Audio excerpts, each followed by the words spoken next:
I always wanted to serve on a jury. I'm really super excited to be here, so I really appreciate you having me. I'm looking forward to it. Creating this whole crowd, Daddy. I want to give a big shout out to the 13 Jury Podcast and Brandy.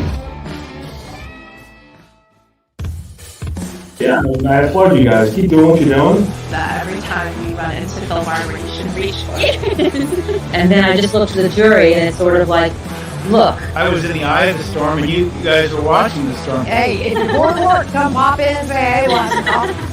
You are a ray of sunshine, and I love what you've done with your YouTube channel.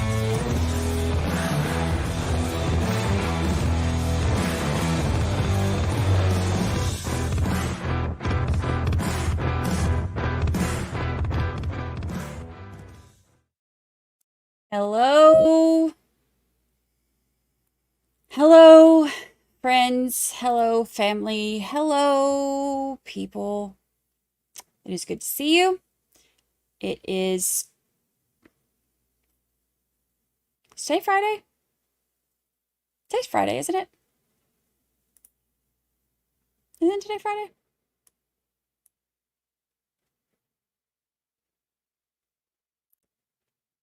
We're on a delay, so I'm waiting for an answer. I think today's Friday. Yes, it is Friday. Oh, happy Friday. Happy Friday. We have big day today. Big day today. I am There's movement. There's movement in the courtroom, y'all. I am ready to see what else today brings. Tellis was making his little notes with his little crayon yesterday. He's ready to get up there and set us all straight. He's got on his little moccasins. The little moccasins. That sent me. That just sent me. The shade. It was some of the best shade we've seen from a prosecutor in a while, y'all. I was loving it. We also have an update on, see, there's movement. There's papers. There's papers. We also have, put on your little moccasins, buddy. Oh, an update from Karen Reed.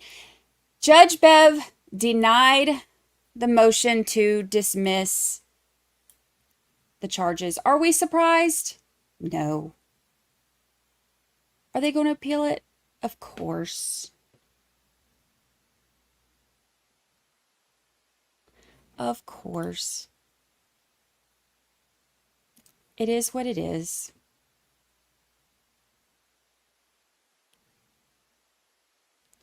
She don't care.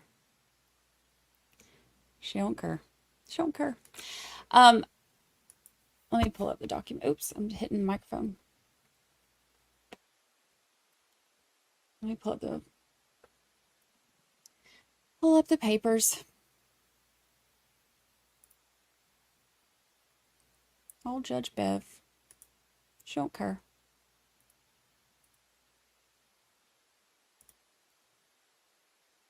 Welcome, Brandy Churchwell. Sign in.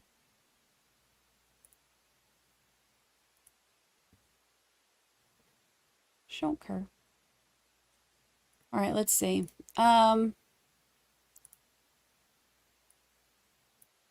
Oops, too far. Close.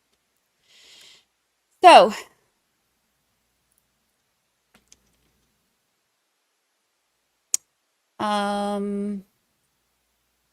defendant now moves to dismiss the charges for murder. Look at her playing peekaboo back here. Y'all see that? She's like, peekaboo. Oh, it's Friday. I just made that up. That's not what she said. Okay, so it says that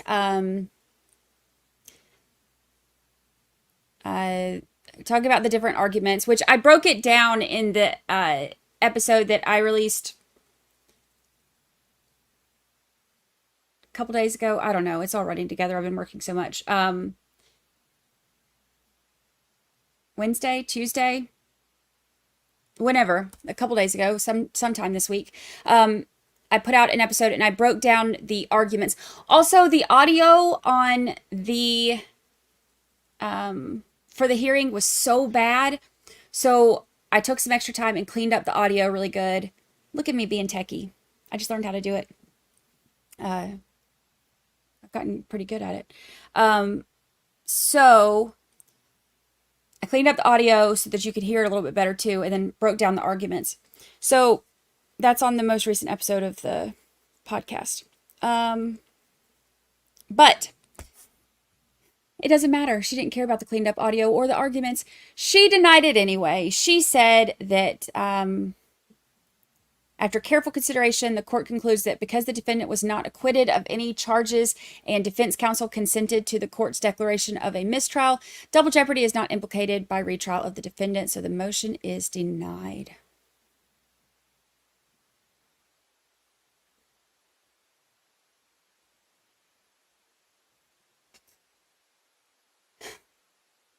Are we surprised? No. It's 21 pages. I'll break it down in the next episode, but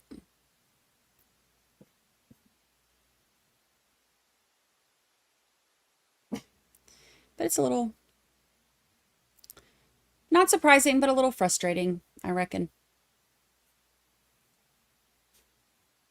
Part of her order, though, goes through their arguments. So if you haven't listened to the podcast, it walks through those arguments. It makes it a little bit,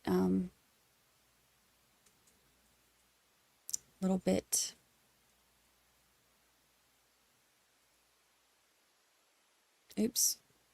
Stop pressing buttons, Brandy. Oops. Uh-oh, what did I just do?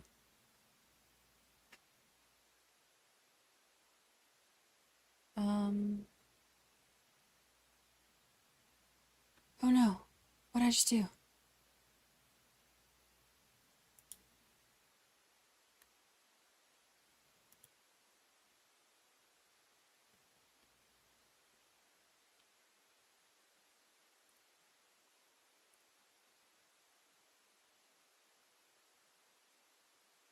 Oh, there we go. Okay. Oh.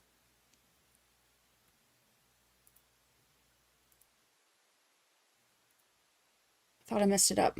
Anywho, let me make myself smaller. It's 21 pages of going through the arguments that they made and saying why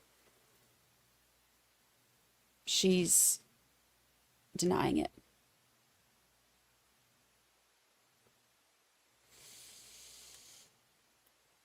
Whatever. Also, Turtle Boy, I shared it this morning on the Twitchers. Didn't I? Pretty sure. I think I did. Didn't I? No, I didn't. Oh, yes, I did. So Turtle Boy has, let me pull it up right here. I shared it on the Twitter, on the Twitter. I sound like I'm 722 years old. An interview with a Karen Reed trial juror. So the, if you click on the link on there, you can read through it. The juror wanted to remain anonymous. Don't blame them there. That woman entering freaked me out. I thought someone was in Brandy's condo. Ah! Would that have really freaked you out if I like saw it and like screamed like ah! Fell out of my chair or something?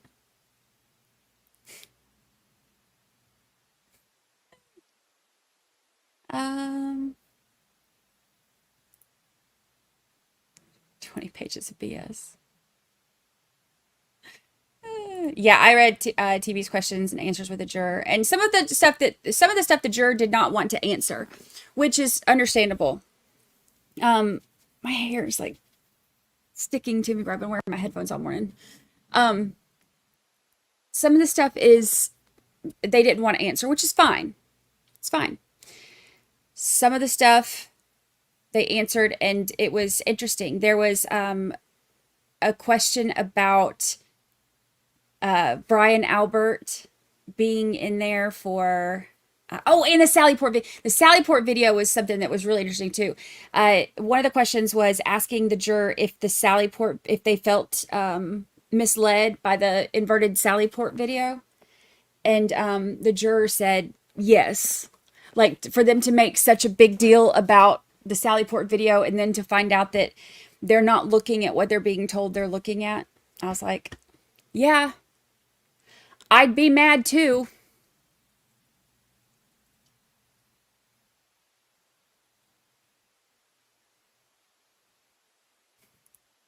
I love the artwork that was made with unmedicated brandy. Yeah, did y'all all get to see the artwork yesterday? That was fun. Lucy's barking at the workers.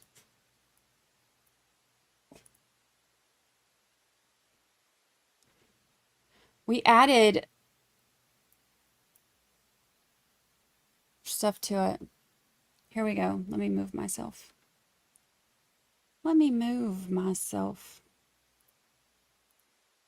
We have, okay, so somebody said put where are you on the watch, and you couldn't see it.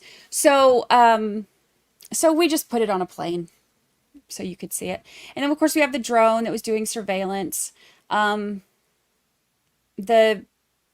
tennis shoe fairy sprinkling tennis shoe pieces. Roberta was here. Vote for Tellus, Planet Fitness, Techie, a bumper sticker that says Techie, and then of course do not disturb, because when they're in the back seat, you don't disturb, you don't disturb. Also, because he's going to wash the cars, we had this stuff to wash the cars, and 3 sponges for all 3 cars, because remember, he said he washed 3 cars. Not just this one. That would be silly. That would be suspicious. No, not that. 3 cars. So he has 3 different sponges. And his Kohl's Cash, of course. His pants are on fire because he's a liar. That's what happens. His stilts, his little moccasins down here. And then his Kohl's brand tennis shoes. Don't make a mess, because that's what breaks him. So he's got a sign to remind people when they come over. Jaffe's over here with the DNA to plant. He's got to go plant DNA in there. He did not want Rita Reed to be elected, so he was stealing the Vote for Rita yard signs and threw them away. Of course, we got the scissors right here. There's a little bit of blood on them, but you can't see them. The Apple Watch, the super glue, the Compass Realty sign from Thomas More. Not a fan of Thomas More. Oh, the hat, of course, the eyebrows. He's a neon ninja. He's got his hero's cape because he's a hero. Is that all? Is that everything? I think we got it all. With his little moccasins. The little moccasins was the best part. Did y'all see Kathy's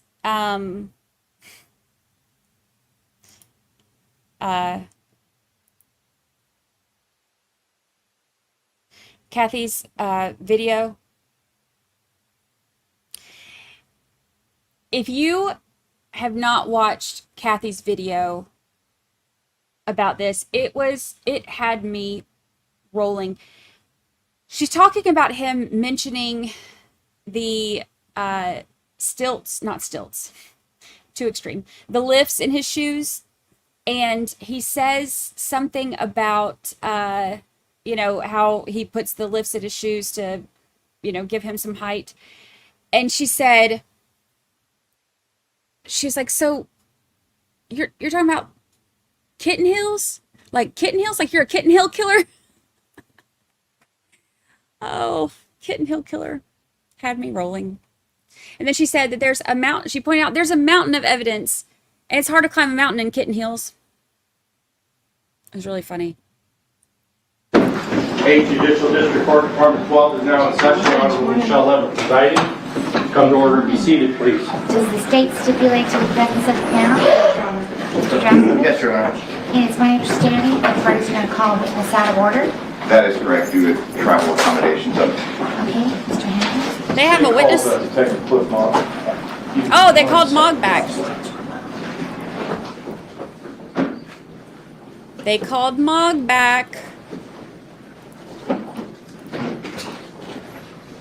What's today? Day 8?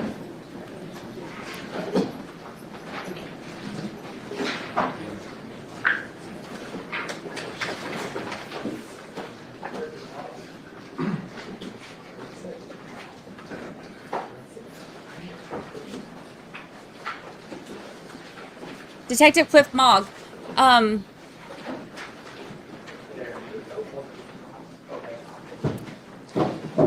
He testified.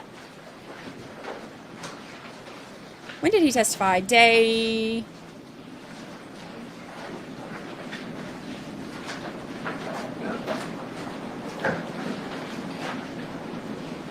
Something. Let me look.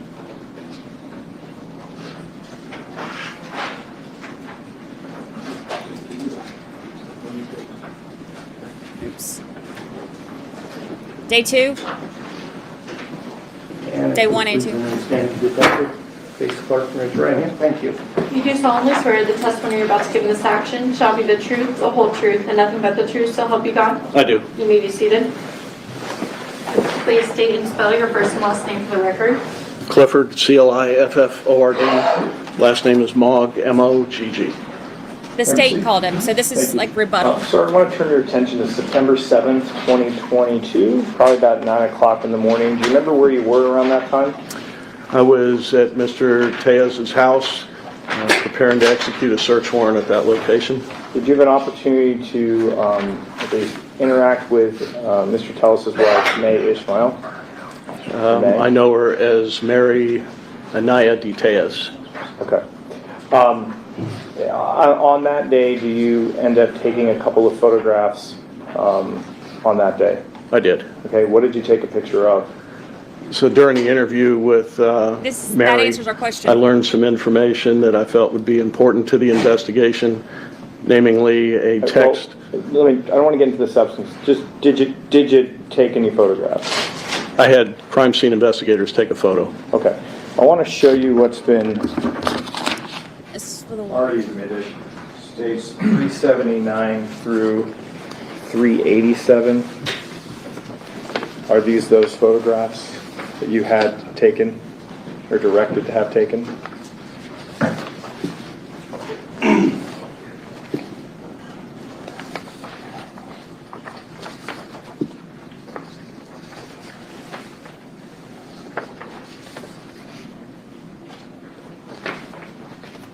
They are. Okay. Publishing 379.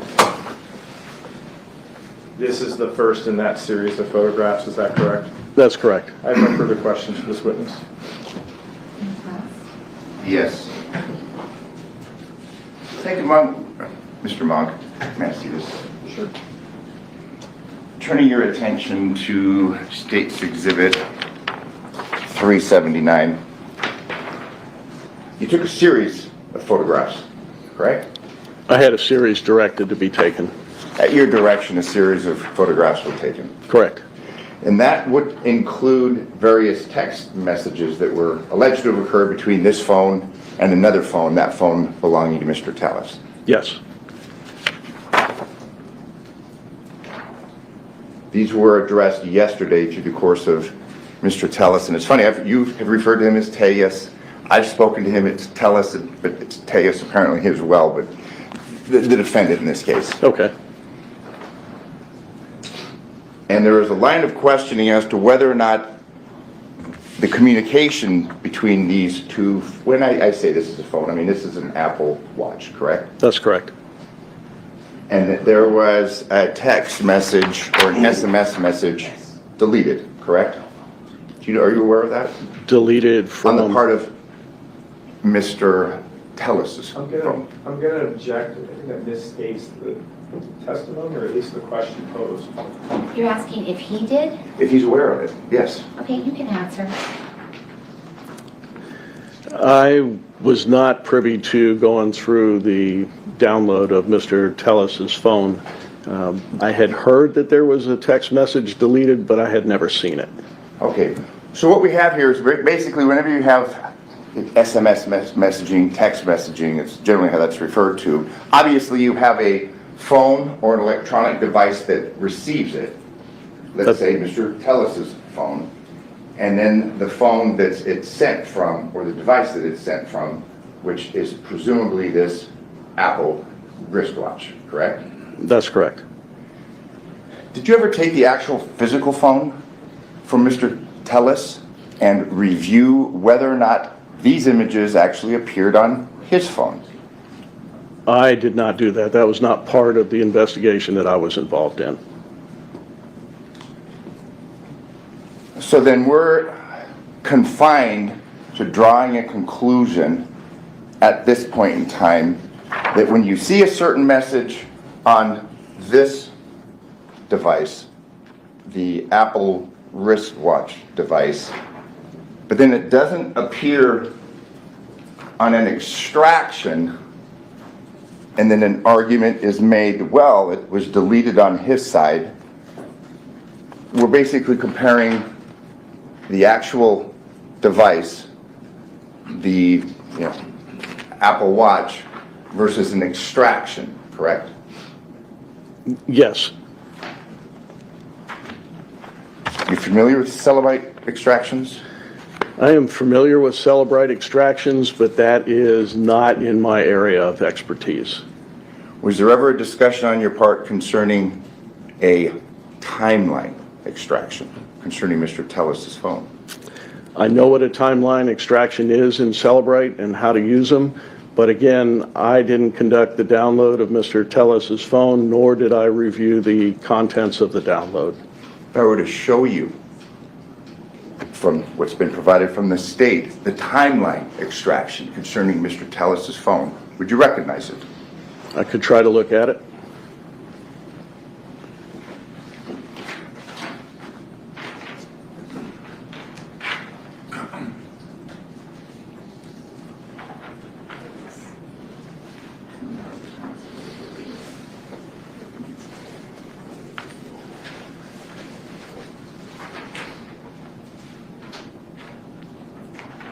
Let me approach the clerk and have these marked.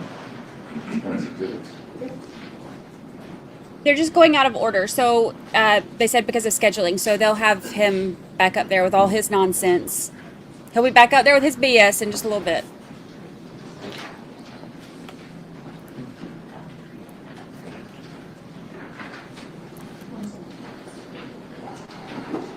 Okay, approach the witness. And I'm approaching you, it's been marked as Defense Exhibit L3. And if I represent to you that this is the timeline extraction taken from Mr. Teles's phone, would you have any reason to disagree with me? No. I'd move at this time for admission of Defense Exhibit T3. No. No, it's L3. Just L3, I'm sorry. Permission to publish. I'm going to approach the witness.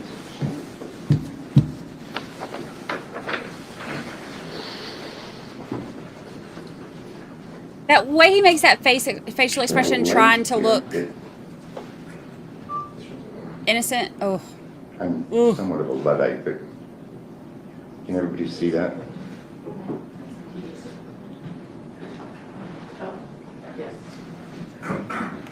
There is a light.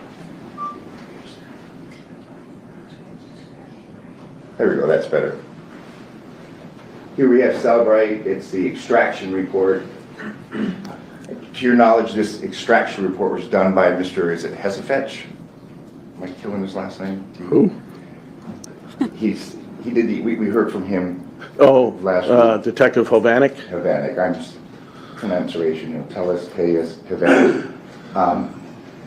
This, you would agree with me, is timeline extraction This is a more in-depth extraction. This is, obviously you can access through various portals information that's contained within the cell phone, correct?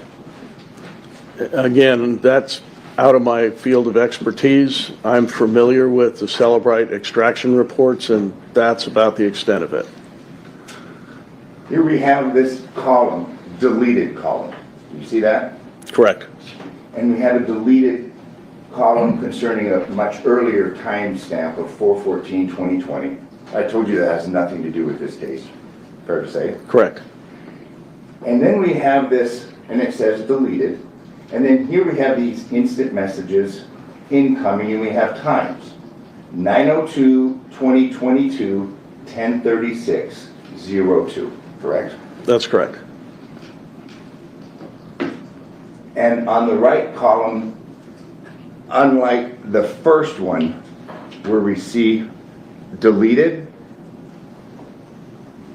the entry on this Cellebrite extraction does not contain the term deleted. Fair to say? It doesn't contain the term yes. And again, to your knowledge, and actually, yes, obviously we had you taking photographs of this electronic device, which was presumably on his wife's wrist, fair to say? It was. But we don't have any photographs to be provided for you or the foundation laid concerning the photographs taken of Mr. Tellis's electronic device, his cell phone, correct? I didn't have access to his cell phone, nor did I do the download extraction of his cell phone, and it's beyond my area of expertise to testify as to how the downloads are conducted, what would be deleted, how you would see it.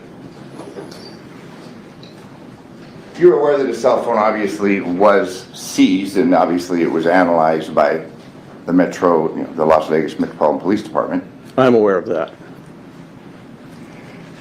And finally, it's fair to say that your primary responsibilities in this investigation concerned surveillance videos, ring cam videos, security videos, correct?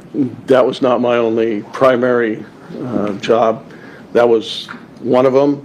I also interviewed Ms. Tellis, and I assisted in the execution of the search warrant at his house. Did the Tellis home have a ring camera? It did. And did you collect or extract any information, any data that was on the ring camera?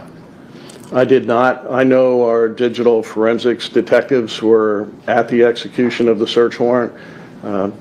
They would have done all of that work. That wouldn't have been anything that I would have been involved in. Obviously, you would agree with me that the ring camera at the suspect's home would be significant to the investigation in this case, based upon your training, experience, your knowledge.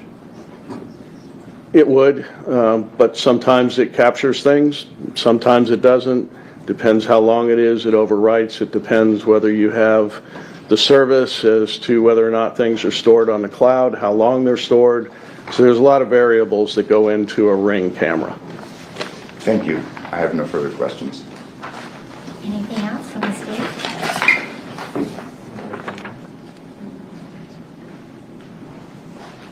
Just one question. There were some questions about the ring camera. Do you know when that camera, do you remember when those surveillance cameras were put up? I believe Ms. Tellis told me that the camera on the front of the garage was put up or purchased somewhere around September 5th. But other than that, I don't know when the ring camera was put up. Thank you. Just so we're clear, we're not talking about the surveillance cameras, up above the garage. I'm talking about the ring camera. The ring cameras that a lot of people have that are at the front of the door? That's what I was speaking of. Okay. Front of the door, then, by the handle where you go in. You're talking about that camera? You didn't look That's at the that? camera I was referring to when I answered your question, Mr. Draskovich. Okay. Thank you. I have no further questions. Thank you very much for your, do you have another? No. Okay. Thank you very much for your testimony here today. You may step down and you are excused. Thank you very much for coming back today. Thank you, Your Honor. And Mr. Tellis, you can retake the stand. Can we have just a moment? Okay, that's right.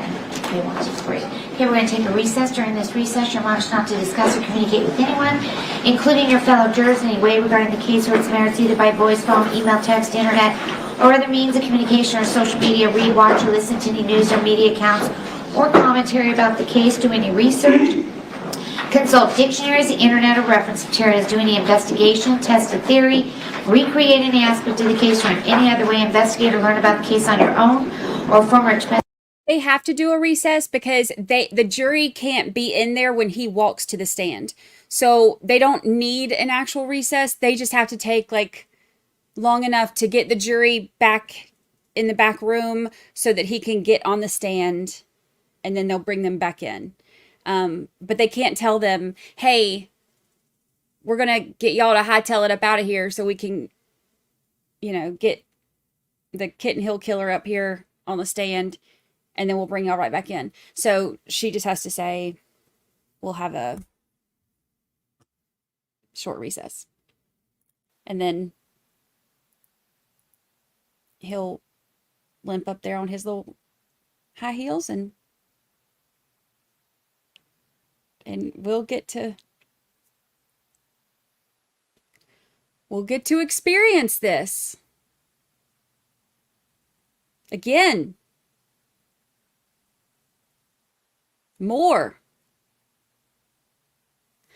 You know what? I don't know that I have the emotional capacity to here. Maybe I should. Oh, you know what I'm going to do? I'm going to put in I think I've charged my headphones enough.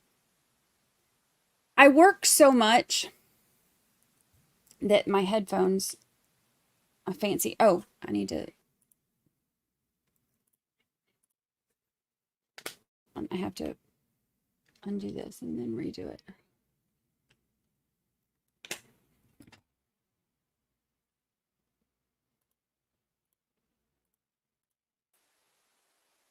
Can y'all hear that static?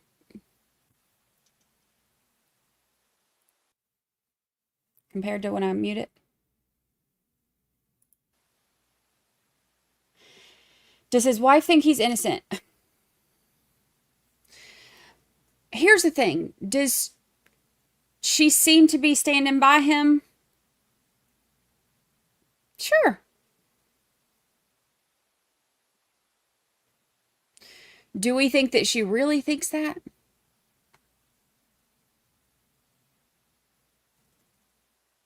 No.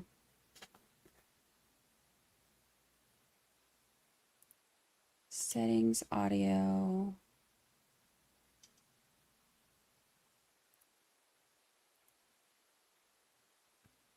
You don't hear static?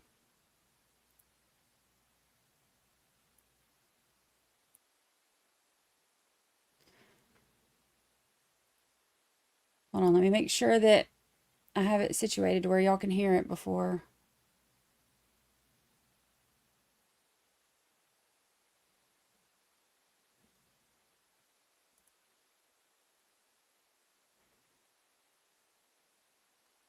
Oh, before they come back.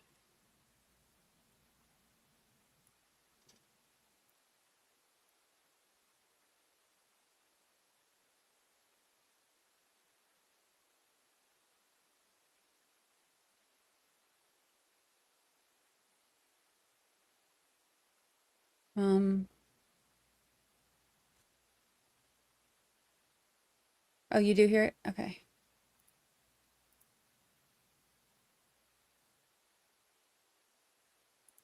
The trial of Karen Reed for the death of her boyfriend, John O'Keefe, is...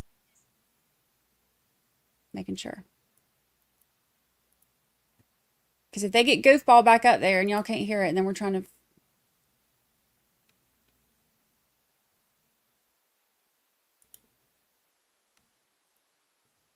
do it.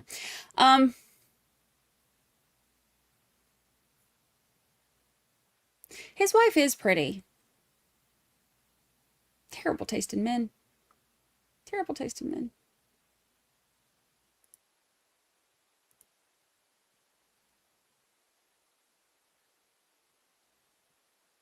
I have not seen her in court at all. So I'm not positive, but I have personally not seen her.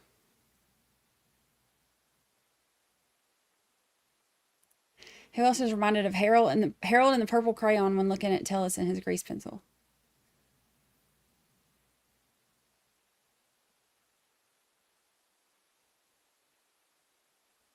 His wife is pretty.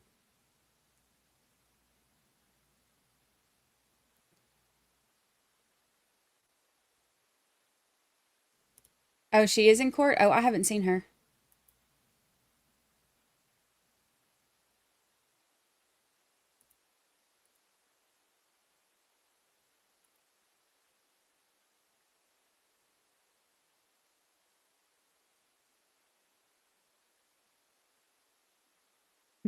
What if his wife is the one who framed it? Well, I wouldn't blame her.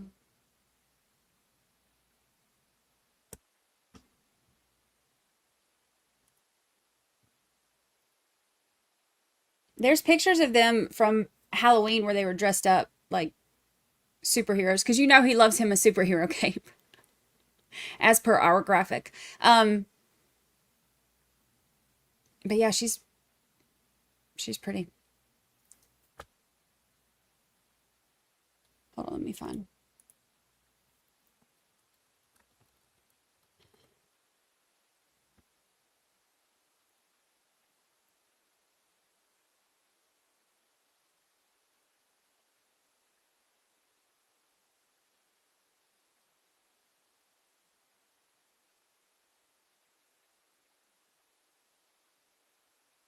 That's her.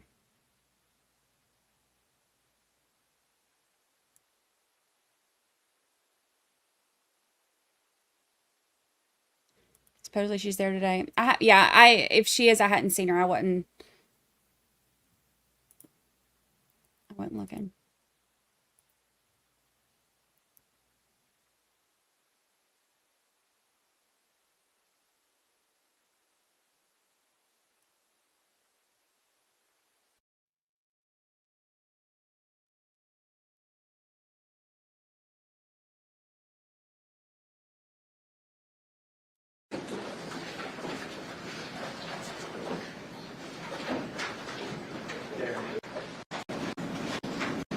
You may be seated.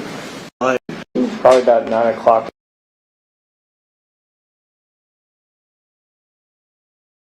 Is directed to be taken. At your direction, a series of photographs were taken.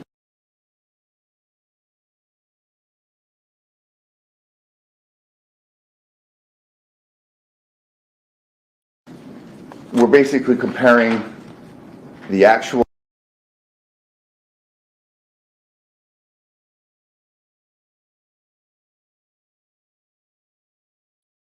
I'm familiar. And on the right column, unlike the first one, where we see deleted, the entry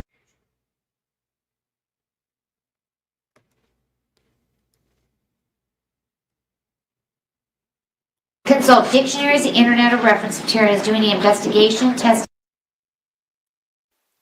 Trying to see.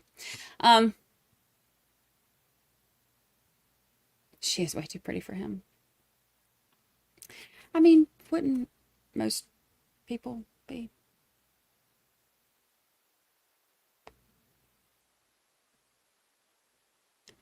It does kind of look like the woman he had an affair with. I guess he has a type. They brought him back as rebuttal just about those, the text message from the wife's Apple Watch. The picture that we saw of that.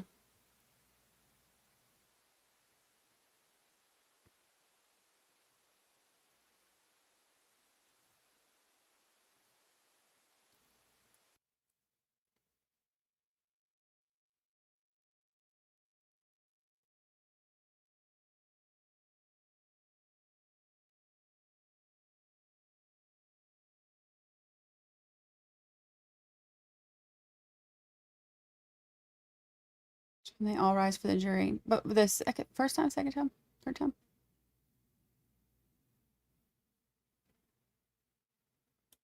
Or other means of communication or social media, read, watch, or listen to any news or media accounts or commentary about the case, do any research, consult dictionaries, the internet, or reference materials, do any investigation, test a theory, recreate any aspect of the case, or in any other way investigate or learn about the case on your own, or form or express any opinion regarding the case until it's finally submitted to you, and we'll be in recess. Thank you. All right, next recording. By the way, I asked multiple people in the courtroom to give us some updates and some insight onto what the jury is doing and reacting, how they're reacting.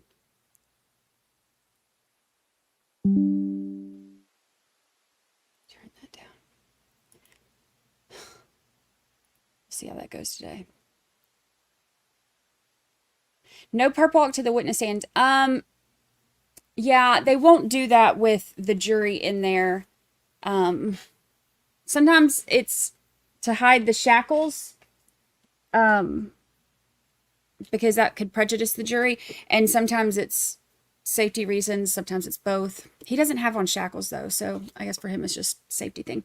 They can't have him walking in front of the jury. You did not miss redirect. They did. They called Detective Mogg out of order for rebuttal and just had him come up. And now we're just waiting. So excited to hear what our buddy Hayes has to say. Such a weird trial. Such a weird trial. Yeah, they just started. The only reason they took a break is just to get the jury out of there so they could put him on the stand.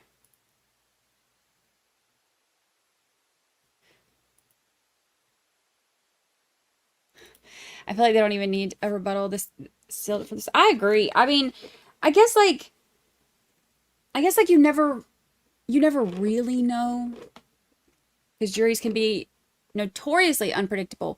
However, I can't find anybody that thinks that old buddy might be innocent, except for him himself. But I'll say this. I told Distant this last night. On Twitter. That made it sound like he and I are like just chilling, talking about trials all the time. I said on Twitter, I was like, the thing that I got something in my eyeball. The thing that I like about him is that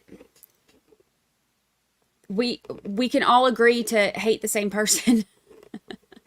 And that's a welcome change for us in some of the trials that we've been doing. So I'm just glad that we all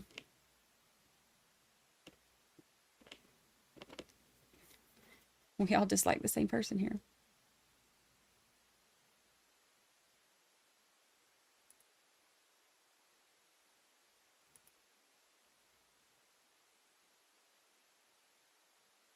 This court does run pretty smooth. I'm finding tremendous relief in this trial from the very serious, high-profile, contemptuous Maya, Karen Reed, Murdoch. This court is also smooth. It is run pretty smooth. And these prosecutors are good. I mean, they're very efficient. And they do good cop, bad cop really well, too. Because, you know, obviously, we got to see Chris Hamner be bad cop yesterday. I was living for the snark. Your little moccasins. That's right. That's right. You were wearing your little moccasins. Let's start clicking, shall we? Oh my gosh. Living for it. Loved it. And then you have Pamela Weckerly, she's the good cop, you know? So she's like the one who's like, she's still firm, but she's very like gentle in her questioning. So she can, you know, she's very likable by the jury. So they make a good team. And I was living for the snark. Like, sarcasm is my love language. So. And gifts.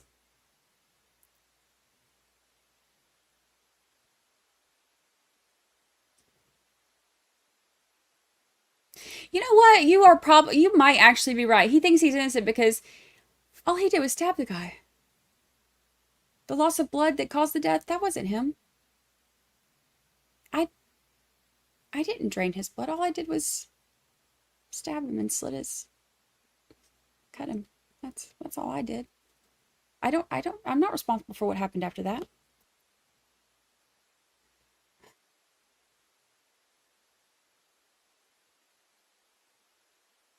Me and my little moccasins took off down the road. Oh, yes, when he wrote down the phrase. When he said, hold on, I want to write that down. And it was so much more than just, hold on, I want to write that down. It was him literally repeating it out loud as he was jotting it down. They are trying, that's the, what was it? That's the best way to come after me or whatever. And he's like, oh, okay, I just want to write the best way to come after or to take me down or however it was. Best moment ever. Let me write that down. And amazing.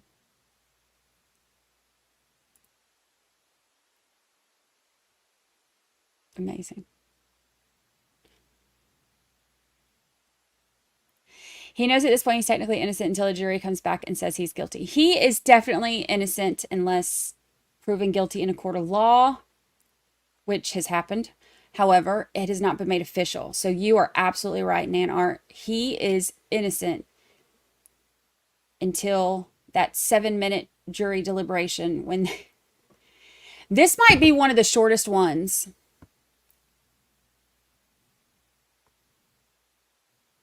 You think that this one will be shorter than Richard Merritt? Richard Merritt was less than an hour. It was just under an hour. I think Richard Merritt is the shortest one that we've done. That one was the shortest one that we've covered so far.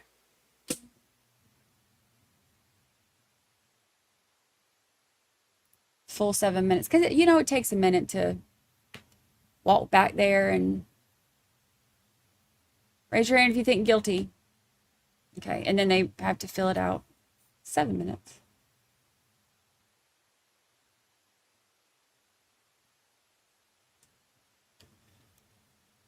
It has to be one of this will have to be one of the fastest.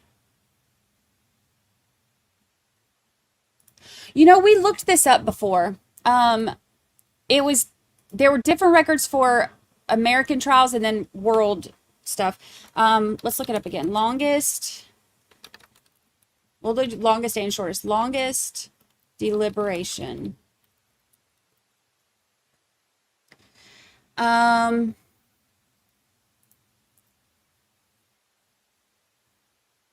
if they sip their coffee first. It's true. They might hold out for one more free lunch. Probably not. They're going to be ready to get up out of there. The shortest jury deliberation ever recorded was 6 minutes. The case involved a man who was accused of murdering his neighbor, and the jury reached a verdict of not guilty after just 6 minutes of deliberations. This is an extreme example and very rare for juries to reach a decision so quickly. The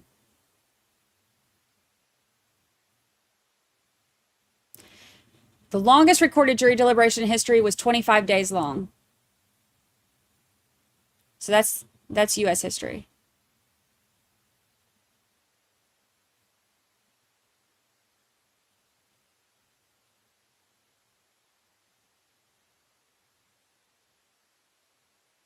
This guy's dedicated to convicting him.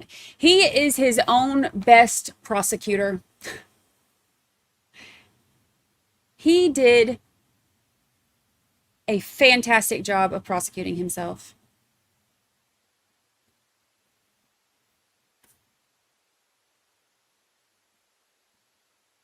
I watched The Lawyer You Know last night. Well, okay, I listened. I didn't watch. I listened. And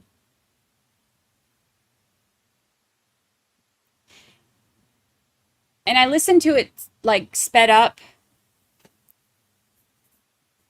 because I wanted to listen to it while I was walking Lucy. And I listened to it sped up, and he had it sped up even more, so it's like super, super sped. And even then, hearing it again was just as bizarre as it was the first time. Just as bizarre as it was the first time.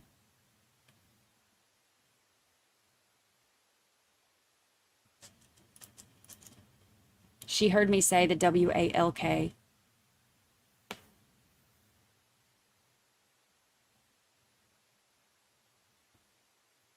I was talking about last night.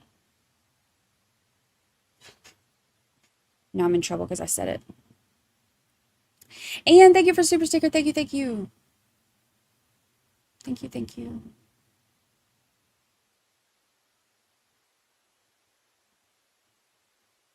The photo was taken, Detective Mogg had the crime scene people take that picture.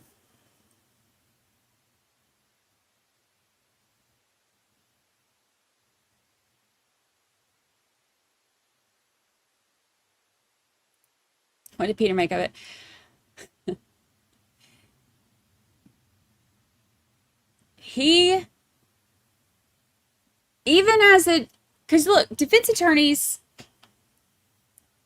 will always give more, not always, I will say, I will not say always, I will say, generally speaking, defense attorneys will find the ways that we could look at things to like find reasonable doubt easier than the average person does, right? And even he was like, this, there, His story was so bizarre. And the fact that his own attorneys are like, you do you, boo. I'll sit over here and put up stuff on the Elmo, but I'm not, you. And that's what he wants anyway. He wants to be in control of it.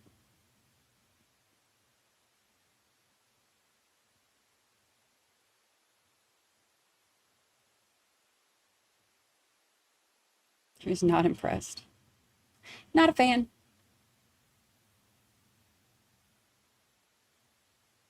Aw. If I say Lucy right now, Jarvis will stand up and come to the TV looking for Lucy girl. No.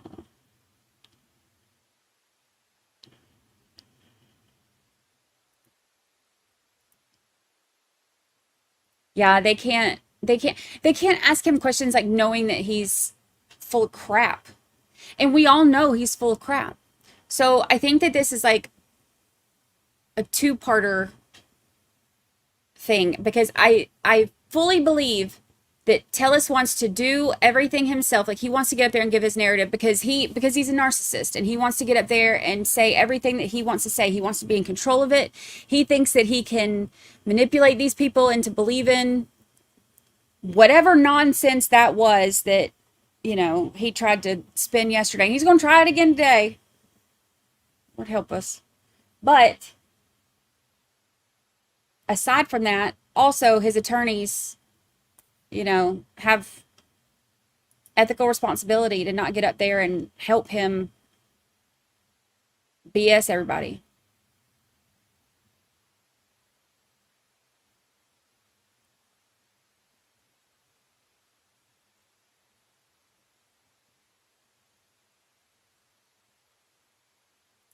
I agree, put a lot of stuff into perspective, but I don't think Lori No could even help tell us how the mess he put himself into yesterday. I don't think that there is an attorney alive who could help him. When he started talking about holes in the case, I was like,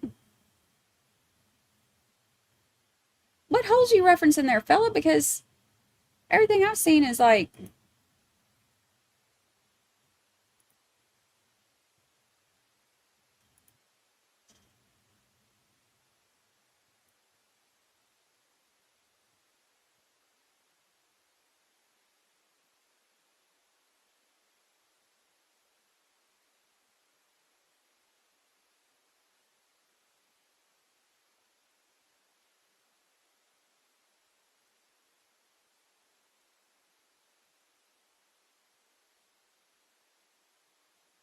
Oh my gosh, imagine it. Oh my gosh, imagine his jailhouse calls.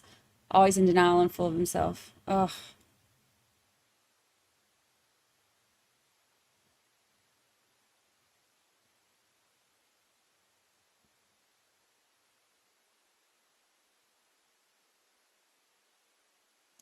If a juror made a request to have Tellus walk, would it be allowed? I have no idea. Say alive again. Alive?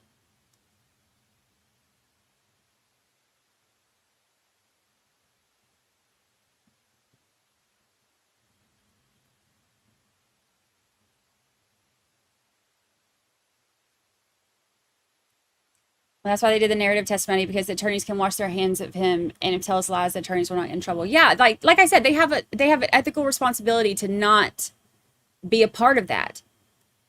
But also, you know that that's what Tellus is like stoked about.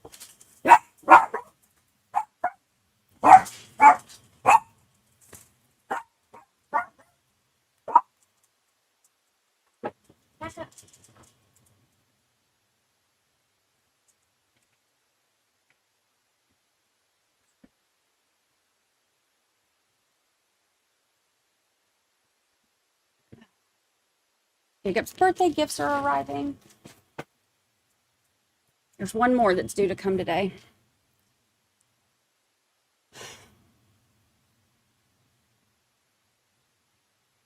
Can we set him up with Sarah Boone? Is that Sarah Boone Esquire? Imagine being his poor son. Imagine him and Thami being together.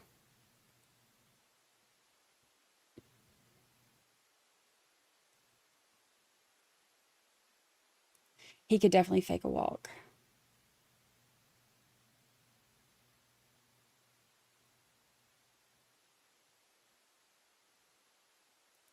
Lucy always has strong opinions.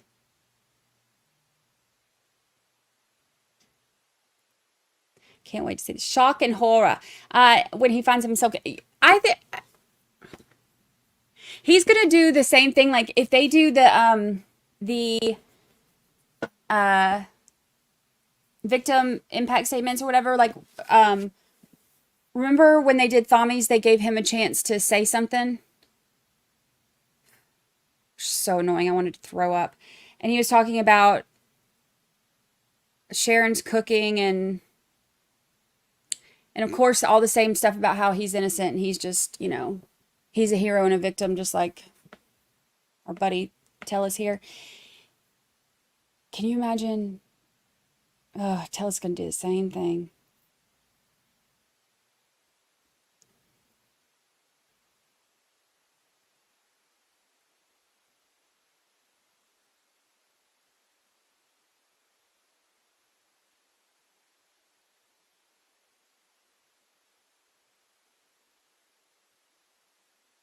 Lori, wanted to know how he felt about the sarcasm, as he likes sarcasm. Yeah, I heard him asking about that because that was one of the things that was interesting to me, because sarcasm can go either way. It depends on how you're feeling about the defendant. We all despise Tellus.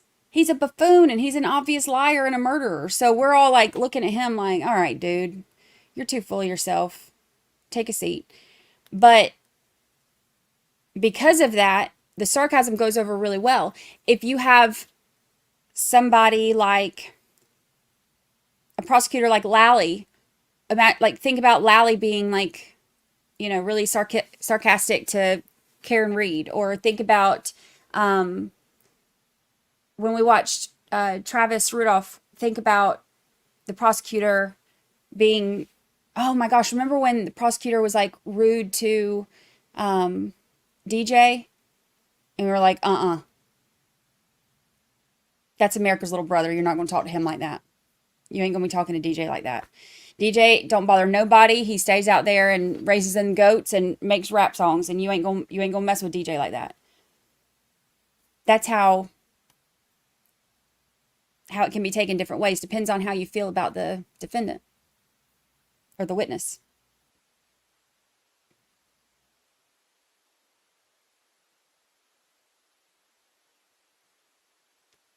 Thought he had pigtails. Oh my gosh, he's going to fake fainting. Could you imagine? Tell us in there being told he's guilty and passing out like a fainting goat. Like, get up. Get out of there.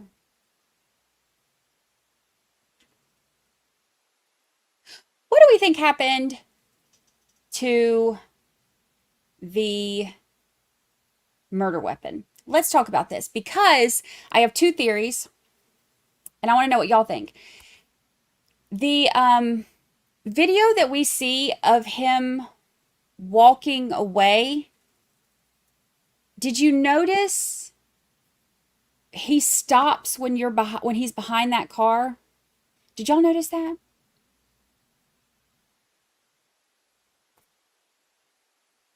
I thought that could potentially be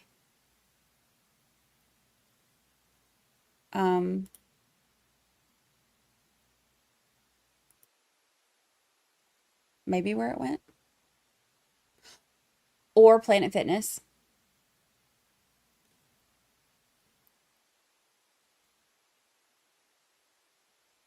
But he went back. I said yesterday Planet Fitness, and I'm still kind of sticking to that one. I think that he potentially got rid of, I think he showered, got rid of clothes and murder weapon there.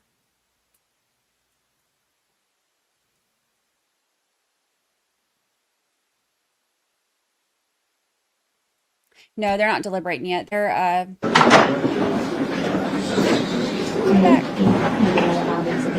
Yep. All right. Okay. Mr. Taz can go back to the witness stand.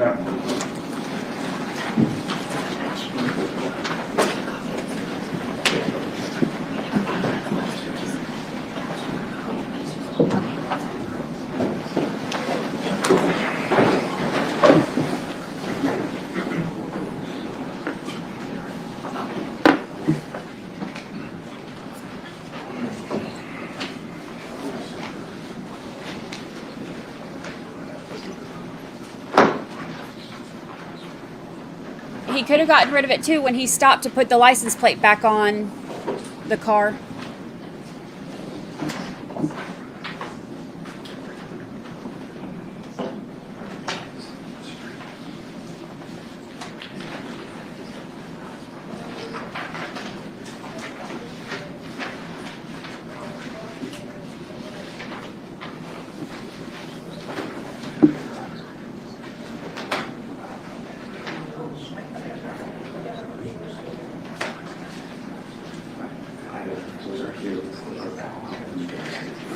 Here we go.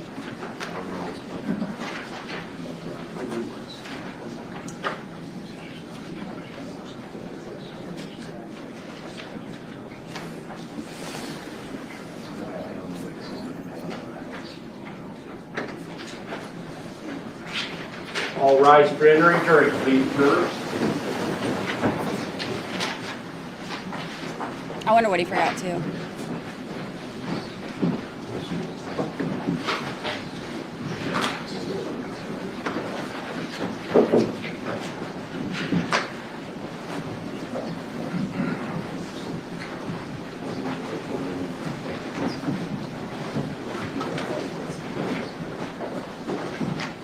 No, Jules. We all know when we look at it.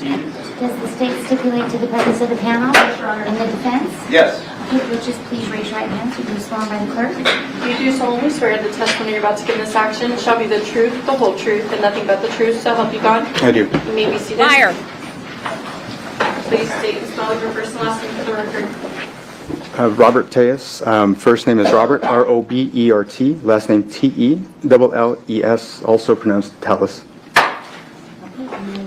Thank you. So, good morning. I want to go over some of the items that were discussed during my cross-examination by Mr. Hamner. So I'll start. I'm just going to go, point by point. So it sounds like I'm jumping around. I'm just hitting various things. So I want to talk about Zach Schilling first and why he was mad at me. But in order to do that, I've got to talk about the way that probate sales were done in my office at the time I was in leadership. So what we did was we went from, before I got there, from one realtor to a number of realtors. The prior public administrator, for some reason, had this relationship with this realtor, and he wanted to just have that guy do all the homes. There were a couple of problems with that.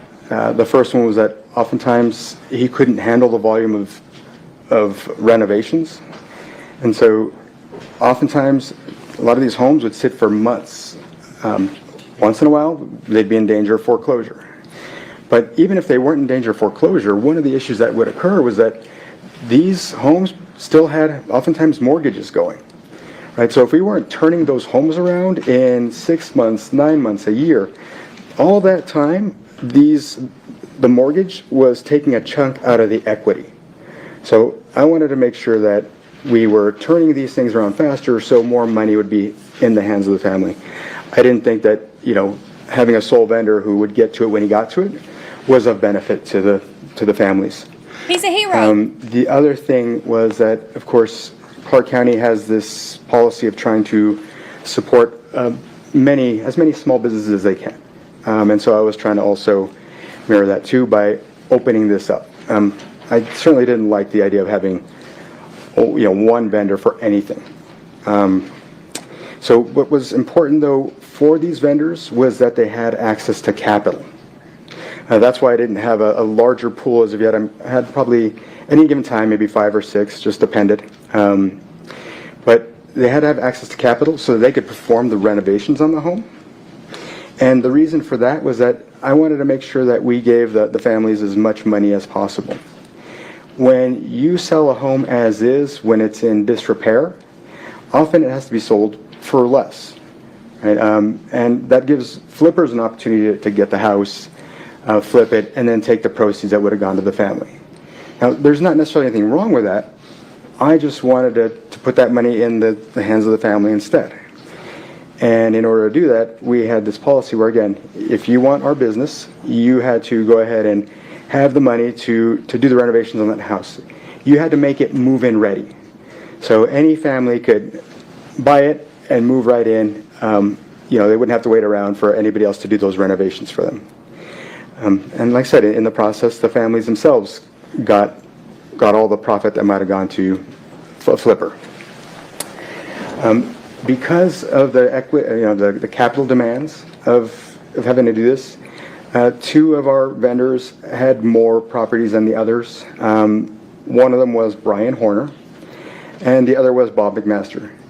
Now, as part of Bob McMaster's team, he had Zach Schilling. Bob was the capital man. He was very successful in his prior business. He was, I don't know the extent of his finances, but he didn't need to do the work. He was doing it really for the sake of keeping busy in retirement. But he was the money man, so he was the vendor, right? And Zach was the listing agent. I don't want to minimize what he did, but at the end of the day, those listings were going to that team because of Bob McMaster's capital. And in return for any of our vendors doing this work, instead of getting a 3% commission, they would get a 3.5% commission. And I got approval from the probate commissioner to pay our selling vendor 3.5% while still giving the buyer's agent 3%. So the total commission was 6.5%. And that was pretty much from the get-go during my administration. So at a certain point, for whatever reason, and again, both Brian and Bob were getting a good share of houses. And at some point, Zach decides that he is going to move his license from the broker where both he and Bob have hung their licenses. And he does it without telling Bob that he's going to do it. When Bob goes to move his license as well, the broker says, "You cannot hang your license here unless you're going to have deals."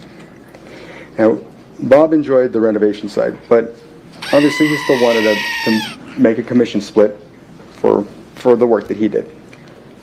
So he was not okay with not being able to hang his license, because you have to have, from what I understand, an active license hung somewhere in order to take that commission. So what he ended up doing was finding another real estate agent to assist him, to be the listing agent. Zach was very upset at Bob with this.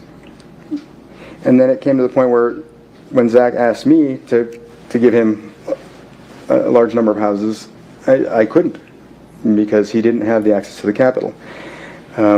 When I would walk houses with him, he would try to minimize the importance of doing this renovation or that renovation, trying to just, again, minimize it so that he could try to get as many houses as he could without getting us what we needed to make these homes move-in ready. And so that wasn't acceptable to me. Zach's fault. He still got homes, but he didn't get nearly as many homes as he did before.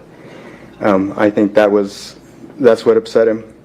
Beyond the fact that for some reason he was still hung up on that Ottawa thing that happened a year and a half before, which I don't know why that was a big deal for him, but he apparently mentioned it in his interview with the police that, you know, that he had that. So, all right. So then I want to move to these. Hold on, the way he just did that little, so he mentioned it, so, The supposed electronic evidence that was allegedly found on my phone, or a phone image, or what have you. When I was arrested, the police leaked to the media that there was allegedly a shoe found in my house. There was allegedly a hat found in my house. They allegedly found the DNA. They did not leak that they allegedly found this electronic information on my phone or on some image, despite the fact that they allegedly had it at that point. So I can't explain why that was the case. Objection, you're stupid. And when it comes to these Google Maps shots, again, I'll reiterate that I did not know Mr. Gurman's address. So whoever plugged that in obviously did know the address. And there was a photo that we were shown that showed a video camera that was right across the way from Mr. Gurman's house. I do not engage in crime, but if I wanted to do something while not being caught on camera, and I knew there was a camera right across the way, I wouldn't do it. And which also brings up another point. If I knew there was a camera right across the way, I certainly would find another means of transportation besides using my own vehicle. Certainly, I wasn't rich, but I certainly, I did okay enough that I could rent a nondescript car, but I couldn't see myself as the kind of person who would be foolish enough to use my own vehicle to allegedly commit any kind of crime. I'm too smart for this, is what he's saying. So again, I don't. Too smart for this. I did not know Mr. Gurman's address, so I don't know how anyone could say that I did these searches. And then I didn't know Mr. Gurman's schedule. I did not know Mr. Gurman's schedule to know that he would be home on that day at that particular time. Yet apparently the killer knew. I did not know the layout of Mr. Gurman's home, or what room he would be in, or what, I wouldn't know how to, as I said, lure Mr. Gurman out of his house. So, I didn't commit the murder. I don't know how the murderer knew that. I certainly did not.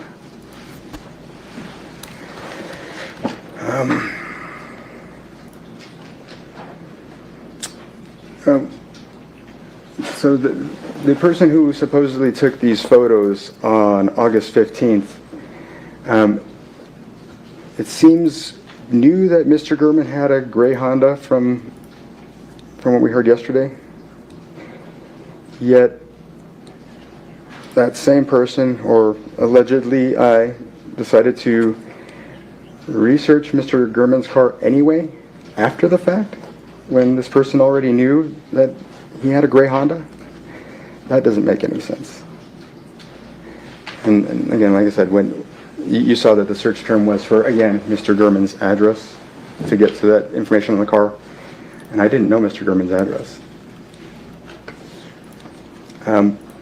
Now, also, I did not buy a straw hat.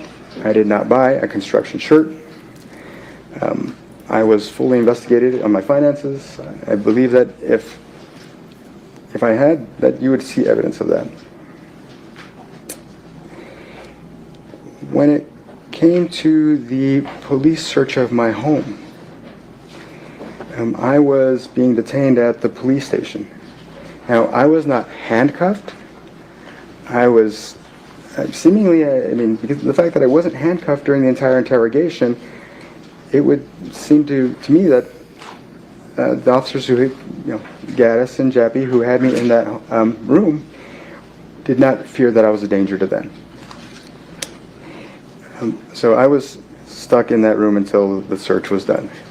My wife was sequestered along with my children in a room during the search. She was under supervision by a police officer. And there was no body cam video from the search.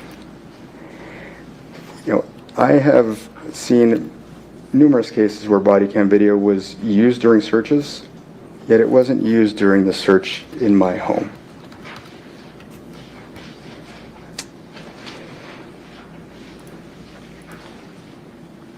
Then I want to speak to Detective Jappy's investigation. Again, Compass Realty had nearly 500 sales over the years, and Detective Jappy was investigating me for 5 months of alleged bribery. And again, the investigative file on me was 100 gigabytes for 5 months of alleged bribery, whereas for Compass Realty, over 500 sales around 500 sales for over years was only 3 gigabytes. Again, just a fraction of the information that was obtained on me in that investigation. And I guess, and you'll have to excuse me, but I'm going to have to, I guess, speak to that relationship that I had with Roberta. During COVID, we got in a position where, again, because of the way that staffing works, we spent a lot of time together, and we grew close. And we grew too close. And, and obviously we have choices, and we made a big mistake. Something that we both regret. But the thing is that, if Mr. Gurman had not been killed, you would not be hearing about the fact that it happened, that we actually got into that relationship. Mr. Gurman, as I mentioned before, was not going to have he was never going to get any information about what happened between us. The county had redacted, or I should say omitted, anything that might have been personal in nature. So the notion that this was a motive to kill Mr. Gurman was false. He was not going to have any real material to make a more damaging article than he would have already done. So that's, and again, Roberta is a good person, and she loves her family very much, just as I love my family, and we just most made a stupid mistake, but that doesn't mean that I killed Mr. Gurman.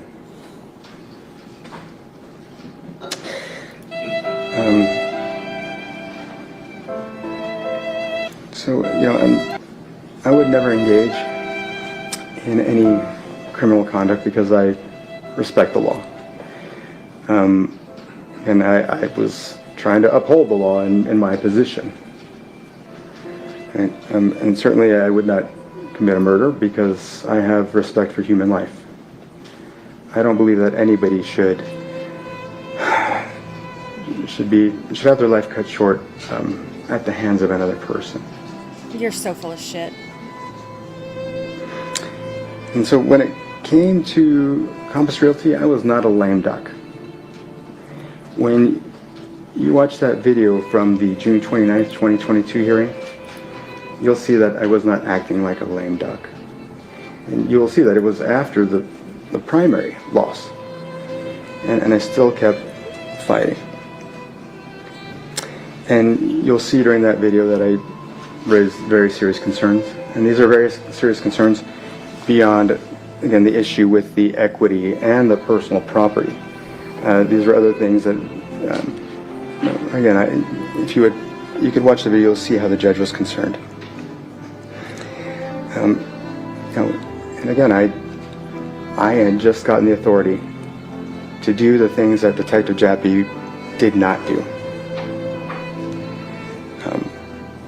And frankly, I believe the public should demand an FBI investigation into Compass Realty. I also have one other item related to Compass Realty. You're not in a position to make demands, sir. Now, Adam Fenn donated to DA Wolfson in March of 2022. And if you'll recall, at the beginning of March of 2022, DA Wolfson had introduced me to Detective Jappy. Now, when Detective Jappy informed me of the fact that he had found that there was likely theft here, I also found out that DA Wolfson knew as well. And I found out through my conversations with DA Wolfson. Mr. Horvath, in the topmost envelope, the first 11 pages, I have a copy of Mr. Wolfson's campaign report from the first quarter of 2022. I'd like to ask that I please be allowed to have it marked and published.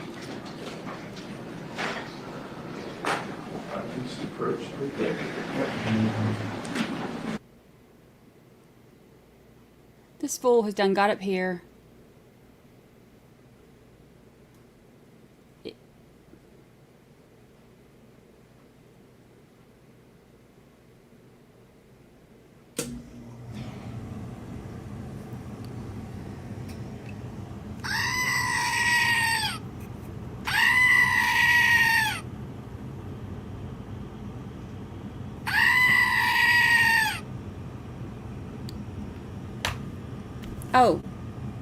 Oh, he respects the law? My bad, bruh. Going home. I didn't realize. My bad. Carry on, sir. Oh, you don't break the law and you make uncomfortable faces to us when you're telling us this? My bad. Carry on, sir.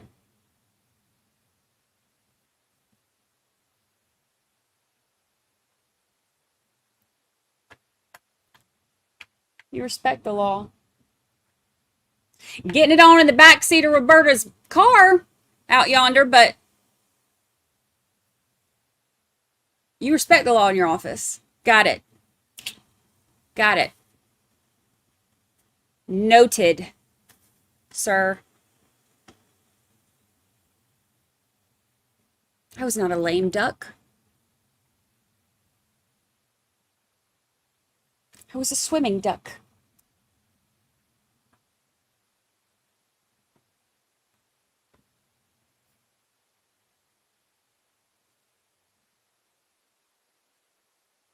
I don't break the law.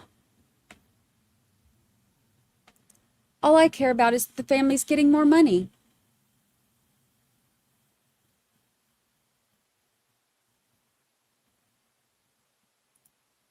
Yes, Jackie, but that's different.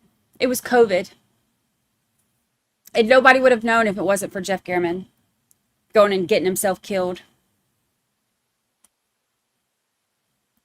Is this dude for real?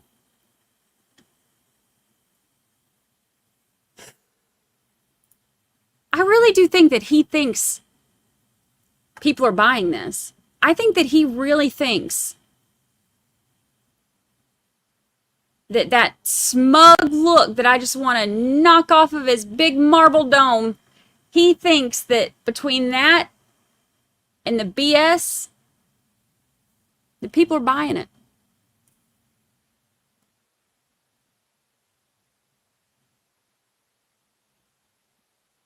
Mr. Hamner is the state by stipulation. We'll submit it to the court. Okay, S3. S3 will be admitted. Okay, would you like me to approach you? Yes, please. Thank you.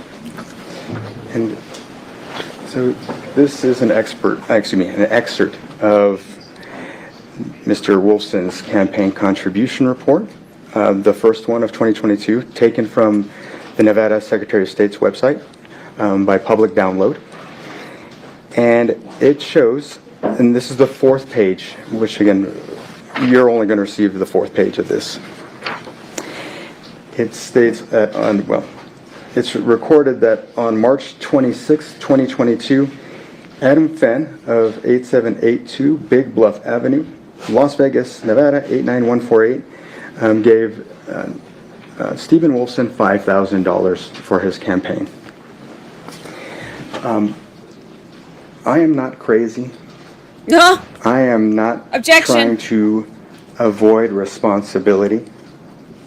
Lies. This entire situation, well, I'll put it this way, that Compass Realty could move so much with money in this day and age in our city is incredible to me.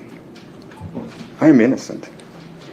And, you know, I'm not the kind of person who could brutally murder another man, do it with apparent experience and training, and then go to the gym, and then go pick up my children. I can't imagine being that type of person. I didn't kill Mr. German, and I'm innocent. Sir? Liar! I have concluded. Thank you, Mimi. And we're moving through admission in case I believe it was already admitted. Thank you. He's so full of it. Is that all your redirect? Yes, Your Honor. Thank you very much. Any recross? Yeah. Oh, yeah. How are you, sir? I'm fine, sir. How are you? I'm okay. I just really want to cover some topics. So, you touched on the public records request that, Gammon wouldn't have heard about any, personal communications between you and Roberta because the records request wouldn't allow it, correct? That's correct. Okay. And therefore, that's why you wouldn't try to kill him, correct? Certainly wouldn't be a motive. Okay. But you would agree with me, you're not friends with Mr. Gammon, correct? No, sir. He didn't sit down with you and tell you how he's writing his stories, correct? He did not. He didn't share with you what information he collected, correct? He did not. And you're familiar that, journalists have things called sources, right? Sure. And they collect information from multiple places, correct? Sure. Okay. So all you know is that Mr. Gehrman had made one personal records request to your office, correct? Correct. You don't know what other information he had gathered as of August of 2022, correct? That's correct. Therefore, this idea that Gehrman wasn't going to be able to write any further article, you don't know that for a fact, isn't that right? Well, I certainly thought, based on the records request, that he would not. Right, because you're claiming you base it on that limited knowledge, but let's be clear. Journalists have multiple sources that they can collect information from, right? Sure. And you knew that as of August 8th, he did intend to want to seek information about you and Roberta, correct? Right. You had even told your best employee, Nicole, that I have a fear that these articles are going to jeopardize my ability to have employment in the future, correct? I did. you were concerned about even being able to work as an attorney in the city. Isn't that right? I thought it crossed my mind, yes. Not just crossed your mind, you memorialized it in a private text message to your best employee, correct? Mm-hmm. And you additionally told her, I am, oh God, I wish I had it in front of me. Let me just see if I can recall this. You are worried about the article. Give me, you know what, can I have the pull off in the email? I don't want to get it wrong.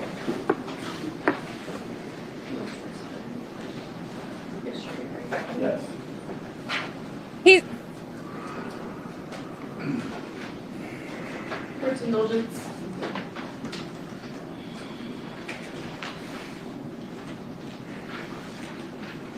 Oh, I remember what I wanted to ask. Sorry. Thank you. Now I remember. You told this jury that you claimed you weren't worried when you received the August 8th email from the county that Cameron was looking into because you weren't worried because you knew none of the personal stuff was going out, correct? Yes. But isn't it true just a couple hours later you're writing the call saying the exact opposite? No. Okay. You don't know it. Okay. We'll let everyone check the notes on that. But isn't it true the message that you send to Nicole post-dates the email you received from the county? Yes, but it was talking about pre-existing articles. Sure. And the damage that was done. That's what you claim. It's what I claim, yes. Okay. So, bottom line is, you were so concerned about the articles, you're writing your best employee about it, correct? I did not reach out to her to do it. And then 4 days later, there's 130 images mapping out Mr. Kerman's neighborhood, correct? Not for me, but yes. And then on the 15th, there's this amateurish surveillance going on, correct? Objection is characterization, Mr. Amateur. I'm sorry. I'll rephrase. There's the Popeye surveillance happening, correct? Again, I didn't do it, but yes. Okay, and then just after that, we have, as you fully admitted, there are pictures from your desk of all of Mr. Gehrman's personally identifying information in your phone, correct? And I don't know that to be the case. Again, it could have been placed there on an image. It wasn't. Sure, but you fully admitted, like, that's my computer, that's my desk. I mean, you told us that yesterday, right? It appears, the photo appears to have my desk, yes. No. You said, that's my desk. You didn't say it appears, you said, that's my desk. I thought it yesterday, but sure. Again, same thing. And that just happens to be the same month that your expert witness looked into your phone and saw you turned off all your location data. I object not as to that month. It appeared most of the year that location was not there. So that mischaracterizes Mr. Guerrero's testimony. Sure. Isn't there a slide from August 1st to August 31st of 2022 talking about location data from your phone? Yes. And it was a blank slate, right? And I will get to that in my redirect. No, you got to get to it now. Isn't it true? Give me one moment, please. Give me 1 moment, just a second, right? Please. And okay, so can you give me the question? Okay, hold on just a moment, please. Just 1 moment, please. That there is a slide produced by your expert that's entitled August 1st through August 31st, 2022, and it literally says no location data. Do you remember that slide? Yes, sir. Okay, so that existed, correct? I don't know that it did, because I didn't take that photo. No, just your expert did. Are we talking about the photo or the slide? Not take the photo, so again, Was it prepared? Right, your expert introduced it on his direct examination. You remember that? I don't know if you're talking about the slide or the photo, sir. I'm trying to get clarification. I'm talking about the slide. Okay. Your expert analyzed your location data for the month of August. Do you remember him talking about that on direct? I said that earlier, yes. Do you remember him talking about it on cross? I don't, but I remember him talking about it. And you remember seeing the slide, and he showed an image showing that there is not 1 ounce of location data on your phone for the month before Mr. Gehrman is killed. Do you remember him saying that? Yes, sir. Thank you. And then the second point is, so let's talk about the donation. So Adam Fenn donated $5,000 to Wolfson's campaign, correct? Yes. It came from a campaign report in the first quarter, is that correct? Yes. So that would be the first 3 months of the year, correct? Yes. So sometime between January to March is this $5,000 donation, correct? That's 2 months prior to the Gehrman articles, correct? Correct. Okay, so and it's also a few weeks after the introduction maybe between me and Wilson and Jappy. So you say Compass could move so much money in this day and age, it's incredible to me, correct? Right. And what we've heard from you is it's a whopping $15,000. So what I have found in doing my research on Mr. Wolfson's campaign reports is that he's got people who donate to him year over year. Okay. So basically it's a subscription for a get out of jail free card. So now the DA's in on it too. I'm just telling you what I found when I've researched, and you can look at the Nevada Secretary of State's website to do the research yourself. Well, I've got you here, sir, so I want to ask you, is DA Stephen Wolfson in on the conspiracy to have Jeff Gehrman murdered? Is that what you're saying? I don't know about that, but I certainly know he turned a blind eye toward crime. So answer my question, yes or no? I don't know. Okay. So, but you can't rule it out, right? Can you rule it out? It doesn't matter whether I can rule it out. I'm not the one under oath. I can't rule it out. Okay, so you can't rule out Rita, you can't rule out Wolfson, you can't rule out Cliff Maud, you can't rule out the DNA people, you can't rule out anonymous patrol officers. Am I catching this all right? You can't rule out Adam Fenn, anyone from Compass, right? How about Cindy Sauerland? Is she part of this too? I don't know. I can't rule it out. Okay, so it's all just one big conspiracy, correct? No, sir, I didn't say that they were all involved. I just said I can't rule out who and who is not involved. But at the end of the day, you're just the victim in this whole thing. Is that correct? Yes. Thank you. No further questions. Okay. Anything else, Mr. Days? Yes, and again, when it comes to these photos and the notion that there was no location information on them, I didn't take the photos. So whether they had location information on them or not, you know, I'm not surprised they don't have any location information on them. So this point that somehow that shows I'm guilty is just, I don't know, it still makes no sense to me. And then when it comes again to Mr. Wolfson, I did do that research into him, and I did find that around the time that Paris Hilton had picked up charges here in Las Vegas, that I think he opened the door. All right. So what? I'm sure that someone will be doing the homework on that, but I think that's Stricken from the record. And so thank you, Your Honor. I have nothing further for myself. Okay, anything else? Based on that, no thank you. Okay. Looks like we have a question, adjourned. Oh, thank God. Oh, thank God, questions. Paris Hilton's in on it. Paris Hilton voted for Rita Reed. She's in on it. What? Who opened the Paris Hilton door? Who did it? Who opened the Paris Hilton door, y'all? Who opened the Paris Hilton door? What the hell just happened? What just... He said, I'm sure somebody will be doing their research on it. No, sir, that's not what jurors do.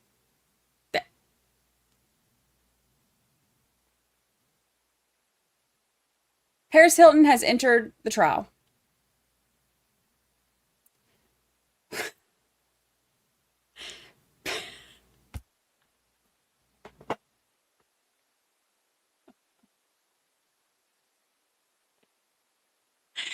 Paris Hilton did it. Can't trust those blondes. Can't trust them. Paris Hilton has to go. She has to go on the collage.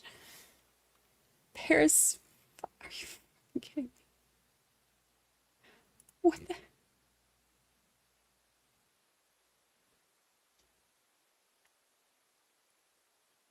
What is this life? Paris Hilton did it.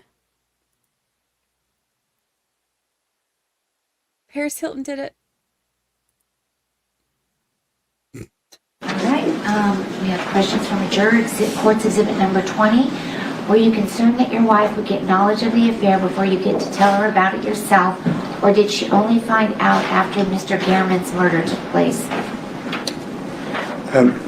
She actually did find out beforehand, you know, and I did, you know, unfortunately, like I said, I made a mistake, and it is what it is. And so no, as far as my wife is concerned, and my family is concerned, they did forgive me for what happened. Okay, in court's exhibit number 21, how tall are you without lifts? 5'6.5". Any follow-up from any, do you have anything else you want to say, Mr. Tejas? Any follow-up I don't believe based on so, those yeah. questions? No, Okay, Mr. Hamner? No, you're Okay, thank you very much for your testimony here today. And you may step down. Thank you, Your Honor. Are you going to have any further witnesses? No, we are not. Okay, so the defense rests? That's correct, sir. Okay. Does the state have any further witnesses in rebuttal? What do you want to do? Okay, we'll call Matt O'Malley.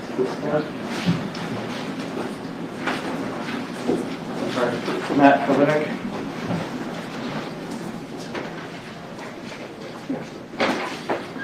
5'5" and 3/8 without my lifts.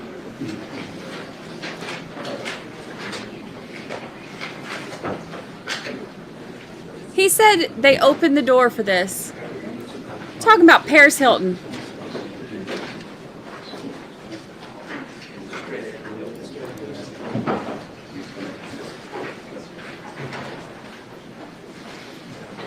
And if you'll please remain standing, raise your right hand, face the clerk. You do solemnly swear the testimony you're about to give in this action shall be the truth, the whole truth, and nothing but the truth, so help you God? I do. You may be seated. You can't make this up. Please state and spell your first and last name for the record. First name Matthew, Matthew. Last name Hovanes, Hovanec.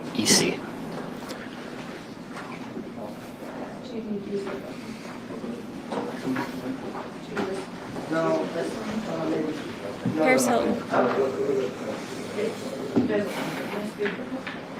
And before Mr. Hamner begins, we do have a quick question for Your Honor, just briefly.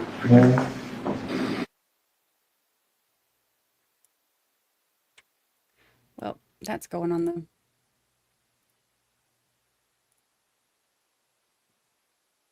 We added Paris.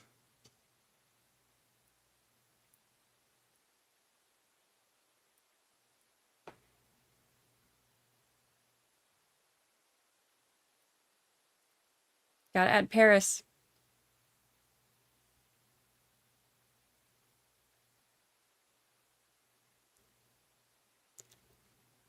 What the hell just happened? Were y'all here? Did y'all see?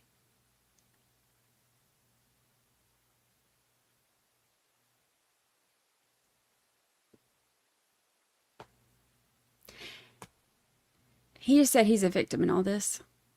Your Honor. Sir, I want to talk about, first, just briefly about an extraction report that you had an opportunity to review regarding a timeline publishing 374. Do you see that here? I do. This is the one that kind of lays out text messages and phone calls that came in and out of Mr. Tellis' phone. Do you recall that? I do. Do you see how over here on the right we have a deleted column? I do. Are there instances where Celebrite, its programming, can capture and notate when, for example, something is deleted? Is that right? There are. And what would show up in that column if the program was actually able to collect or catch that deleted data? Usually there's a red X if it captures the deleted data. Sometimes it may also say like a red yes or something like that? Something along those lines. Okay. In your experience, does Celebrite capture every single time someone deletes data off their phone? No. Okay. And so, and do you have an idea as to why that is? Like, why does it sometimes catch it, but sometimes it doesn't? It all goes back to the inner workings of cell phones and how they store data. Okay. Have you ever heard of the term like marked for deletion? I have. What does that mean? So everything in a cell phone is stored in a database. When you press delete, say if it's an image, a text message, whatever it might be, while you, the user, no longer see that data because you believe you've deleted it, it could still be sitting in that database marked for deletion. So until it's overwritten or actually deleted from that database, it's not technically deleted from the phone. Okay, and so there may be steps that a user of a phone could maybe take to make sure that it's not just marked, but like truly cleared out of a phone. Would that be fair? Or? No, the user really doesn't have any access to the database. So it's just the functioning of the phone, yes. Correct? Okay. And just to be clear here, I'm showing what are entries 23, 24, and 25. I'll zoom out just a little bit. So 23, 24, 25 don't have any marks for deletion, correct? Correct. Okay, so nothing's been noted there. But you did happen, I can't even remember, did you have a chance to see like the Apple Watch image? Did you okay. To do a comparison, correct? Yes. You can't tell us whether or not definitively this, do you know if it's deleted or not? Do you have a definitive answer on that? I do not. Okay, it's just simply, it's not here, correct? Correct. So a possibility is it could be deleted, it possibly, maybe it transfers over, it doesn't make it into the phone. Correct. Okay, and just to be clear, did you provide us with some information from Celebrite about deleted data? I did a screenshot from their website. Okay, I'm going to show opposing counsel previous. Any objections to its submission? Just screenshot, no. Okay, great. I'm going to publish, can we request? Right. It's been marked, I haven't asked. Permission to the state's proposed 411. No, Your Honor. It's admitted and you get published? I'm sorry, there's those 411. Yes. Sir, why don't you do this, if you can? Why don't you just read out from the header, just read it all for us. Starting with deleted data? Yeah. Deleted data, mobile device forensics. Deleted data may sometimes be recoverable depending on the level of extraction obtained. The encryption type on the device will determine probability of success. Full disk encryption, file-based encryption, no encryption. Deleted data may be available in the following circumstances. It is not actually deleted, just marked for deletion, any extraction type. Okay. Another topic.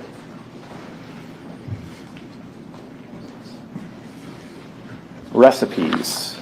Were you asked to search through Mr. Tellis's phone to see if there was any evidence of recipes located in the phone? I was. Okay. I'm showing recipes. Opposing counsel what's been marked as states proposed 399, 400, 401. I'm going to show at least those right now to opposing counsel. I mean, previously shown, but I'll let you see them. All right. Okay. May I approach the witness? I'm going to show you states proposed 399, 400, and 401. Take a look at those and let me know if you recognize what you're looking at.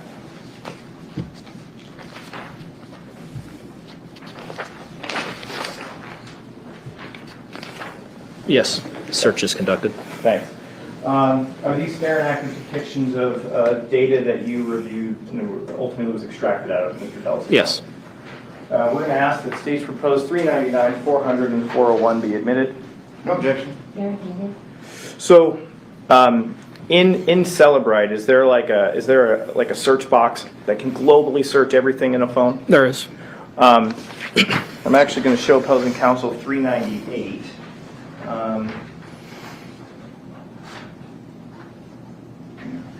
May I approach? I'm showing with states proposed 398. What are we looking at here? It's basically the home page from a cell phone extraction on Celebrite. Okay, is this a fair and accurate depiction of that? Okay. We're going to ask the submission of states 398. It's been bizarre. No objection. It's admitted. Additionally, I'd like to approach opposing counsel with states proposed 402 and 403.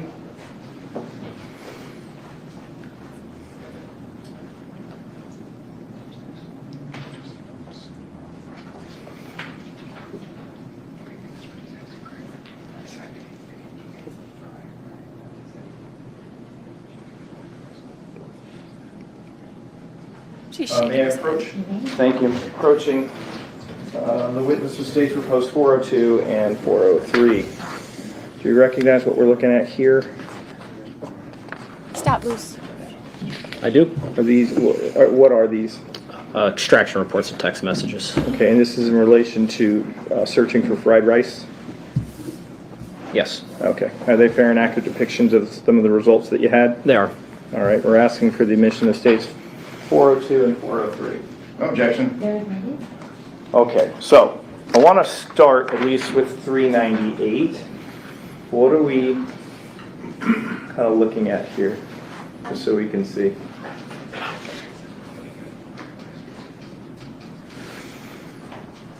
Again, that's the main homepage of when you process something in Celebrite Physical Analyzer.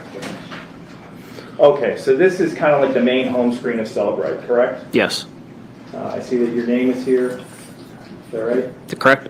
Okay, and it's kind of giving the breakdown of what type of phone it is that right? Correct.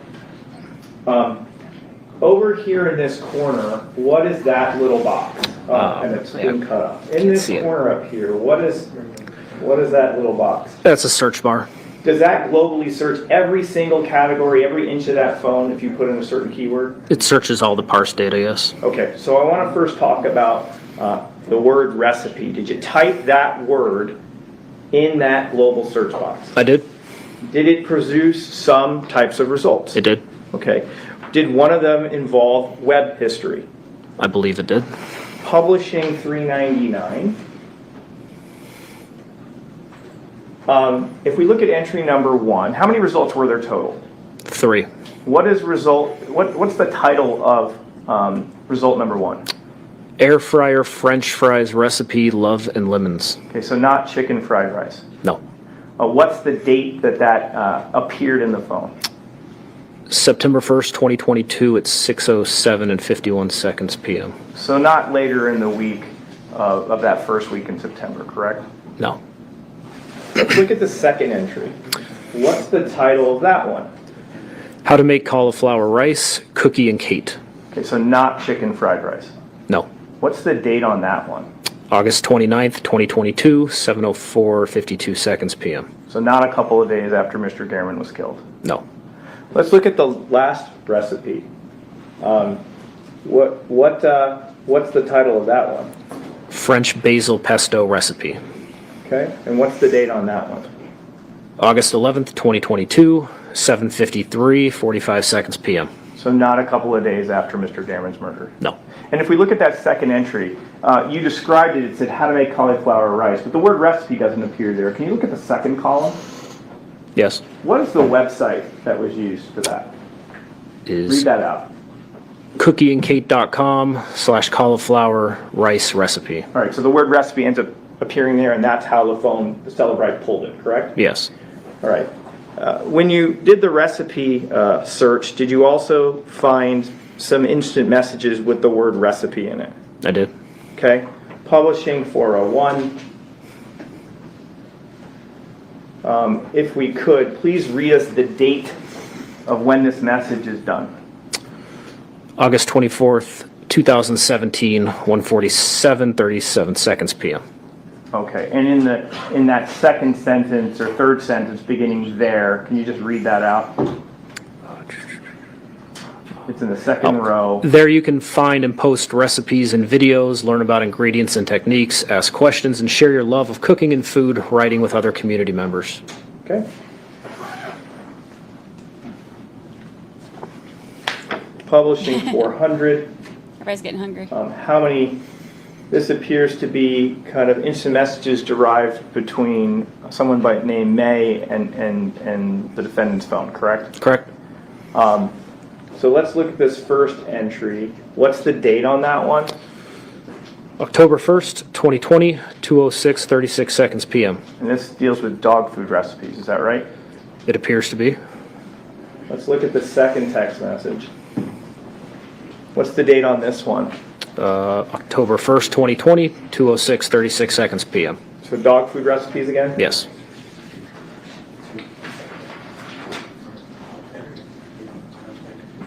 Looking at this date, what's the date on this one? June 4th, 2021, 2:57, 21 seconds p.m. Okay, so again, we're not even within the same year as the day that Mr. Gehrman dies, correct? We are not. Let alone a couple days afterwards. Correct. And this was, So that's that date. Okay, let's move on to the fourth one. What's the date on this one? June 4th, 2021, 2:57, 21 p.m.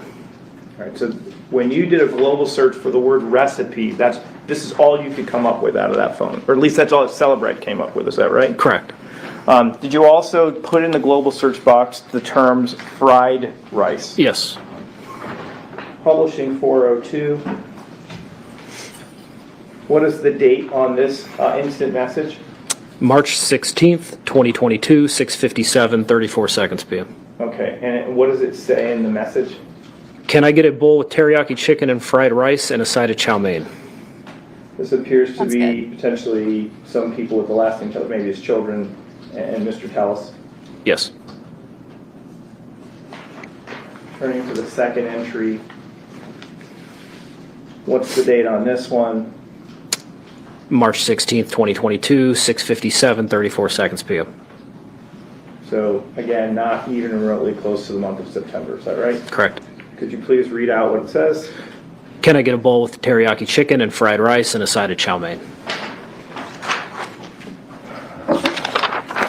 Publishing He 403. lied about how he cut his finger.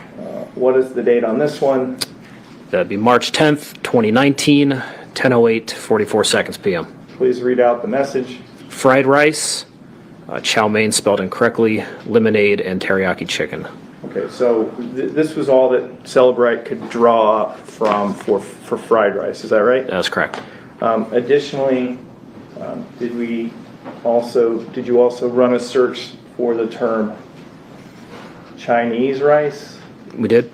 This is focusing very well. Okay, and what happened when you typed that in? No results. Okay, so there was nothing that popped up.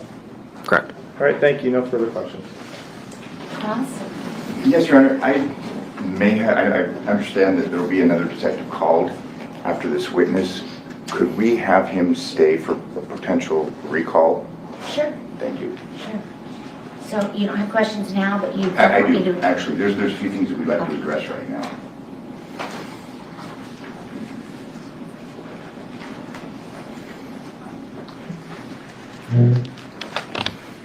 I'm already annoyed. At least it's not Tellis, though, questioning him. I'm so surprised he lied to us, y'all.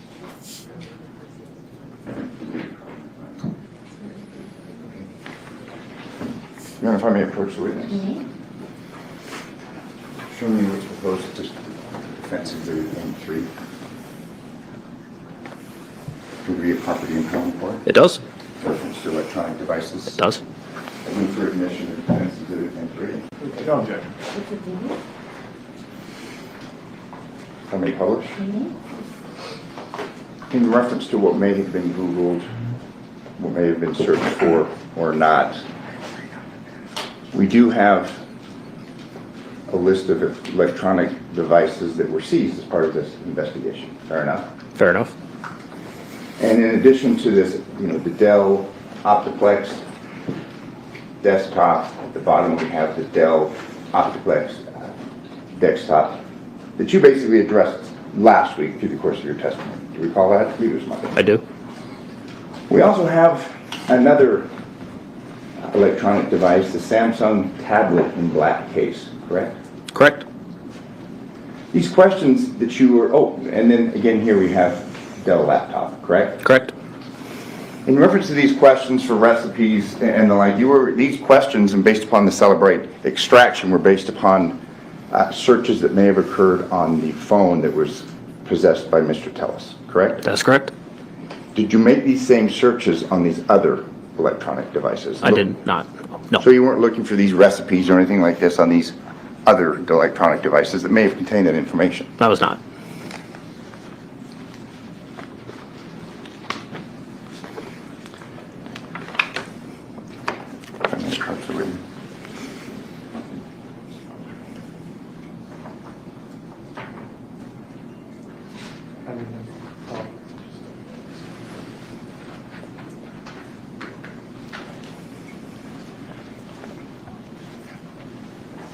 They have another detective that's coming up after this. Approach you with 3 exhibits, if you just give me just one moment.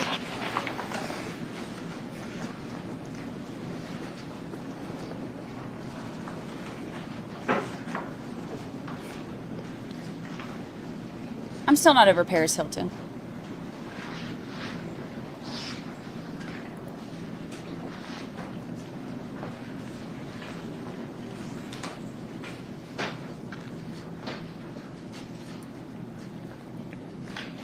Let me approach the witness. Are we all craving Chinese food now? Defense proposed exhibits O, R, and Q. That's O3, R2, and Q3? That's correct. You recognize these?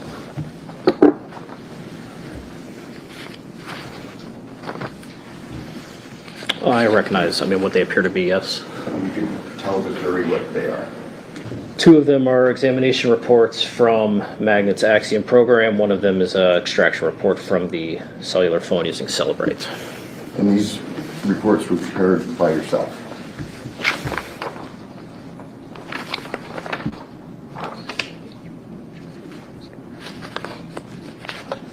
Can you briefly approach? Oh, gosh.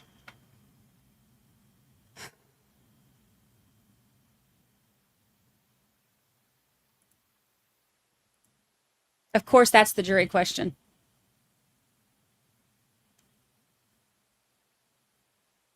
I don't even have words.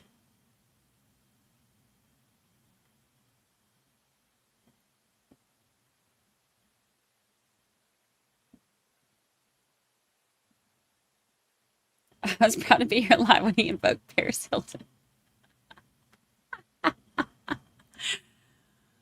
Oh.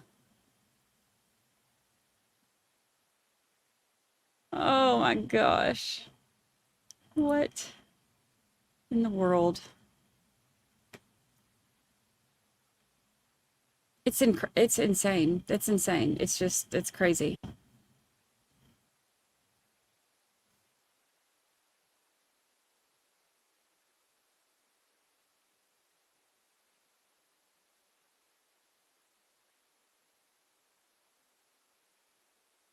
Oh, the madness.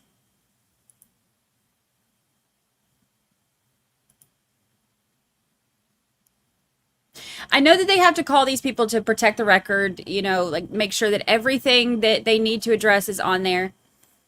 I think we all know we've reached the point of beyond a reasonable doubt. I know that, they got to do what they got to do. But yeah, we have arrived. We are there. We are beyond there.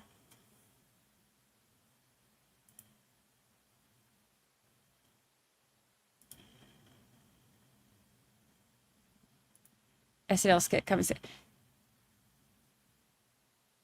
How could they not?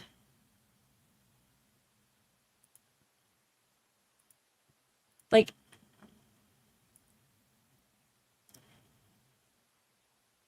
I'm just so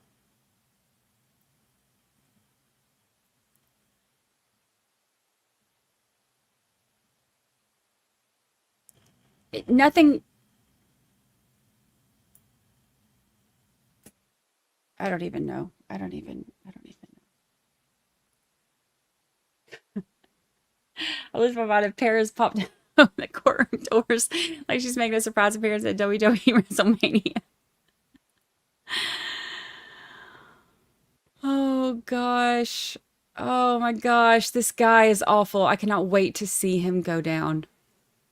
I cannot wait. I cannot wait.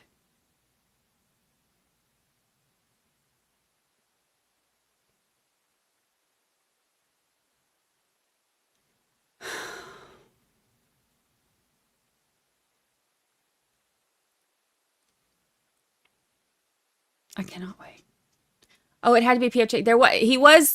There is a P.F. Chang's. He was caught on video at P.F. Chang's. Will he cry after verdict? He might. I don't know, because I think even then, he'll still have that type of attitude, like he can get out of this, like he's still too good for it, you know? Like he's still smart enough to get out of it, I think is what he thinks.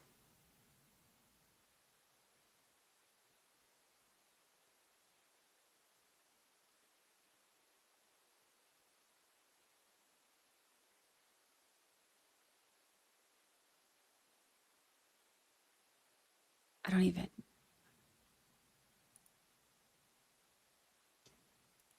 I don't think that people like him are capable of crying like genuine emotion tears. I think that he's like more. Should I state what we're doing or anything to do with what we're doing? It's like it's for show. Right. I mean, is there any further questions for this witness other than that? Before the lunch break, no, Your Honor, in reference to. Okay. Anything else from this witness?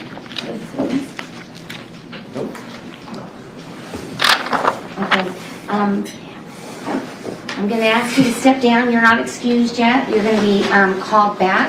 But I think the district attorney just has further instructions for you, and then we'll have you come back and continue with your testimony. Good question. How did Paris Hilton make a trial and Walmart didn't? Any other witnesses? We can call. Yeah. We can call Detective Gaddis. Perfect. Sorry, Mr. Hamner, Detective Gaddis. are you going to go? Okay, just ask the detective to stay close by for further instructions.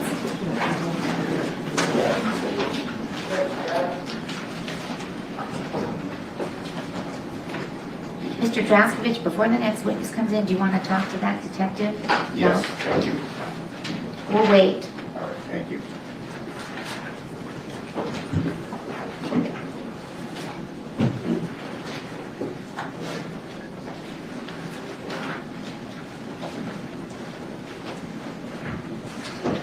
I have an idea for our lunch graphic. I'm going to have him do it because he has now. So just wait. Thank you, though.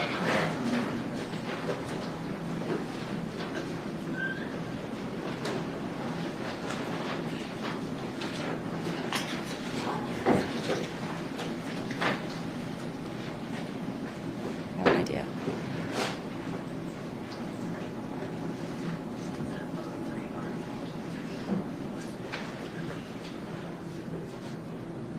How is there not a Walmart, but there's a Paris Hilton? Both sides rested. This is the rebuttal.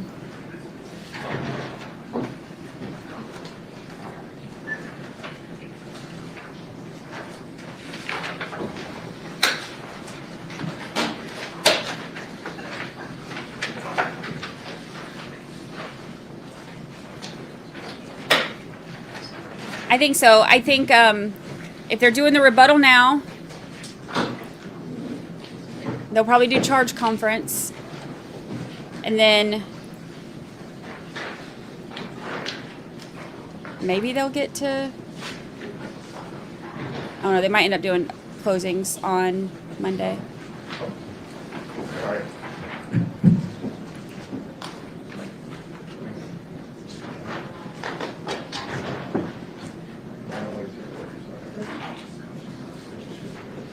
Is she up there? Yeah, they said they. Oh, okay. I need to set up for her, sorry.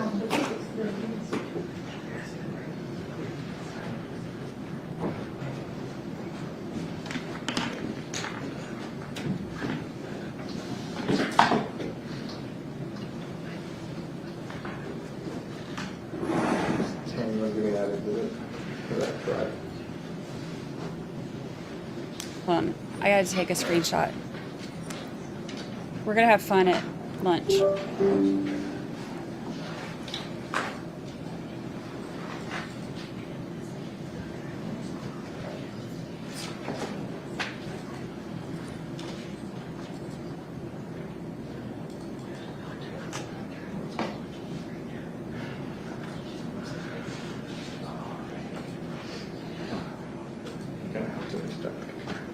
I hope they do closings.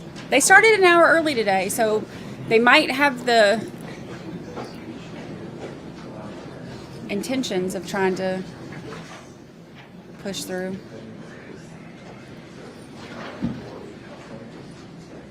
I feel sure they'll do charge conference at least.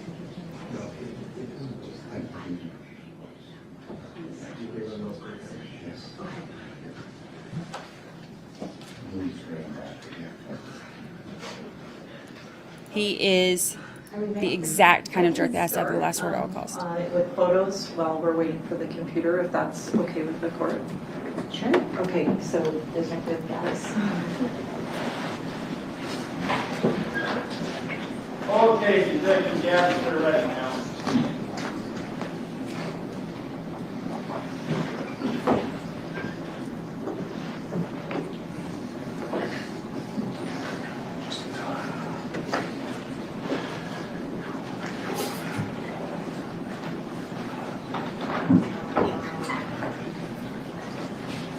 I think that will ask much for. I feel sure they probably will because all of them do. It would be the easiest no that ever existed. You do solemnly swear the testimony you're about to give in this action shall be the truth, the whole truth, and nothing but the truth, so help you God? Yes, I do. You may be seated. Thank you. Good morning. Please state and spell your first and last name for the record. It's Justine, Justine, Gaddis, Gatus. May I proceed, Your Honor? Detective Gaddis, in the course of the investigation into the murder of Mr. Veerman, did you learn how many vehicles Mr. Tejas had in his household? Yes, there were 3. And can you tell the members of the jury what those 3 were? There was the 07 red GMC Yukon Denali. There was a brown, I can't remember the model of it, but it was a BMW SUV and a black Tesla. Okay, and we've seen pictures, obviously, of the Yukon and of the car stop with the Tesla, and I think there's some search warrant photos of the BMW. In the course of your investigation, did you become, his residence is on Spanish Steps, correct? Yes, ma'am. In the course of the investigation, did you learn about a Planet Fitness located on Charleston? Yes, I did. And did you ever drive or try to figure out the drive time between those 2 locations? Yes, I did. And what is it? It's about 4 to 6 minutes. Okay. Depends on which street you take specifically or if you get caught at the light. Okay. So if you were leaving Spanish Steps and going to Planet Fitness, you said it would take about 4 to 6 minutes? Yes, ma'am. May I approach, Your Honor? Sure. Detective, I'm showing you what's been marked as states proposed 407 through 410. If you could just look through those and let me know when you're done. Yes, ma'am. Do you recognize those exhibits as a map of those 2 locations, Planet Fitness and Spanish Steps, as well as pictures of Mr. Tellis's BMW? Yes, I do. State moves to admit 407 through 410. No objection. May I publish, Your Honor? I'm putting on the overhead what's been admitted as states 407. Well, I like how she has her hair done. Detective, what are we looking at in that photo? That is a Google Earth image of the area of town that encompasses 9624 Spanish Steps Lane and the Planet Fitness over there at Charleston and Fort Apache. Okay, and on the left side, there's a couple different routes you can go. Is that fair? Yes, ma'am. When you look at this, can you put the mouse or show the members of the jury the location of Mr. Tellis's house? That's right there. Okay. How about that elementary school, Piggott Elementary that we hear about? It's this structure here. Okay. And then are you able to move the mouse to the Planet Fitness location? Yes, that is over here. Okay. And that street, that main street up towards the top of the photo, that's Charleston. Correct, ma'am.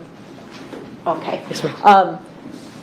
The street that goes in front of that elementary school, do we know what that street's called? Red Hills. Okay. I'm putting on the overhead now what's been admitted as states 408. What are we looking at there? That is the picture of the brown BMW SUV that Mr. Tejas has registered to his family. And this is 409. That is the backside view of the same vehicle. And states 410. And that is a side profile of the same vehicle. Okay. Now, the video that we've seen throughout the trial has all been little clips. But for all the video that was collected in this case, was there hours and hours collected from all of these locations? Yes. And that was all preserved by yourself and other detectives? That's correct. And for the record, Your Honor, all of the long-form video is on state's proposed 372, so we would move that into evidence or offer it. No objection. Okay. Now, with regard to this BMW, did you review video from Piggott Elementary School at a particular date and time? Yes, I did. And can you tell the members of the jury what that was? So I reviewed it for September 2nd, 2022, basically at the time that the Denali arrives back on Red Hills Road and then up toward, as it turns towards Mr. Tejas' house. I continued to watch it as well. About approximately 12 minutes later, the vehicle that I believe is the brown BMW comes out of the same area, off the same street, and makes another turn down Red Hills Road, as if coming the same direction that the Denali had just arrived from. And so, if I'm understanding you, the Denali comes into the neighborhood? Yes, ma'am? And then about 10 minutes later, or I thought it was about 12 minutes. 12 minutes later, you see a vehicle that you believe is the BMW go in front of that elementary school in the direction, one of the ways, to Planet Fitness? Yes, ma'am. Okay. And the state, Your Honor, would now offer 406, which should be a clip of that. No objection. Are we busting his whole story again?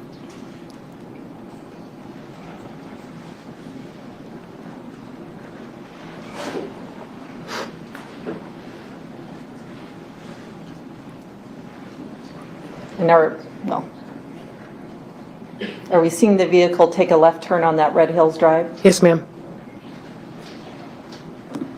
And the time at the bottom was 12:03? That's correct. 12:03. Thank you very much. I'll pass the witness. Cross-examination? Yes, thank you.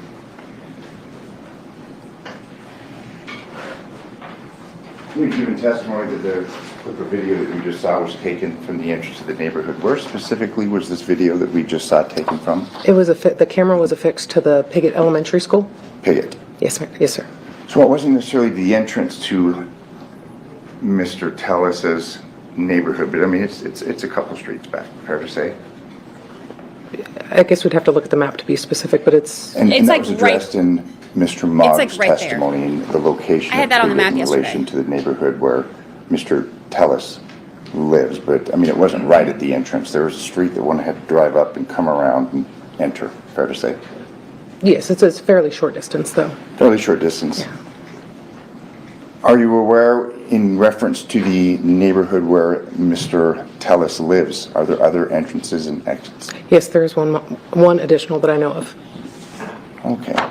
Showing what's been marked as defense exhibit T3. Okay. Can I represent to you that this is a Google map between two different locations? I don't believe there's an objection to the commission. No. Is there any objection? No, Your Honor, sorry. Okay, T3 He's so full of it. This is also a Google map. Yeah, I'm just trying to figure out where that is. Okay. Do you recognize these 2 points of interest? Yes, I do. Look at his stupid face. Sorry. I may publish. This little different subject, but we've got you here, so we're going to ask you this question. This is a Google map again, timed distances. The driving. We have this point here, the red point, the Clark County Public Administrator Office, correct? Yes, sir. And that is where Mr. Tellis was working. Correct. We've heard testimony concerning the search. I think it was from you on September 8th, 2022. Yes, correct? sir. And this other address on West Vegas Drive, North Jones Boulevard, this is the location that you were able to ascertain from photographs, and you had given testimony that you felt that this was a surveillance point. Remember all the photographs of all Yes. the various cars? That's that point, correct? Yes, sir. And we have a drive time, there's two, and oftentimes these Google Maps, they have different times, but we have 11 minutes and 12 minutes, correct? Yes, sir. We have a 4.4 mile distance and a 5.2 mile distance. Correct.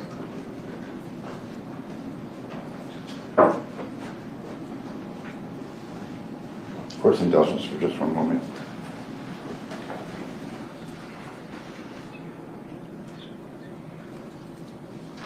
Thank you, ma'am. I have no further questions. Any direct?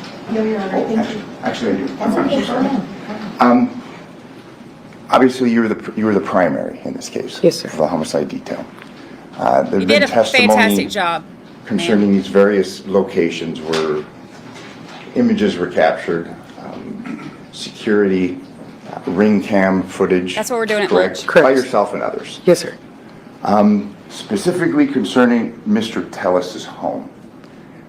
There had been a discussion with Mr. Mogg concerning his security cameras, and I think you and I had addressed that last. I know I saw the images of the cameras up and the cameras not up. And Yes, exactly. Yeah. There was a question. There were security cameras up above near the roof line where they were not there on September 1st, but then later, I think Tolliver had testified, but then there were security cameras up above, correct? That had Yes. been later installed. And Mr. Tellis had testified concerning that. But let's talk about a ring camera. Yes, sir. A ring camera right by the front door. There was a ring camera there, correct? Yes, there was. And was the data from that ring camera obtained? What was available was obtained, yes. And what was available? Oh, I'd have to look back in the case file. I don't remember at this point. I knew there wasn't anything at the particular timing that were basically on the second. There wasn't much video that was found to be relevant. Okay. That's what we're doing So for is it your lunch. testimony that there was no relevance? And I mean, obviously, did you have a chance to review what may have been captured? Yeah, the ring video I did. Okay. And specifically on September 2nd, was there any evidence that you're aware that was recovered from the ring camera that was right next to his front door? I can't remember if there were clips from the second or not. I just remember that whatever was there, I could tell it wasn't relevant. And that's why there wasn't any clips preserved, or they were all preserved, my mistake. But that's why any clips weren't used potentially in that video synopsis that was provided. And who would have reviewed the evidence that was taken from the ring camera? I know I did. I'm not sure who, are you referring to Detective Mogg? Yes, or yourself. I'm asking who would have reviewed the contents of that ring camera? I did, and I know he had it available to him with the video production, so I could assume one way or the other, but I can't say if he did. I know I did. Okay, and if he had given testimony when asked that same question, he talked about the security cameras up above that were installed later, but he didn't appear to have any memory of anything that may have been reviewed from that ring camera. Okay. All right, and you don't have an independent recollection of what may or may not have been recovered from that ring camera? I don't, I'm sorry. Okay, no further questions. Thank you, ma'am. Thank you. Any redirect? Yes. When you say not relevant on the ring camera, what does that mean? We knew what time, or had estimated the timing of when All of them are. the red denali would have left, when it would have arrived back, and there was nothing at those timing marks, or really in between that time either, showing that Mr. Tejas was home, or that anybody else was coming and going. So it wasn't informative as to the whereabouts of Mr. Tejas at any time? Correct. Thank you. And when we talk about any time, we're talking later in the day. I'm talking on the 2nd. On the 2nd. So outside of that, you have no memory of anything that may or may not have been captured on that Ring camera on the September 2nd? I don't. I'm sorry, sir. Thank you. No further questions. Anything else? No, Your Honor. Okay, thank you very much for your testimony here today. And step down, and you are excused from your subpoena. Thank you for coming back today. Does the state have any further witnesses waiting? We do not, Your Honor. I think we may be recalling, or Mr. Jaskovich may want to recall Detective Holtzman. Okay, all right, so we'll break for lunch. Thank you. During this recess, you're admonished not to discuss or communicate with anyone, including your fellow jurors, in any way regarding the case or its merits, either by voice, phone, email, text, internet, or other means of communication or social media. Read, watch, or listen to any news or media accounts or commentary about the case. Do any research, consult dictionaries, the internet, or reference materials. Do any investigation, test a theory, recreate any aspect of the case, or in any other way investigate or learn about the case on your own, or form or express any opinion regarding the case until it's finally submitted to you. We'll be in recess till lunch. When that witness comes back, I think that's our last witness of the day, right? We will bring you back in when that witness is here, and we will probably end early for the day. But at this time, you're excused for lunch. Thank you. Thank you. All right.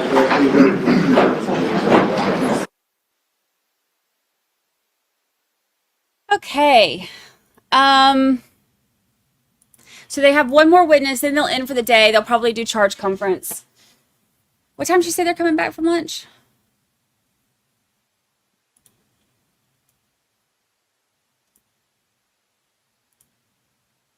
We're about to have fun.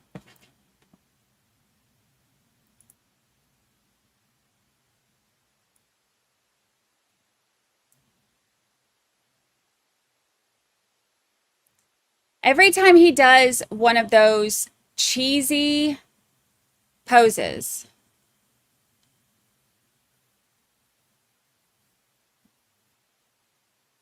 it looks like a glamour shot to me.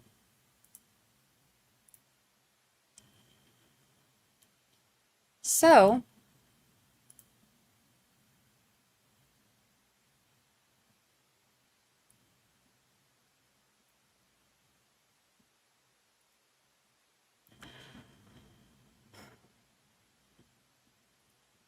we are going to make him a glamour shot.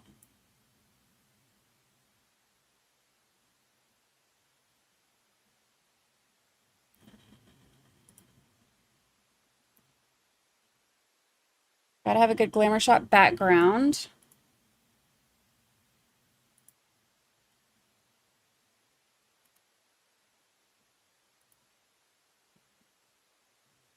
Glamour time. All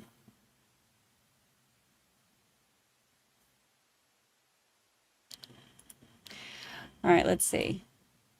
I took a couple screenshots of him so we would have a couple pictures to choose from. Oh, you know what we need to do? You know how the glamour shots used to have like the one main picture and then the one kind of in the corner? So we need to do, so this will be a 2-in-1. We'll do a 2-in-1.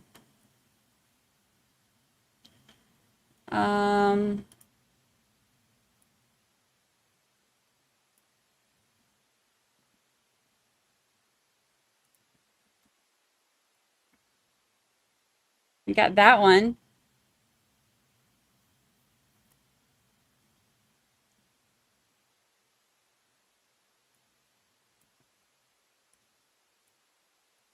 That one's a good one. And I think, let's do this one. This one's kind of dramatic, isn't it? And we can do, I like that one.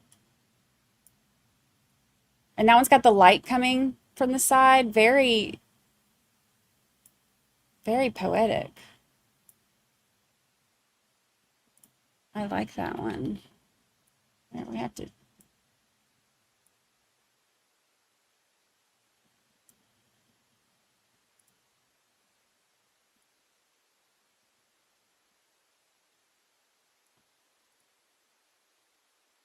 I should give him some feathers because we got to cover that. Got to cover the chair a little bit. Feather boa. Because you cannot have glamour shots without a feather boa, right?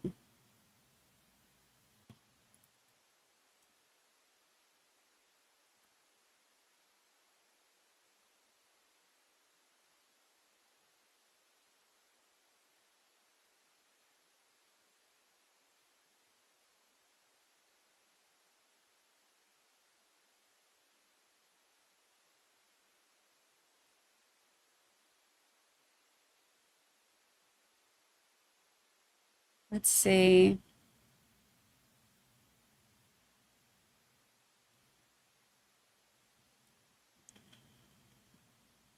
Don't have many to choose from here. Let me just find a picture of one.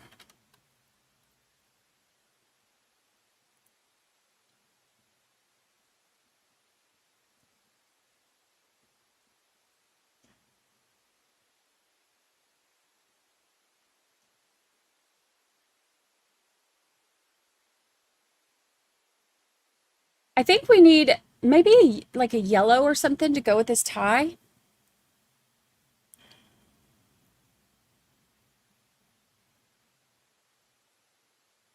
Slim pickings on the feather boas. Not finding a whole lot. Orange.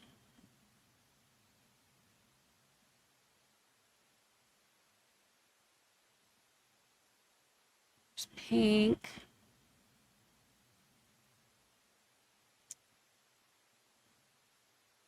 There's red.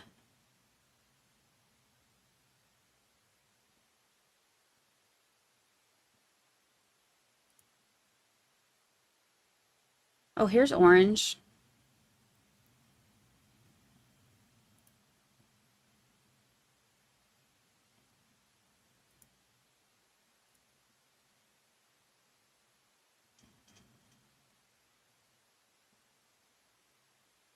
Let's see, that one's a little too small. He needs drama. He likes the drama. This one.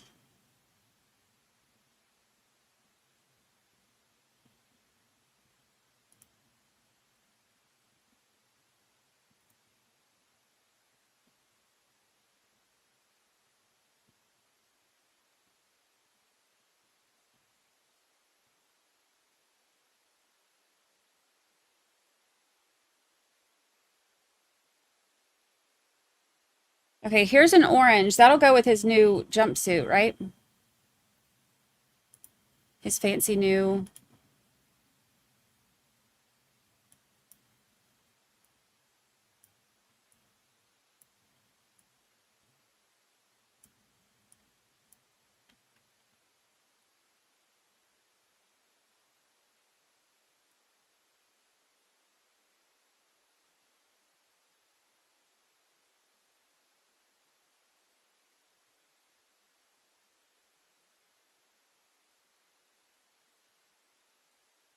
Hold on.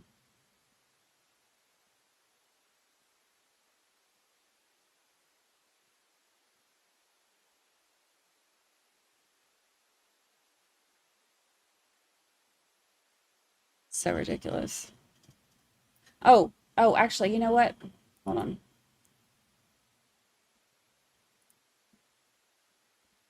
Hold on. I have a better idea.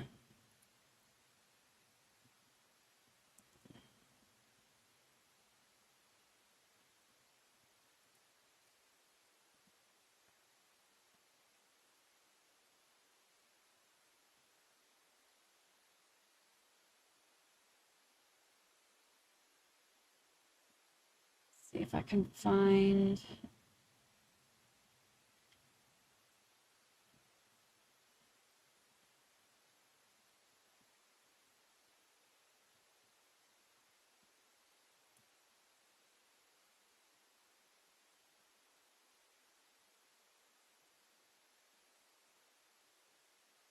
Do people not wear feather boas anymore?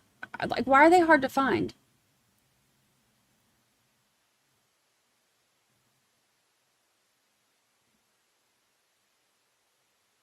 Oh, that one's cute. I would wear that in real life.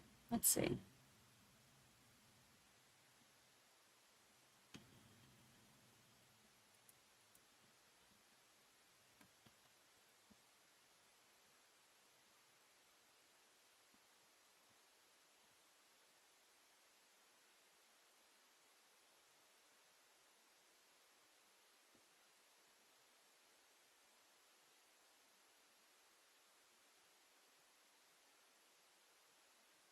We might have to do, hold on.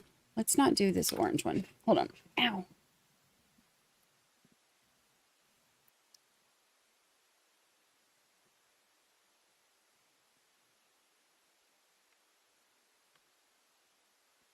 Look, they've got like pictures of animals and stuff in them.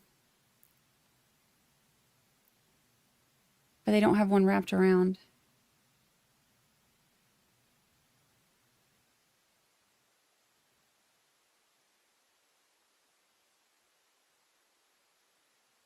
That was cute. Oh, a burlesque store.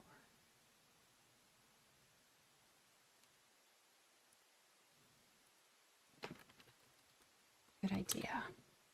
Good idea.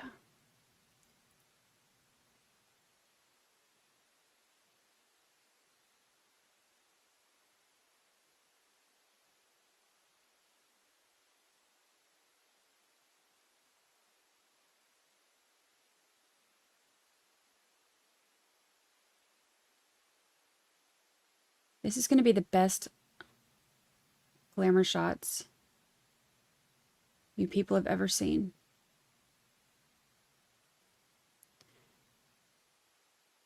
It has to be perfect.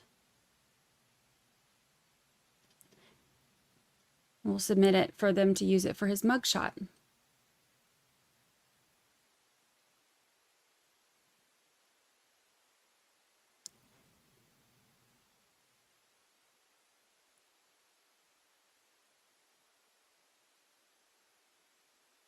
Okay, this one's not orange, but it's kind of... Here, let's see if we can make...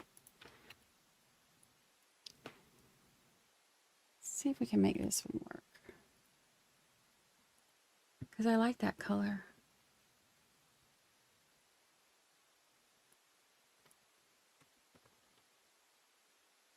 Oops.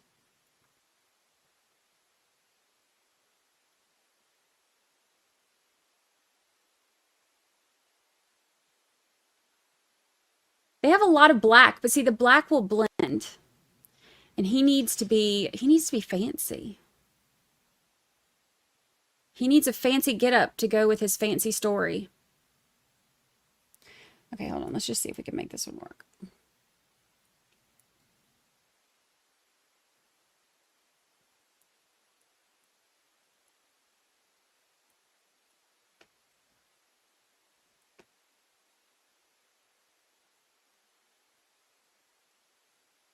It's still not gonna work.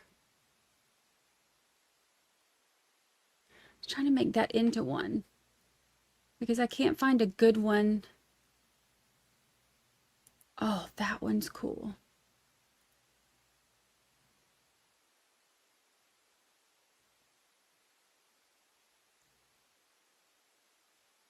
That one's white though.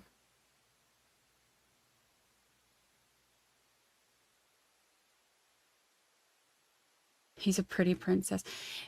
If it's a mugshot, it needs to include his height of 5'5.5". 5'5" and 3/8". Thank you very much. I think it's hilarious that they asked him.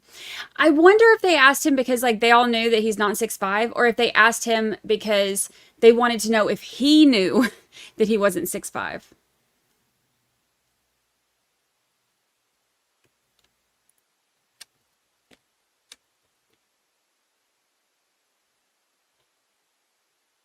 There's no telling.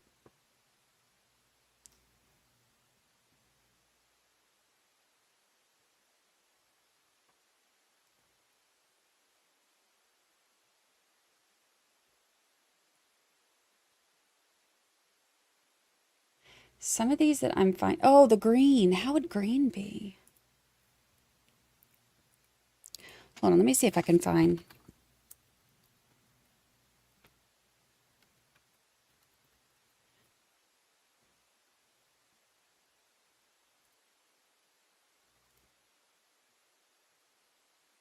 How's it give me burrito wraps for feather jacket? And just jacket. Feather.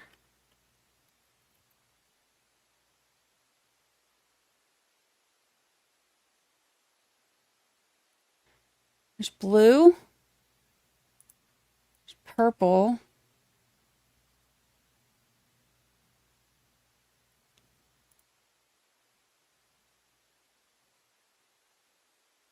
Orange.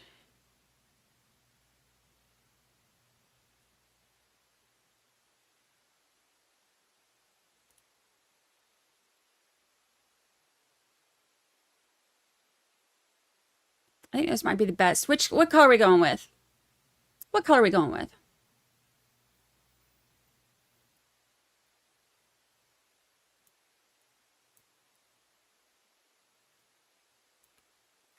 Orange?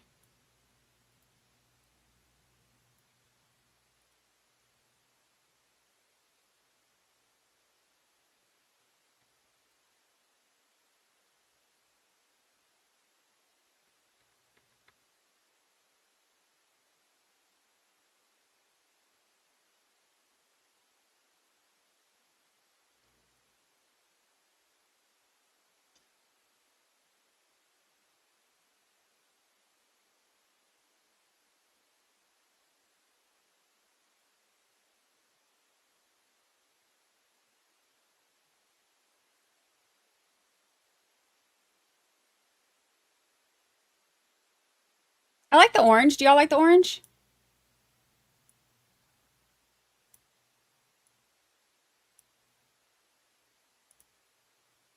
To match his prison jumpsuit? It's the closest to orange I could find.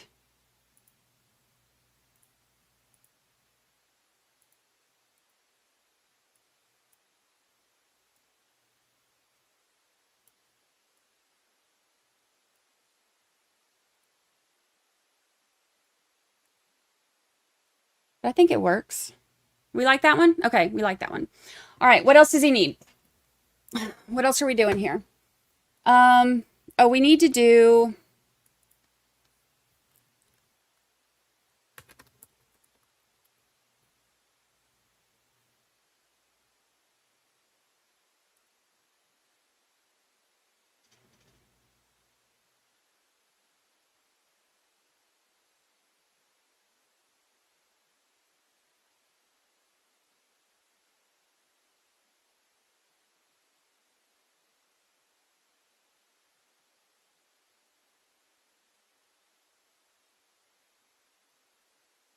Oh, I don't like that one.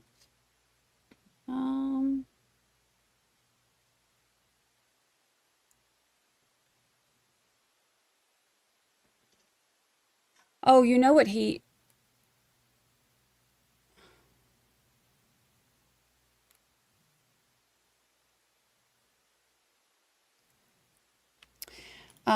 we need to do one of those, oh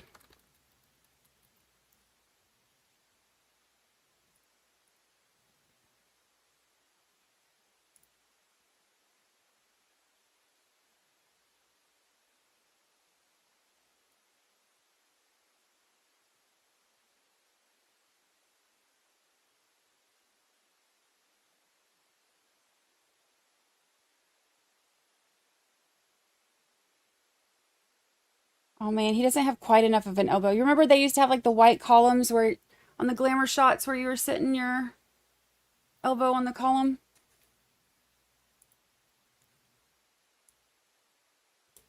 It's not quite enough for the white column.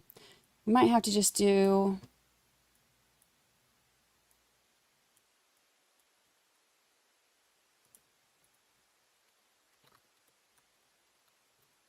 circle frame.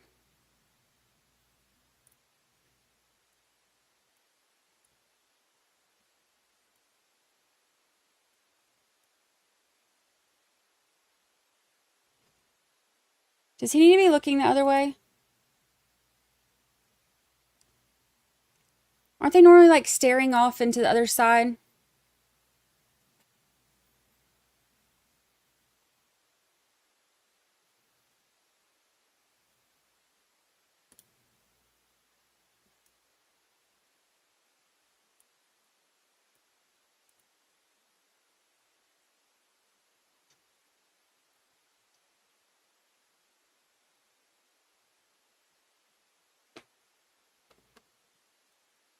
Um,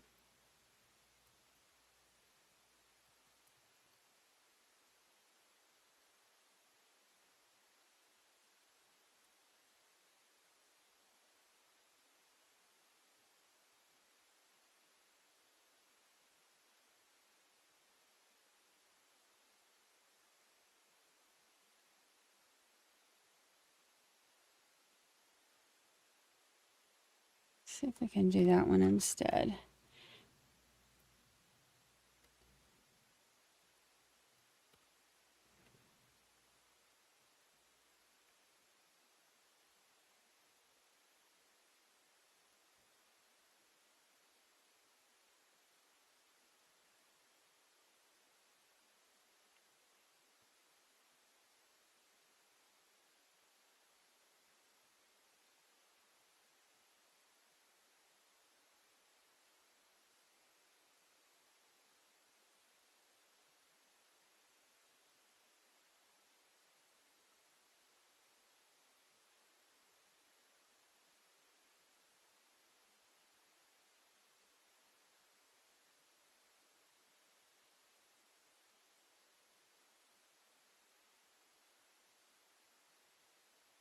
Okay, now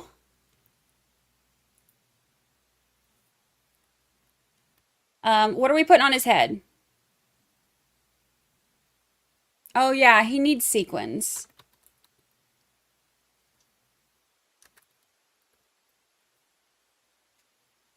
Let's see. He needs a sequin something.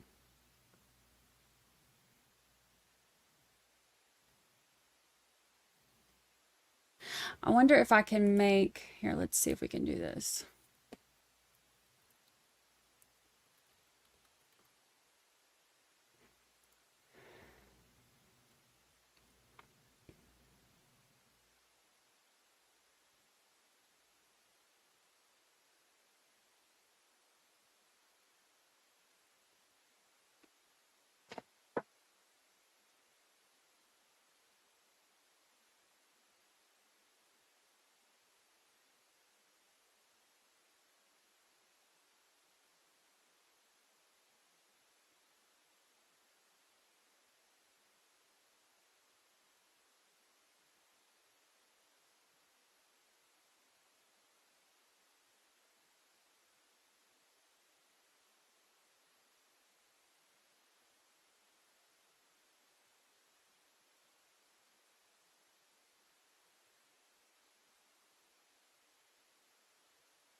We have to.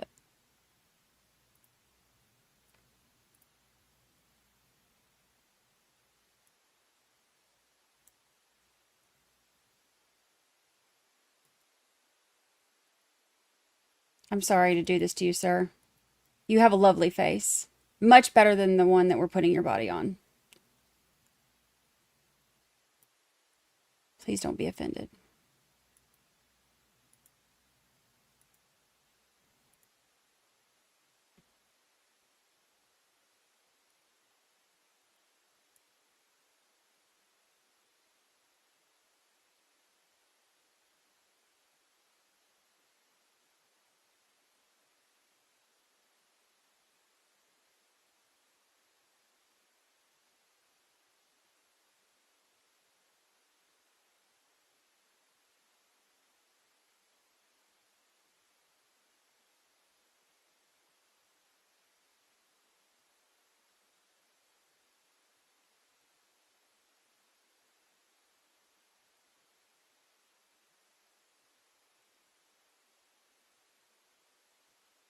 This guy's like skinny, or he's got like a big head or something. Well, he does kind of have a big head, but.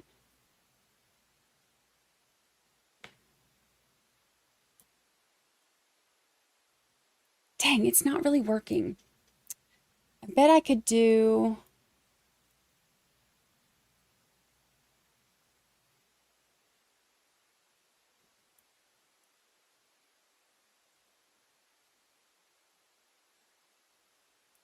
Oh, it's kind of like this side needs to just come off, doesn't it? It's like almost not quite twisted enough. Dang. He might not get a sequin jacket, y'all. Look at that face he's making. Let's make this even like kind of more obnoxious.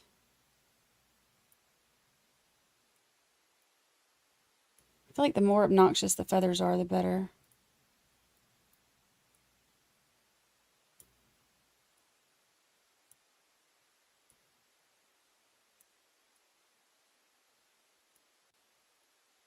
I love the light coming from the side for him.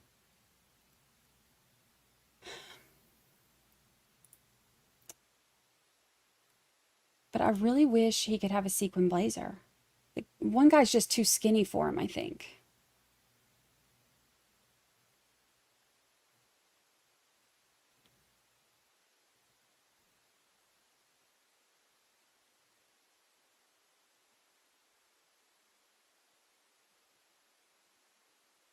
Oh, I wonder, isn't there a way to...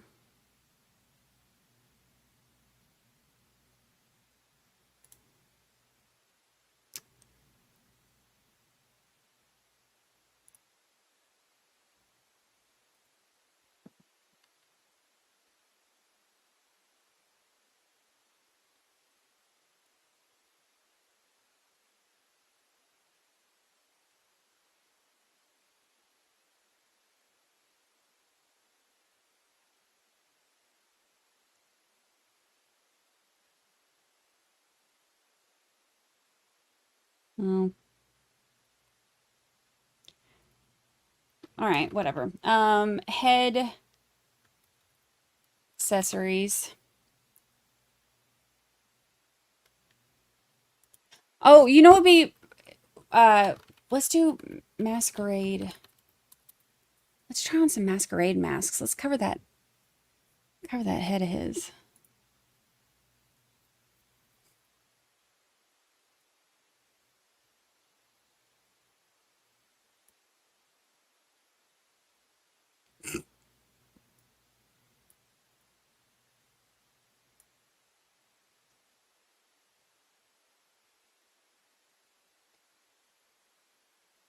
Oh, a sequin fedora. That's a good idea. We could do that. That way he still gets his sequins.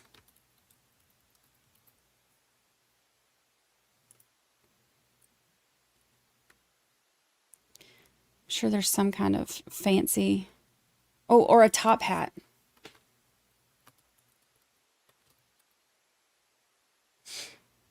Let's see what we can find.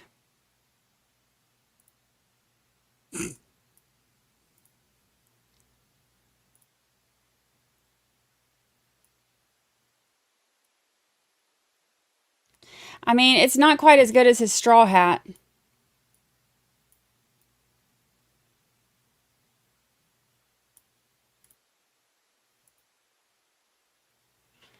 But not bad.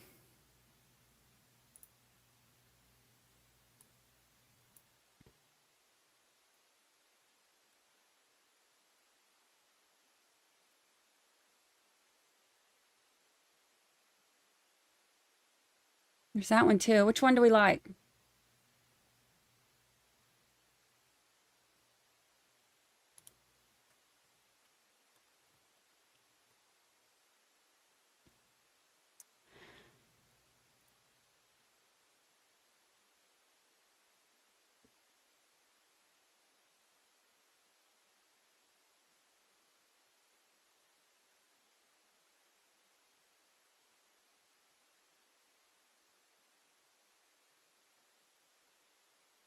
This looks like those big ones that Slash used to wear.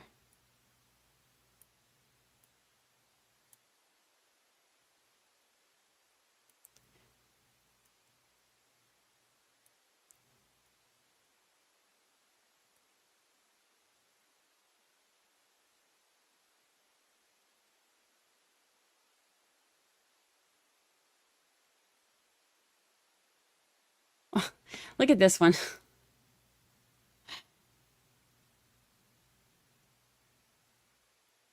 Oh, we could make him like a leprechaun.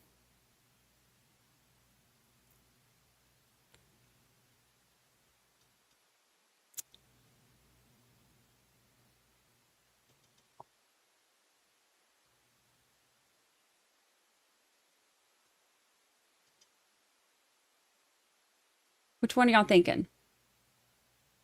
Oh, it is kind of like the Monopoly guy, isn't it?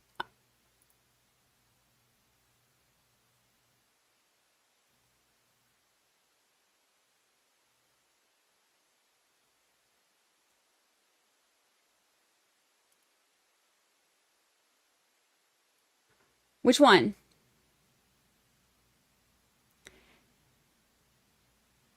Okay, I'm hearing Leprechaun. That one's not fancy enough for Glamour Shot.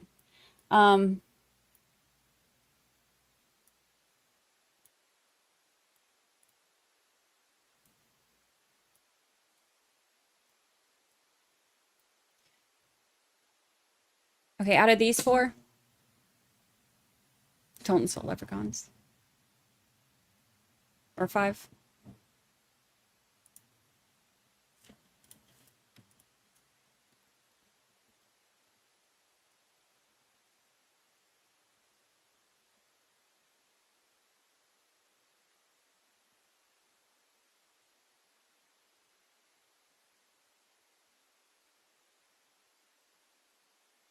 Okay, so the Irish is okay. So Leprechaun's out.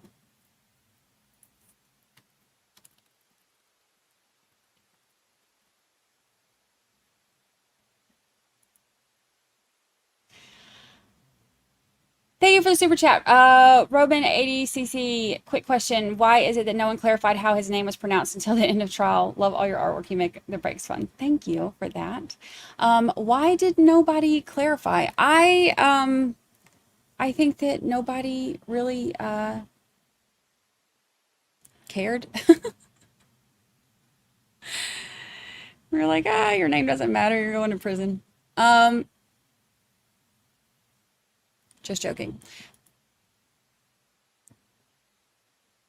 I don't know why. Even his attorney said a minute ago, like, oh yeah, I guess like he said it. He says it this way. Like, bro, your attorney doesn't know?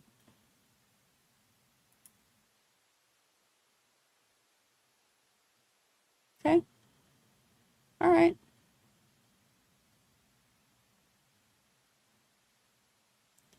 Let's see.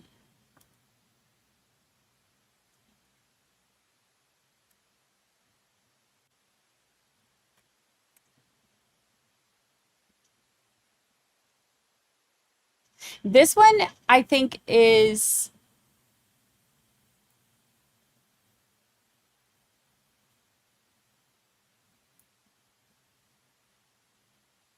I don't think that one's gonna work.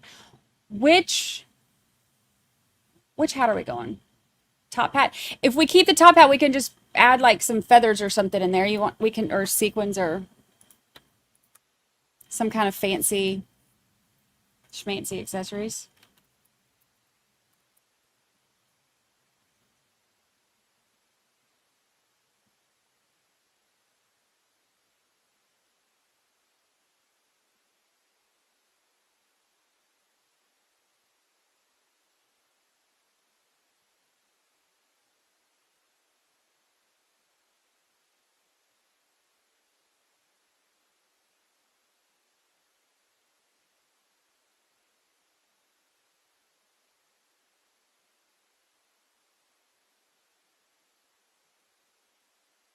Oh, we could give him peacock feathers on there.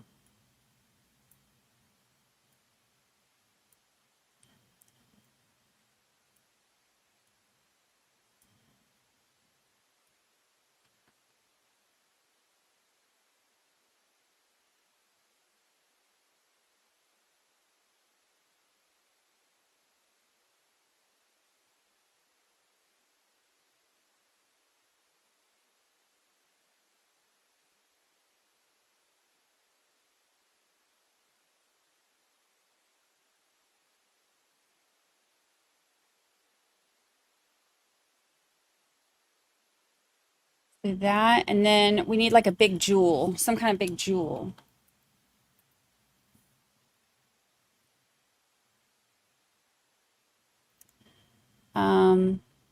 Maybe orange to match his.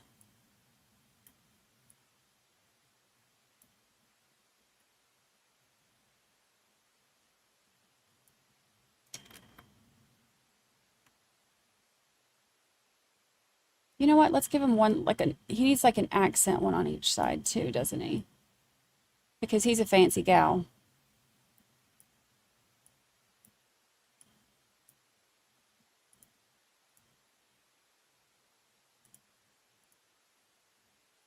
Oh, that's nice. That's nice. That's so nice.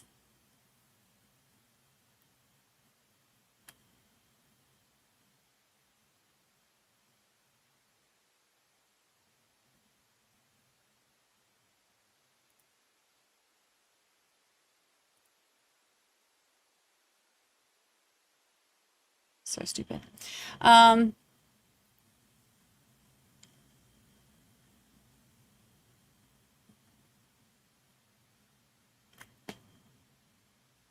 Let's see.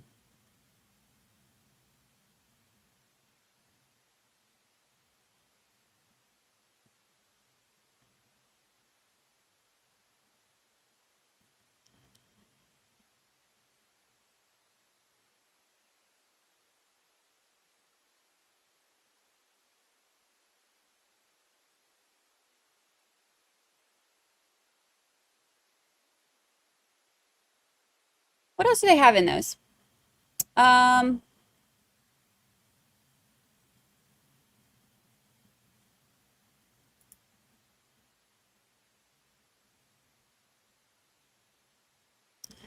Let's make.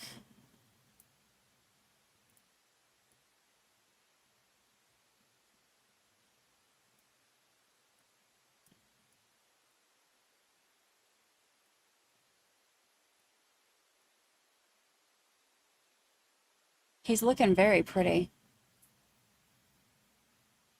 A tiara? What, on the other one?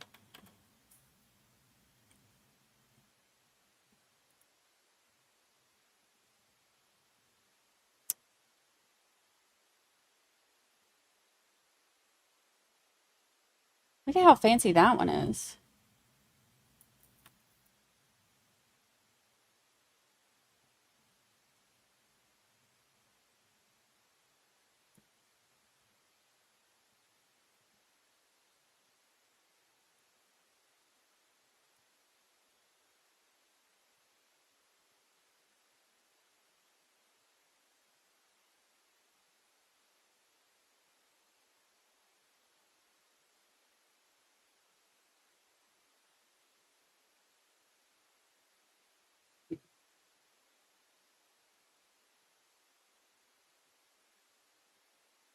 How's that?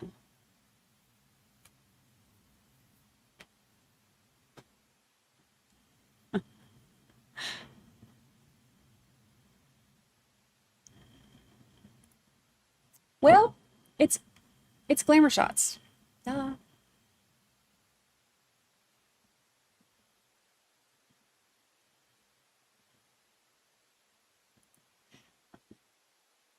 All right, let's see what else.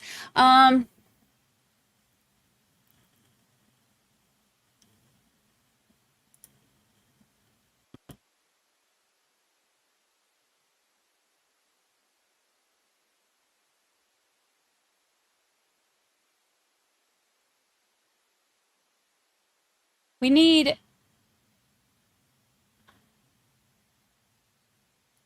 You know what we need for this one?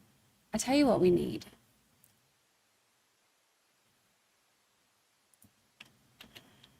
But hold on. We'll have to do. Oops. Oh no, what's happening?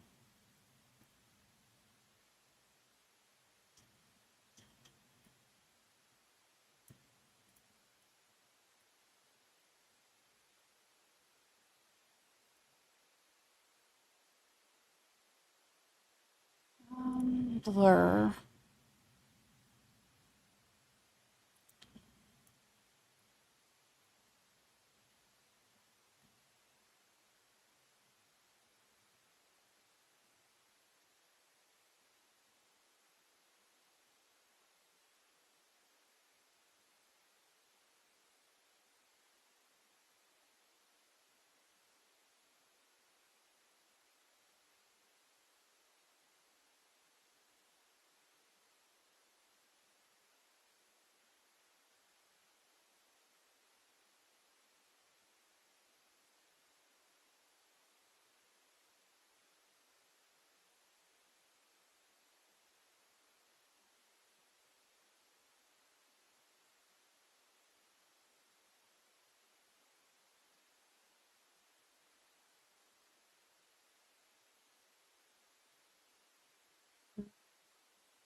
Oh, you know something too that I was going to say earlier that I was thinking, but I didn't want to interrupt his stupid lies.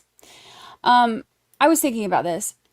The whole thing about how I didn't even know where he lived is BS. Total BS. You know why? Jeff Garriman owned his home. Jeff Garriman had owned his home for, I can't remember, since the 80s or 90s. He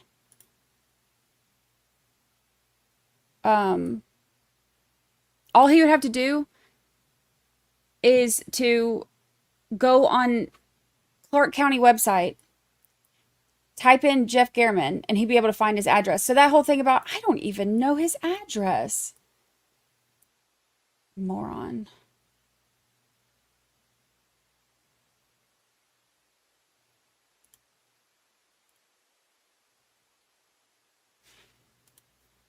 We need more blur.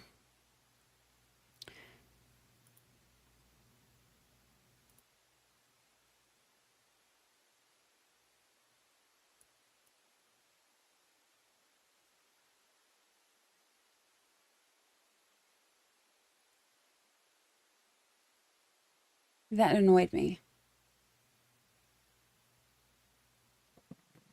My computer just started moving slow. I think I'm doing too much. I think it's like, you need to chill.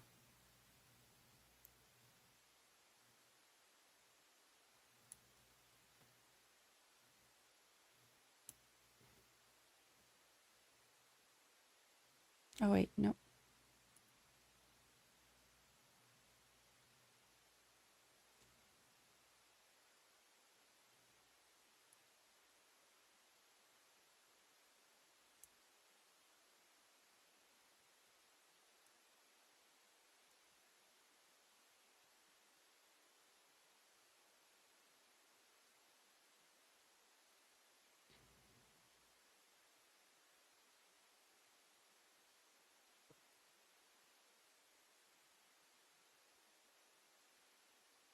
Yeah, I mean, everything.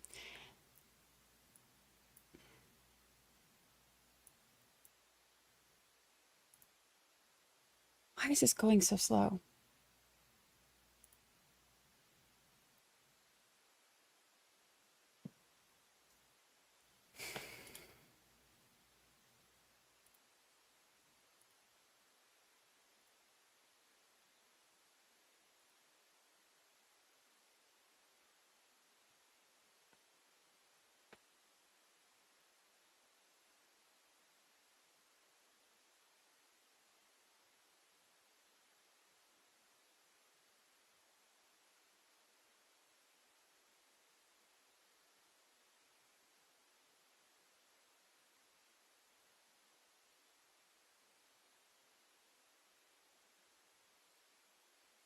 It is harder than it looks.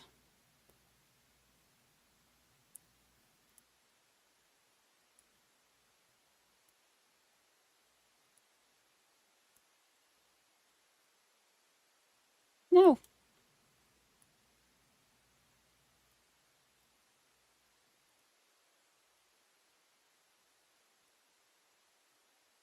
No.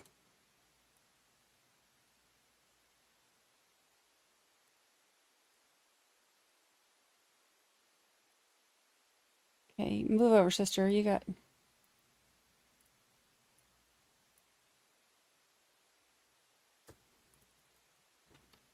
Okay.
All right, he's nicely blurred in.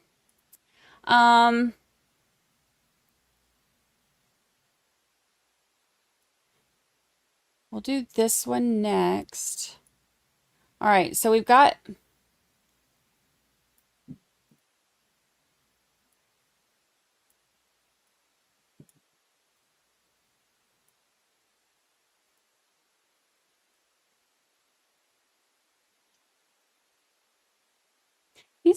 he's not fancy enough. Just the tiara isn't enough, is it? He needs, what does he need?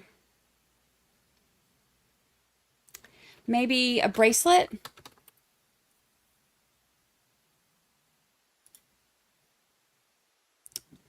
Pretty, pretty bracelet.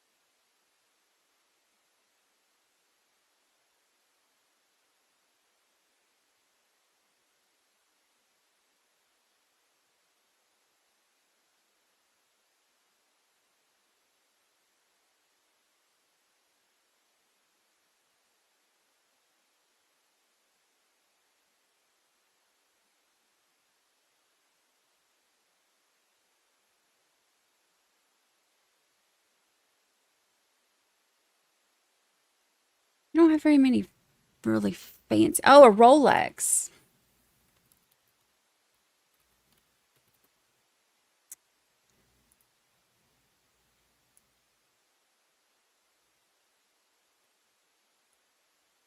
Not an Apple Watch with a text on it.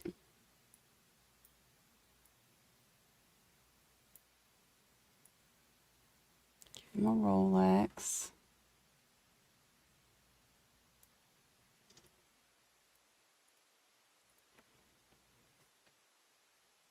Earrings?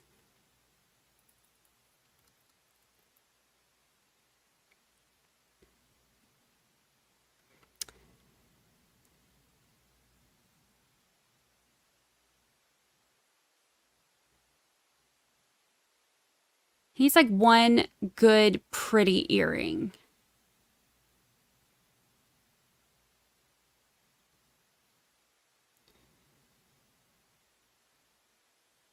Let's see.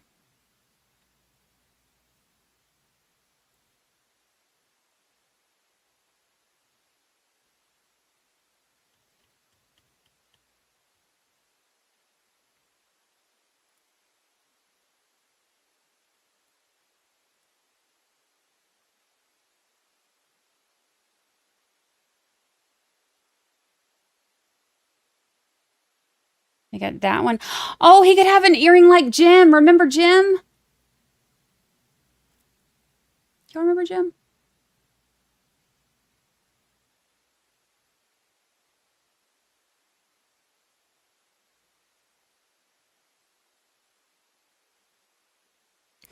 The gold kind of blends in with his ugly marble head.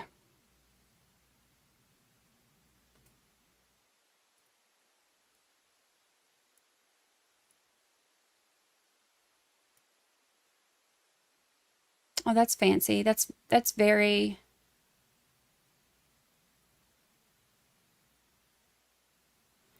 That's very glamour shots.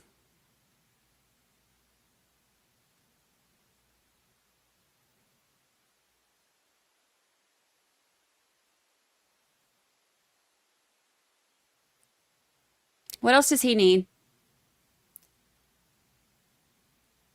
Before we swap over and do our last one. Or is he done? Are we done with him? Are we moving on to the last one?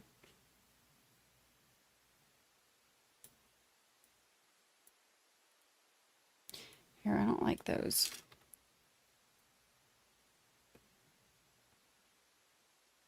Um...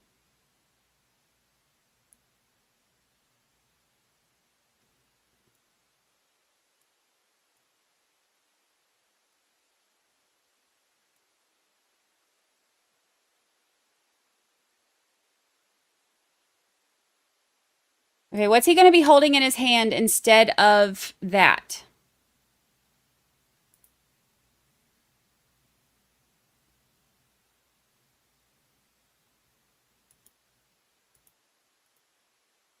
Instead of his little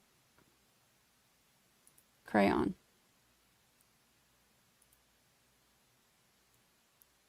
A fairy wand? Fairy wand is good, okay. I like the way y'all are thinking.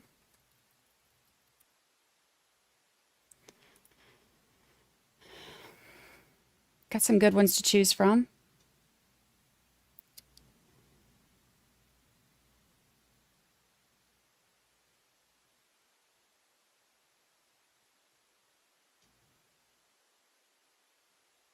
You could give him one of those ribbons like the girls in the Olympics.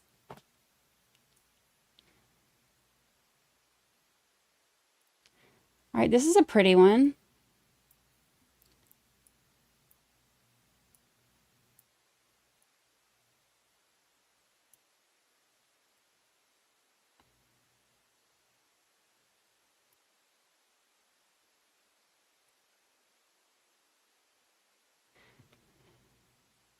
But then he's got to, I mean, you got to have glitter coming from it, right?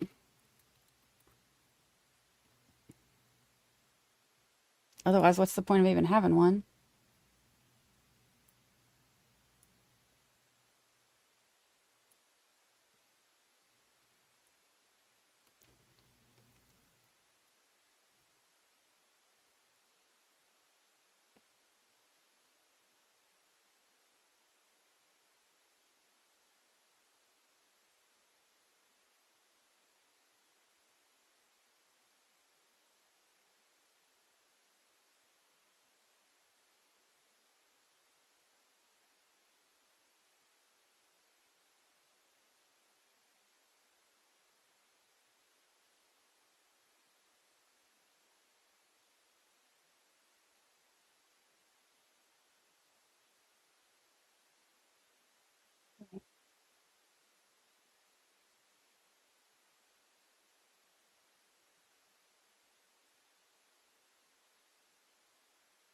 Why can't I get this to look right?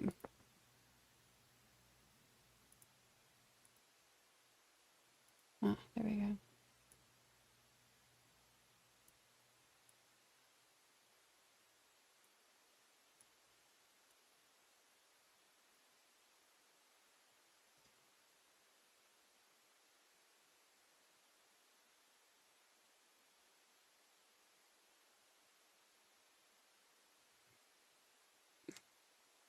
Here we go.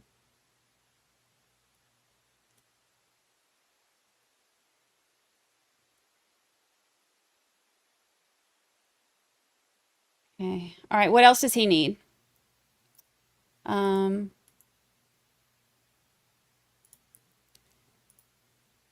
a lovely wand.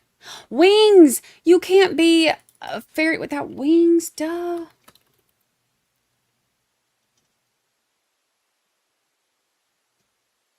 Let's see.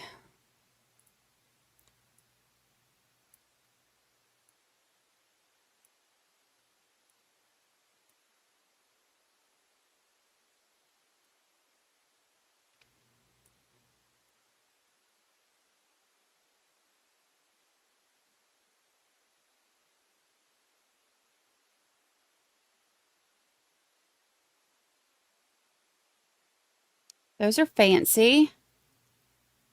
How do we like those?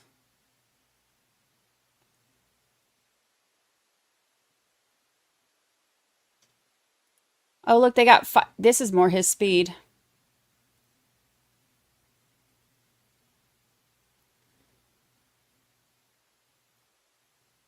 Oh, wait, nope. Found them. This is it. Here. We're going to do this on a whole different page so we can...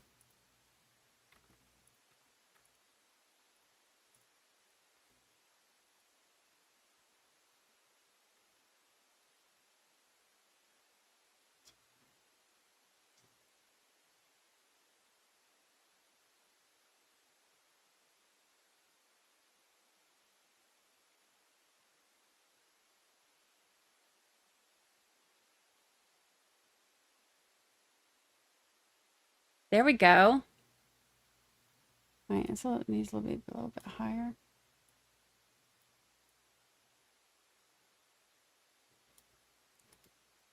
How's that?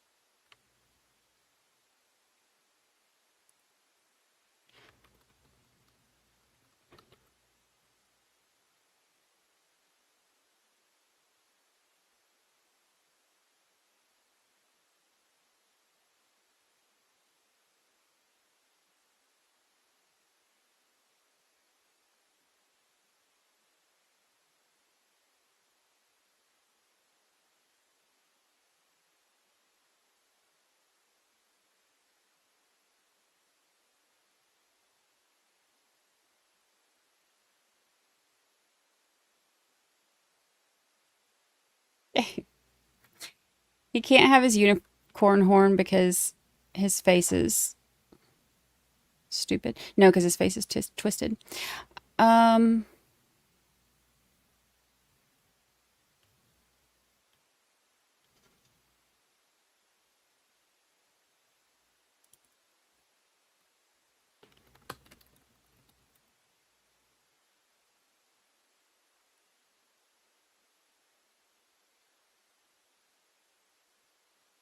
Well, if we're doing devil horns, then he needs to have those other wings.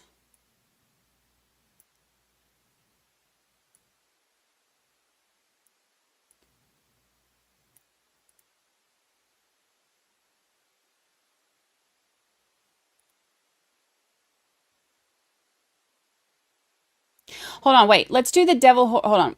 Let's do the devil horns on another one. We'll make this one.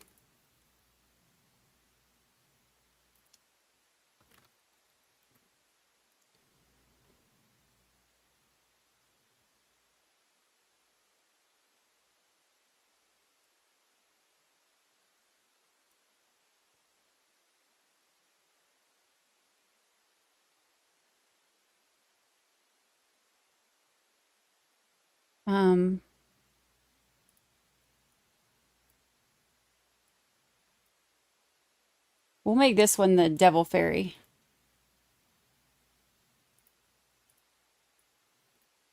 And we'll give him a pitchfork.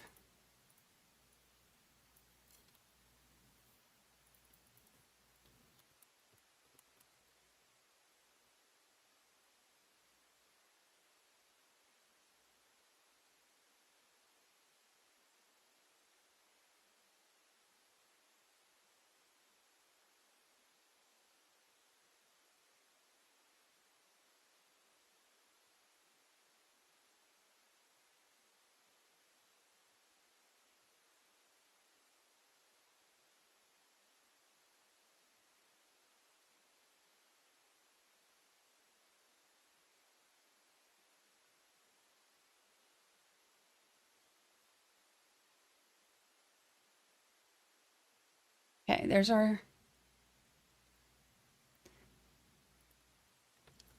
All right, so this one is our sweeter one.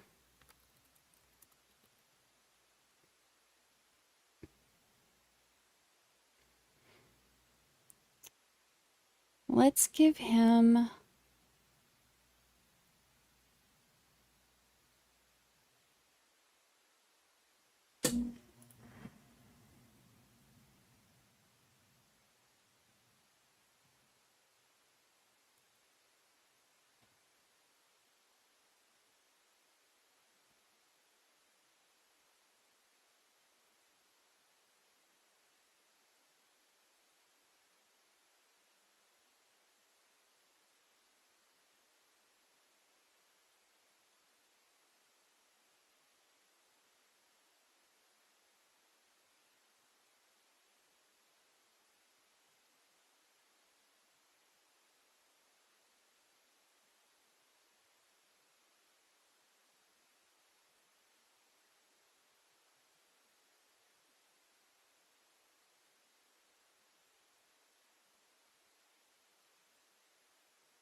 like he needs flowers.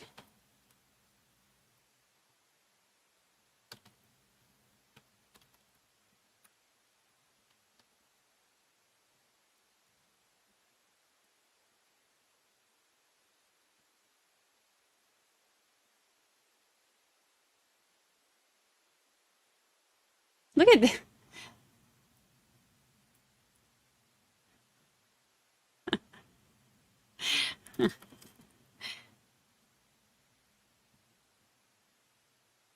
Um,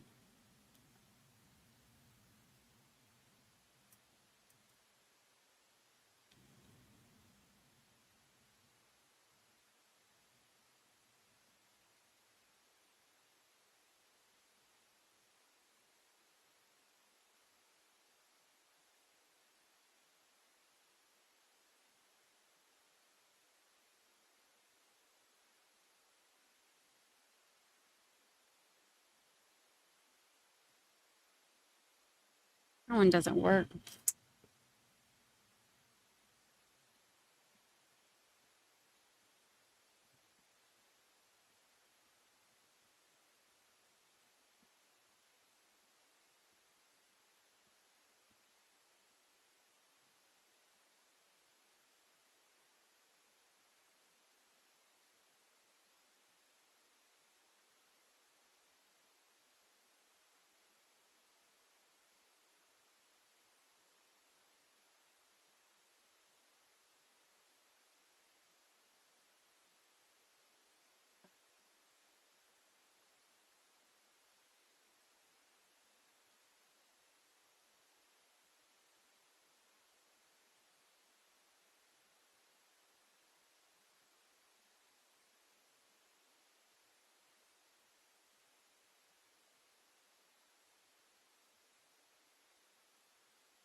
That one's pretty.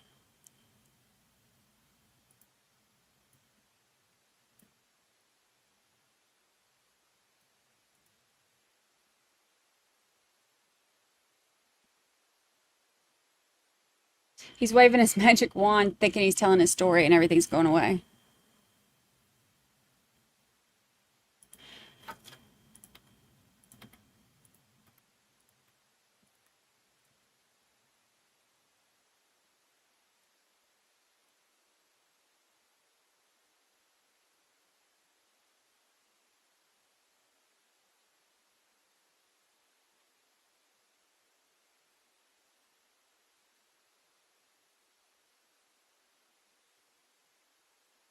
Huh.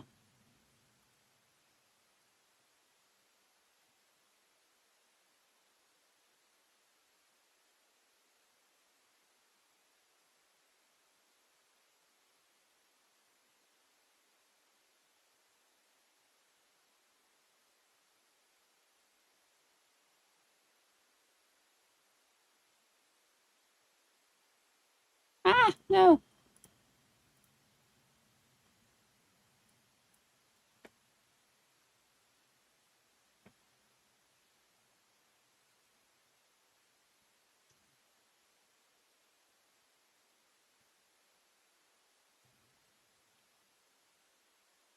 All right.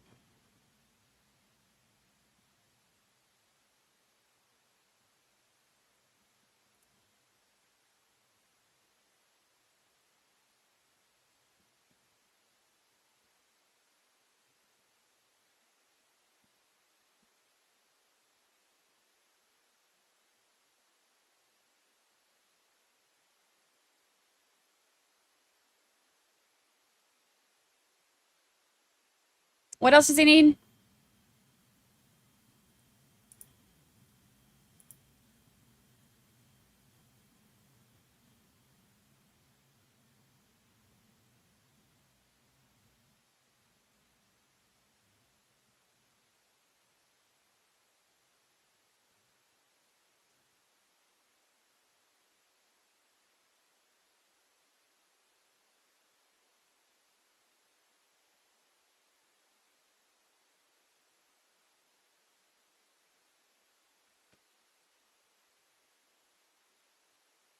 bow tie. A bow tie is going to be hard because of what he has on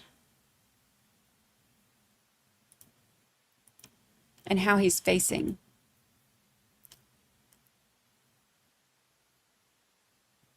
Let's see.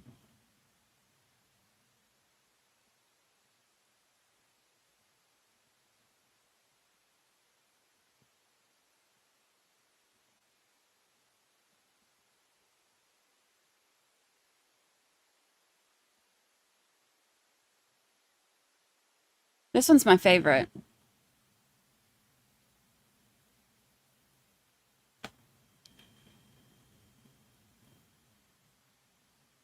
This one's the most accurate.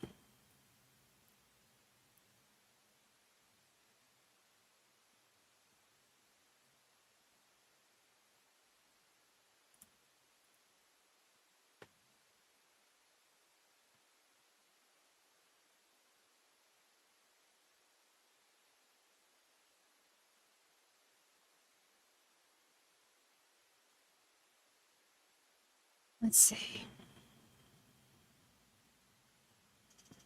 Oh, earrings on this one.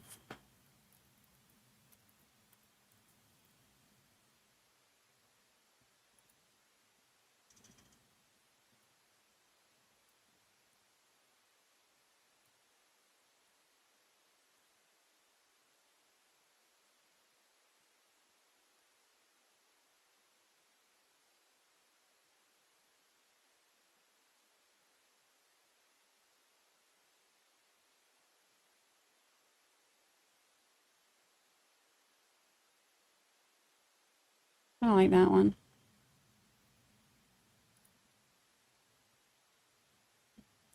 Bedazzle his suit. Let's see how we can do that.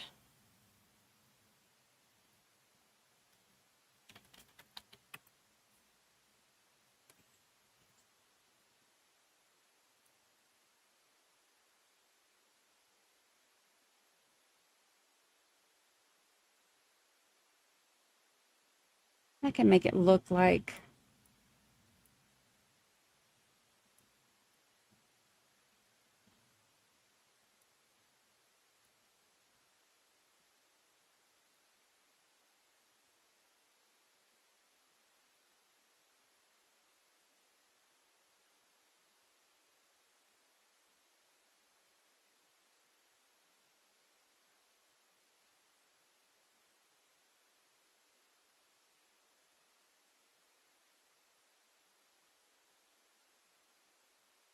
um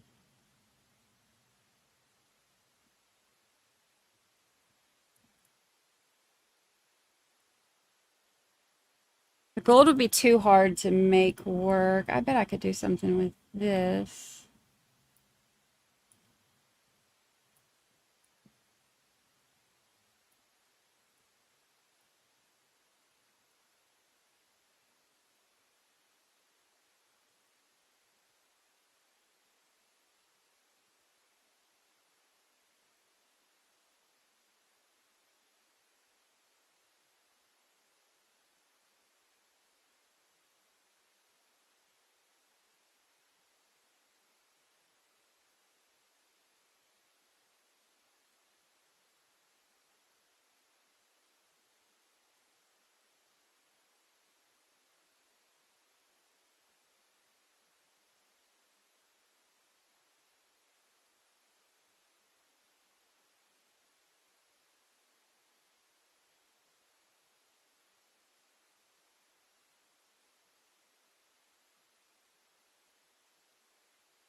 6 months. Happy 6 months.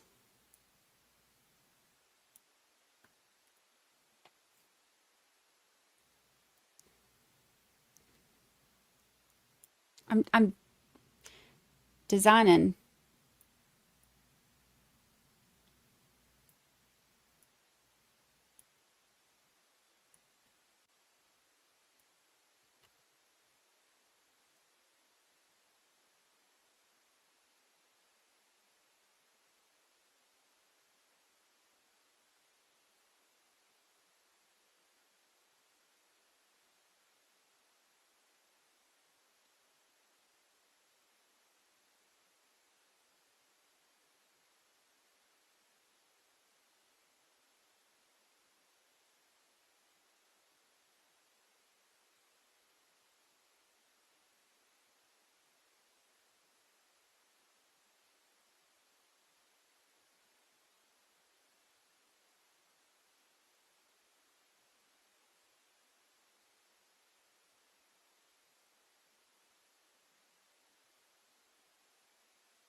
This is so stupid. But in a good way.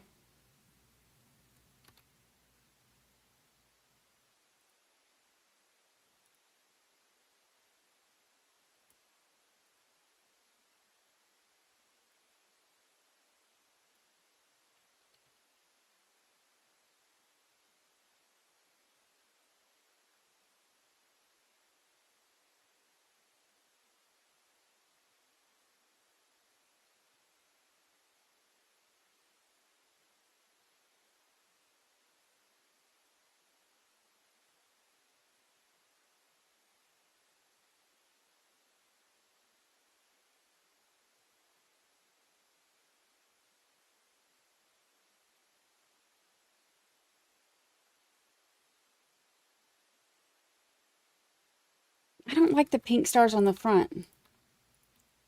Maybe the front needs something different than the sleeves.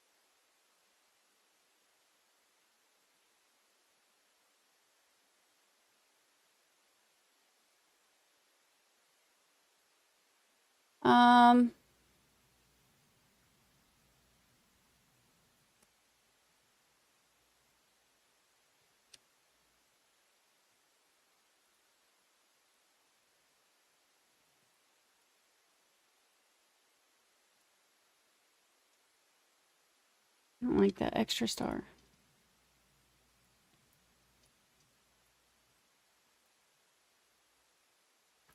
Maybe they just need to be smaller. Maybe that's what I don't like. Oh yeah, they look better smaller.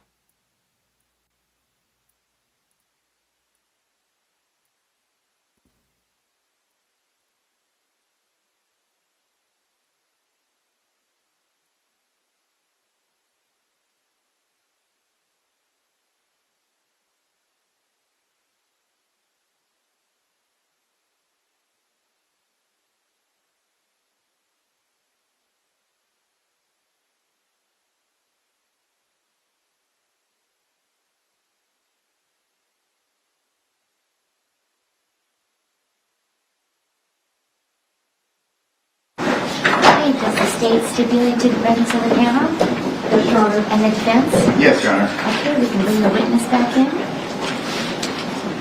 He looked so much prettier.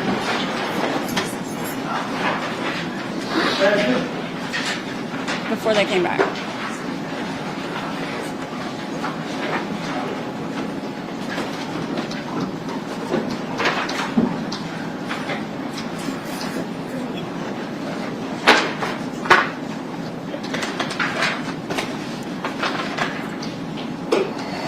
Glamour shots is my favorite.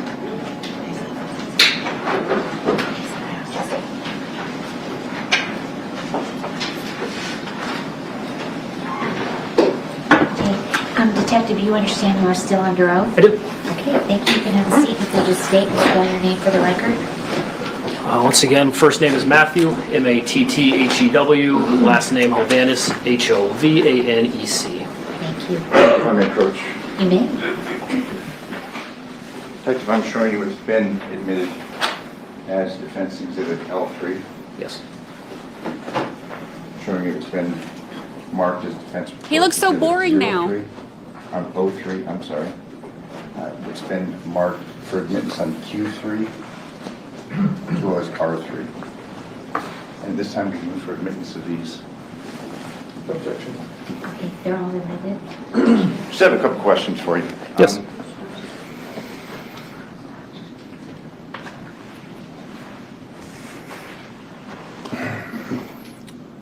In reference to Exhibit 03,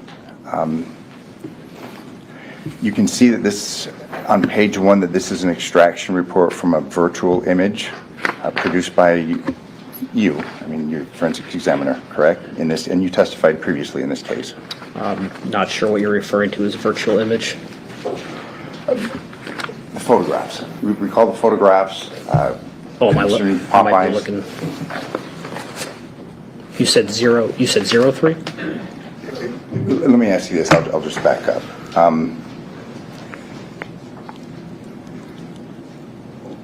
This is a report generated from the Dell Optiplex. These are two reports here that were generated from data that I extracted from the Dell Optiplex, yes.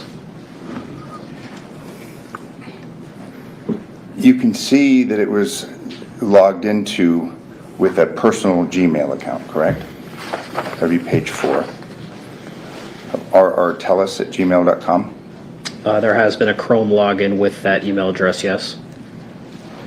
This was the same account used on the Android phone that you had given testimony to or concerning previously. If I had that extraction, I could verify that, but I don't have any reason to not believe you. Okay, and that's consistent with your prior testimony concerning the cell phone. Okay. Is it fair to say that that means that anybody, and we have a work computer and then we have the cell phone. Is it fair to say that this means that anyone in or out of the public administrator's office with access to this computer could also access the same Google account that the phone was syncing to?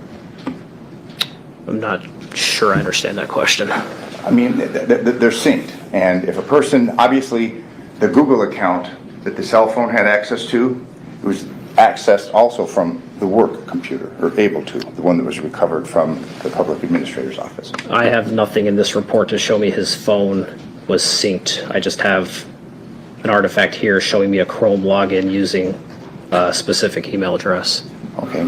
And if I told you that's the same login address that was used from the cell phone, would you have any reason to disagree with that? No.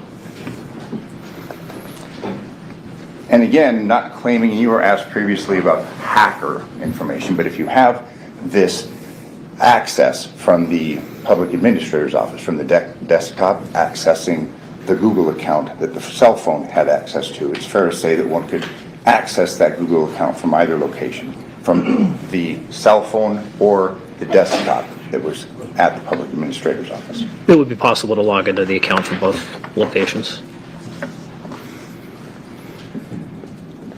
If I could turn your attention to Q3.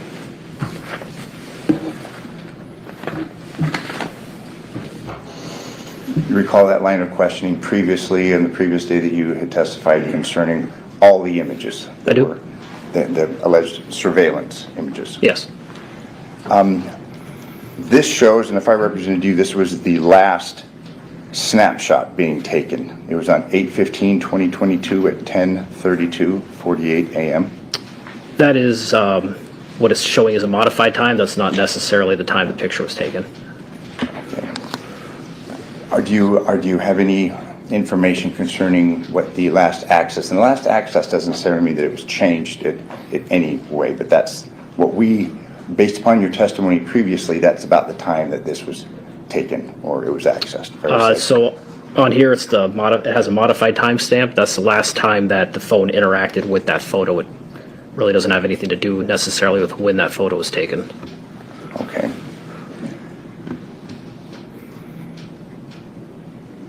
If I could turn your attention to what's been admitted, R3.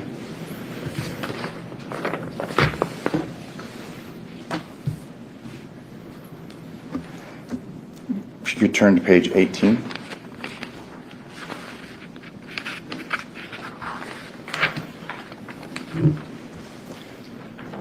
Here we have there's a record of time of somebody accessing the Ariana Payne's employment probation completion. Do you see that? I do. And do you see that time being accessed at 10:44:29 a.m.? I do. Presumably that was from the desktop from the public administrator's office as well as the time that was accessed, correct? That appears correct. And if we could go to page 11.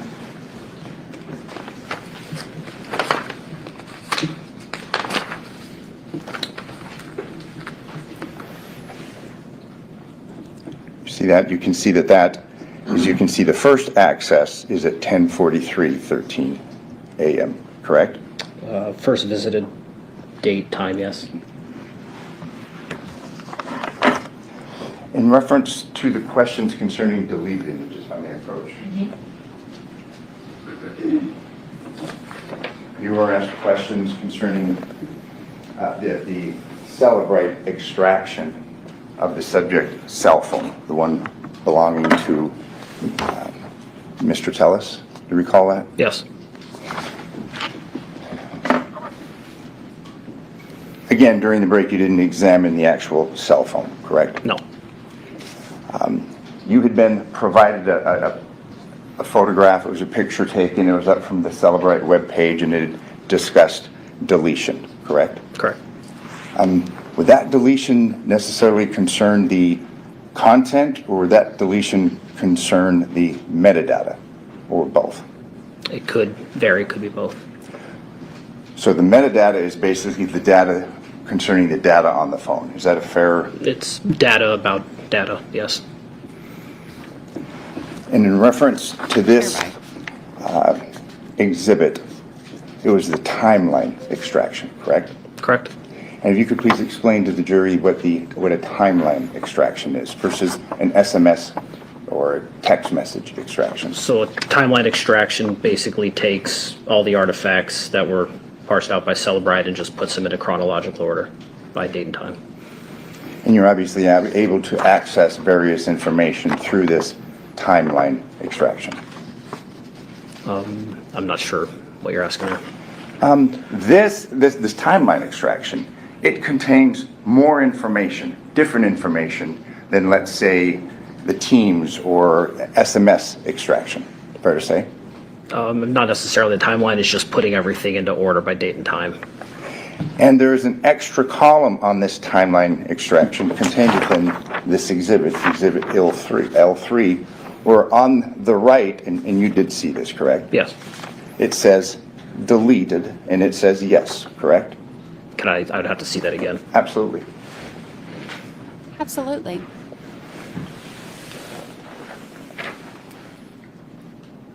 That is correct. Permission to publish this.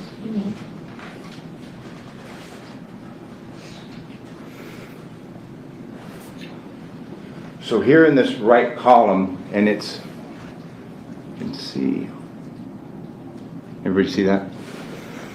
Up here we have deleted, and it says yes, correct? Yes.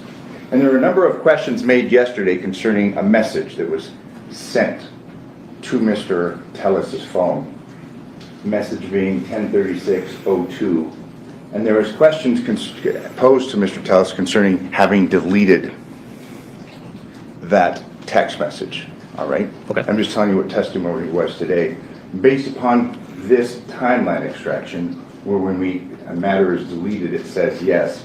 Here, we don't have the red letter stating deleted yes, correct? Correct. Same thing as to 3, the instant messages deleted. We don't have yes, correct? That's correct. Thank you. I have no further questions. Mr. Hanford? Probably not.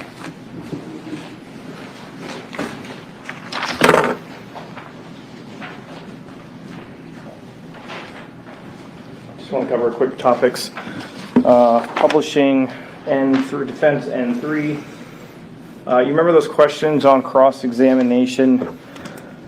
You were shown this property report and you were asked if you had searched for recipes in any of these devices. Do you remember that? I remember being asked questions about the other devices, yes. Okay, so if you could, sir, do you see where it says remarks here? Yes. Can you read that sentence for me? Item 1 was taken from Lee Kinnett's cubicle. Items 2 through 6 were taken from Tellis's office. Okay, so these were objects. You didn't search for the term recipe or fried rice in relation to digital devices removed physically out of the public administrator's office. I've done no searches on the other devices. So like you didn't go through desktop computers to look for recipes? No. Okay, but all of that stuff came physically out of the PA's office? Yes. It didn't come out of Mr. Tellis's home? No.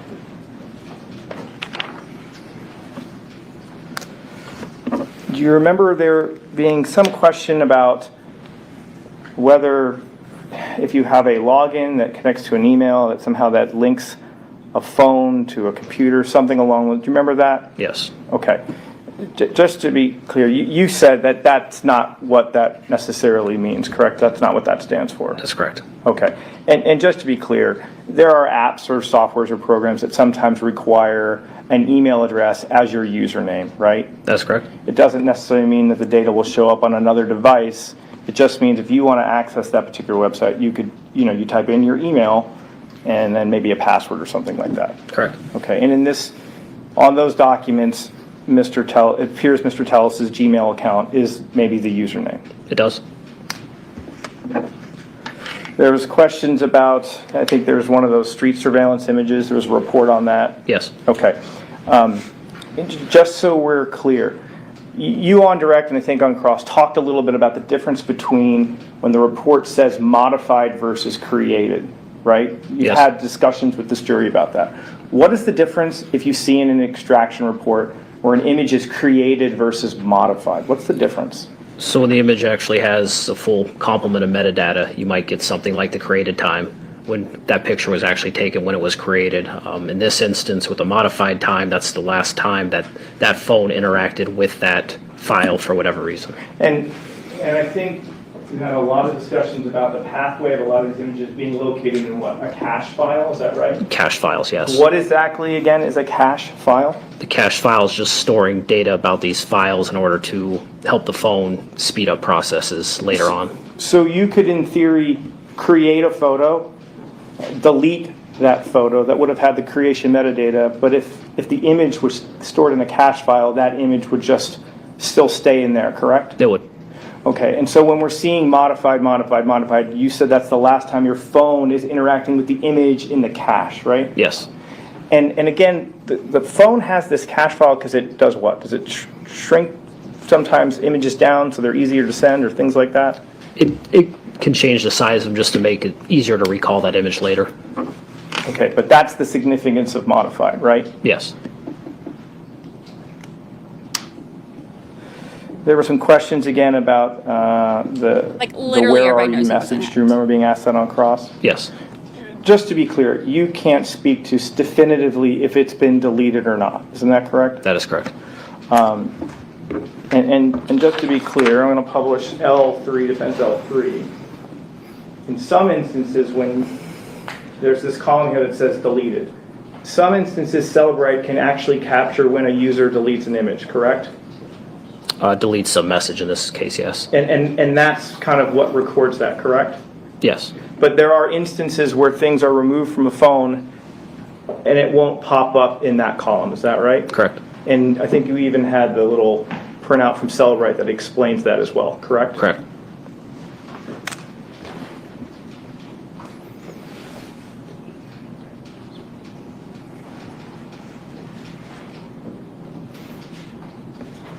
There were some questions about the distinction between timeline and Teams messages or SMS messages. Do you remember that? I do. Just to be clear, if a phone contained SMS messages, and maybe, you know what Microsoft Teams is? I do. Okay, let's just say for a second, a phone carried Microsoft Teams messages rather than, let's say, a desktop. But let's say the phone has Microsoft Teams message, SMS message, maybe multimedia message. If all of those categories were in a phone, and you went to the timeline, if it had timestamps on those messages in all those categories, would timeline just simply put it all in chron order? It would. Does timeline in any way manipulate or change the data that's in the phone? No. It just puts it in chronological order? Yes. I have no further questions. Anything else, Mr. Dressage? Yes, just so we're clear then, in reference to the images, and there has been testimony elicited concerning these images and your Popeyes, based upon your testimony, we can't say when those photographs were taken. I cannot. So then to say that they were taken in August, we can't really say that, can we? I cannot. So if there was a line of questioning elicited from witnesses yesterday that they were taken August 15th, we can't say that, can we? I cannot.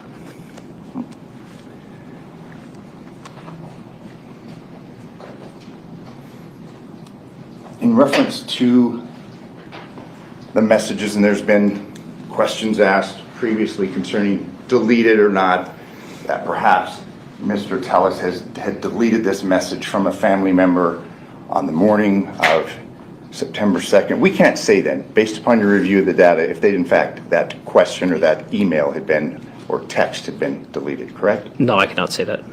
So it would be wrong to then assume that it had been deleted since we don't know. On my end, yes. And finally, I was asking if we could get, I have the things, but I'm not sure what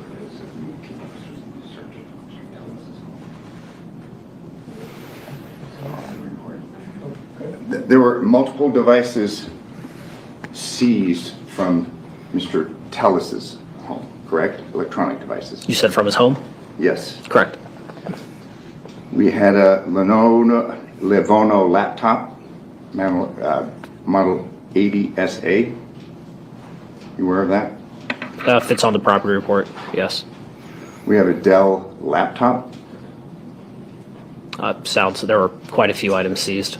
And there were quite a few electronic items seized, correct? Yes. There was this Toshiba disk drive, card adapter, but we have at least 2 laptops, correct? You say it's correct off the property sheet, yes. Did you search those to look for the rice recipes or chicken and rice recipes concerning the questions that you were asked before? I have not searched any other devices, no. You did not? I did not. Thank you. I have no further questions. Anything else from the state? One question based off of something you mentioned. He said, remember that question, it'd be wrong to assume that like the where are you message was deleted by Mr. Tellis. Do you remember something along those lines? But just to be clear, even though you can't definitively say it, you can't rule it out as a possibility, correct? It's possible a user could have deleted the message. That is correct. I can't say one way or the other. Okay, thank you. No further questions. But then to argue that it has been deleted, that would also be incorrect, correct? Again, I can't say one way. Right, argue is different. I mean, if you want to ask him his opinion. You can't say. I cannot say. And we wouldn't be able to say unless we had the actual physical phone that was taken from Mr. Tellis, correct? Even having the actual physical phone might not lead to that information. Okay. But then to assume that if we have it on an Apple Watch and not have it on this extraction, we can't say that it was deleted, correct? Because this is just the extraction. This is just an extraction of this specific device. Thank you. No further questions. Okay, anything else for this witness? Okay, it looks like we have a question. Jury question.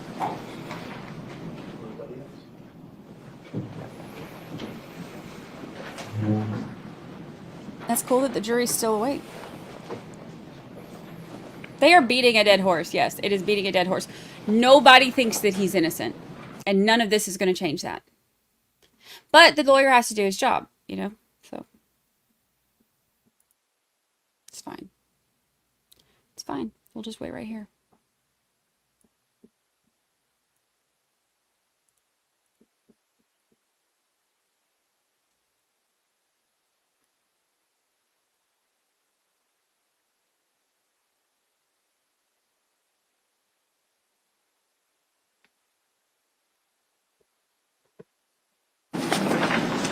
Okay, and that question from the juror's been marked as Court's Exhibit 22. If someone airdrops pictures, would you know if the pictures are on the phone due to an airdrop? And if so, can you tell who did the drop of the pictures?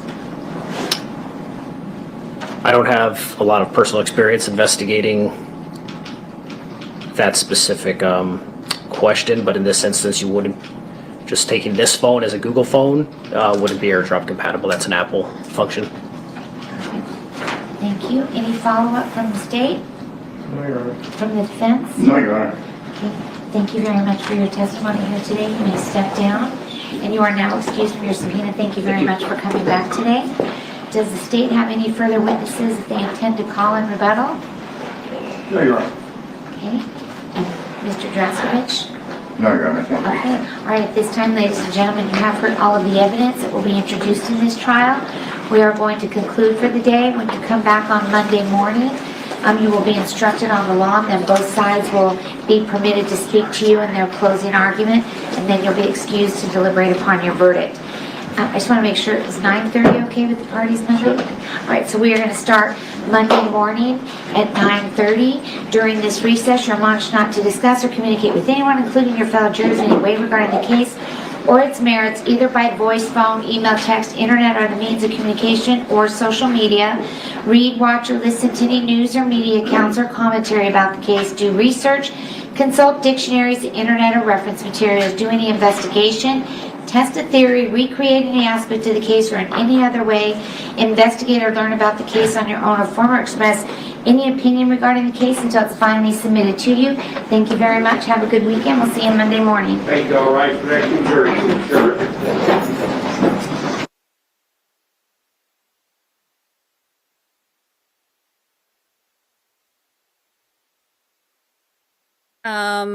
I have a feeling they're about to do the charge conference when they send the jury out. He looks so much better in his glamour shots.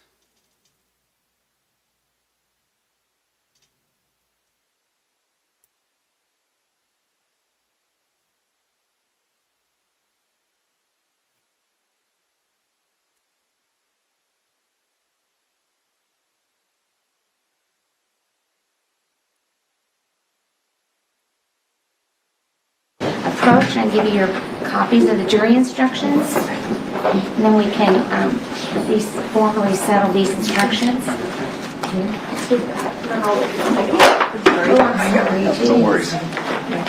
Oh, good.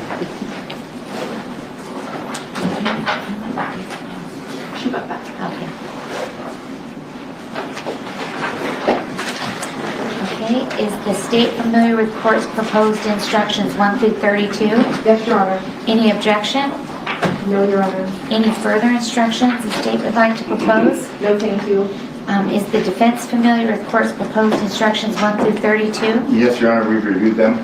Any objections? No objections. Any further instructions you'd like to propose? Not that have been already incorporated within our jury instructions. No. All right, so these instructions will be logged with the clerk, and the jury will get a copy of them on Monday morning. I know if we need to talk about the other instructions, so if you just give me a few minutes. Absolutely. And we can go back in chambers. Thank you.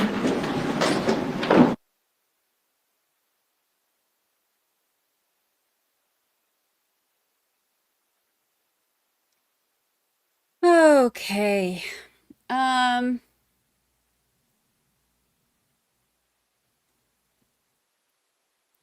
We have our, oh, wait, are we adding, before we're done, are we adding this one to the other glamour shot? Or is it going to be its own thing?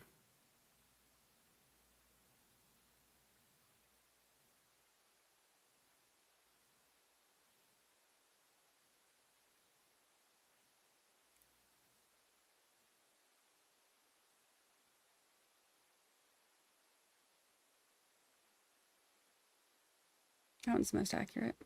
Its own thing? Okay, its own thing. So then this one is this one is my favorite.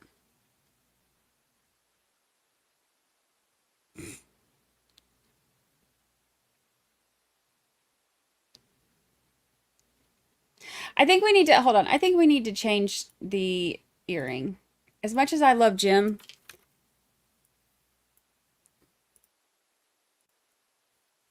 it doesn't match. Maybe,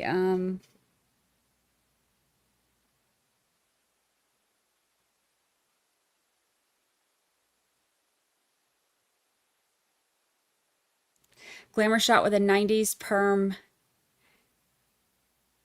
We could change the tiara to a 90s perm.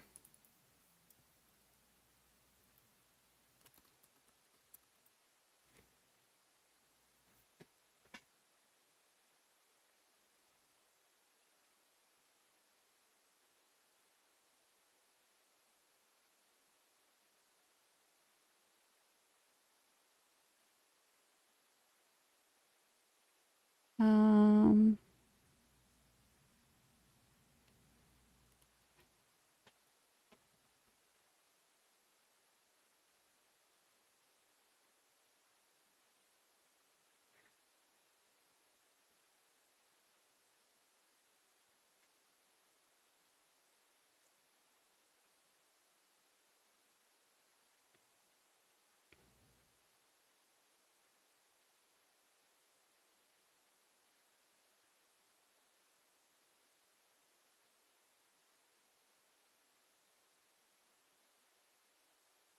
oh.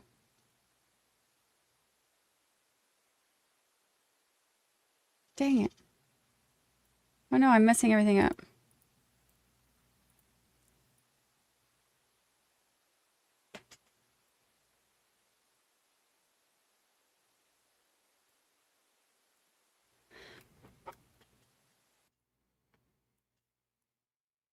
Oh, they ended the stream.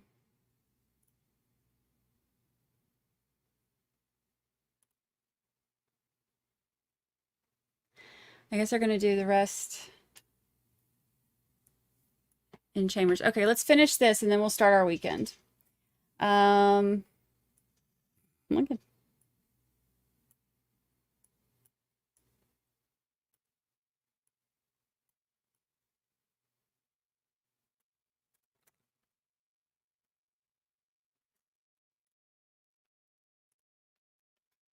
let's see.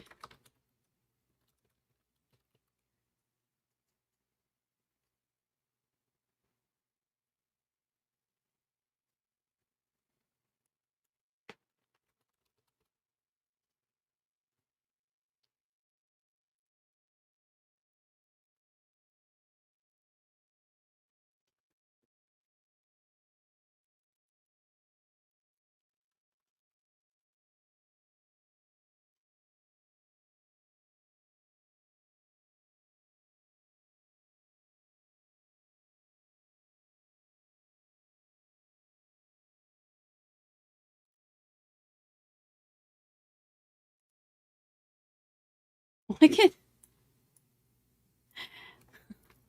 like we're getting into like Phil Spector territory here.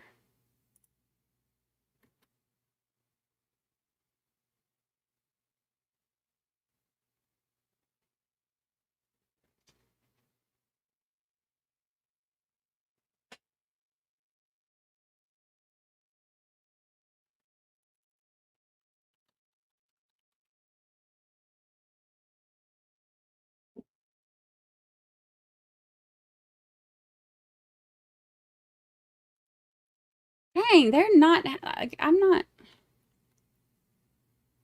getting very much.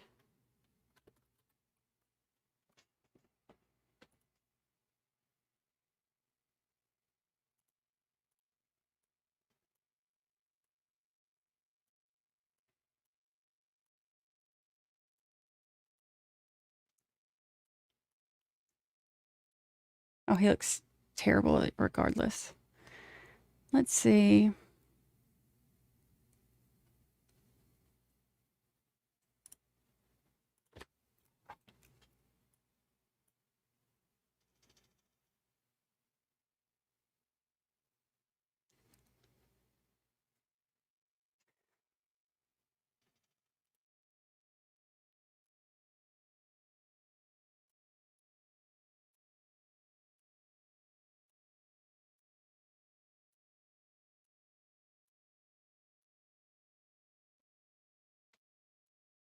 I feel like a mustache fits with that one.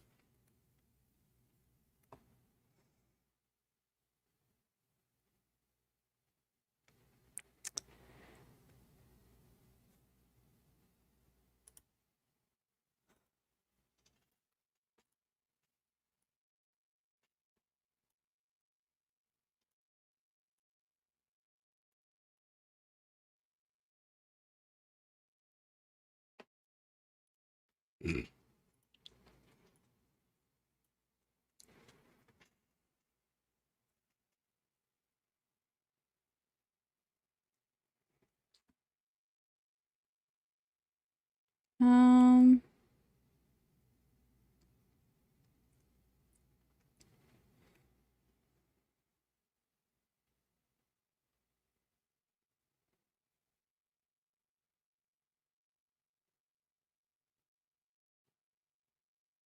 where's all the good hair?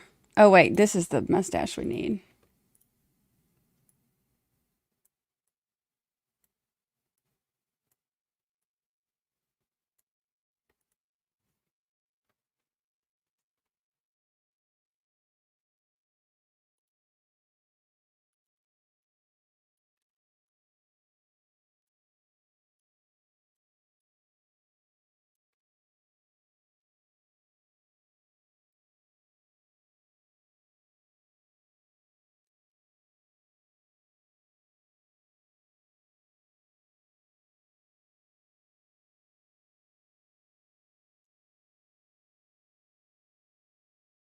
Gosh, there's just not a lot of hair that will help him much. I wanted like the big curly hair.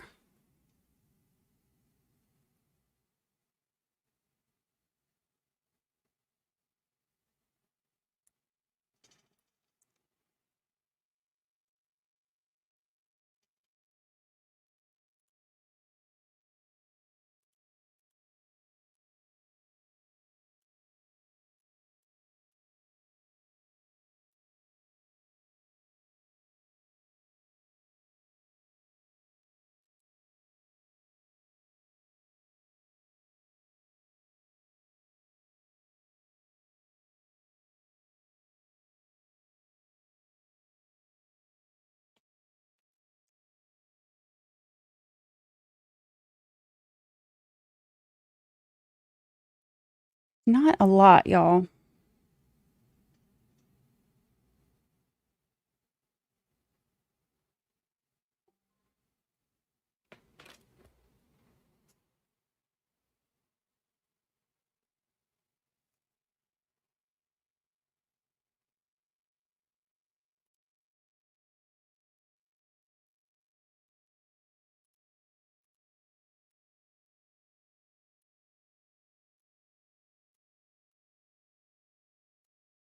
All right.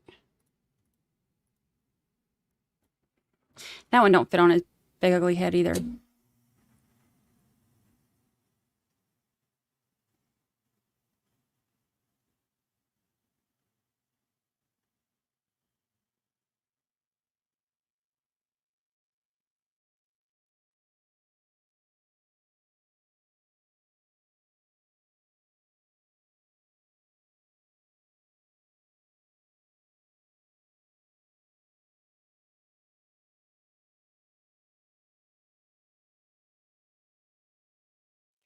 is there not...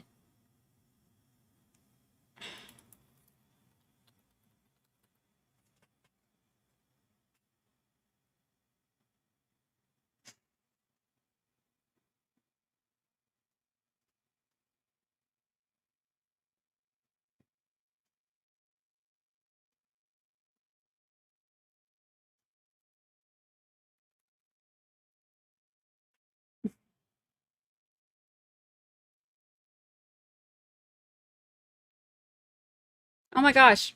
I can make him a troll.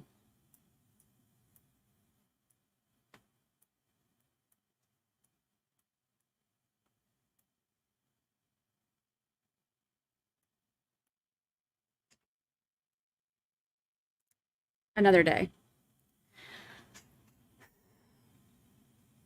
Okay, I'm about to give up. If we don't find hair...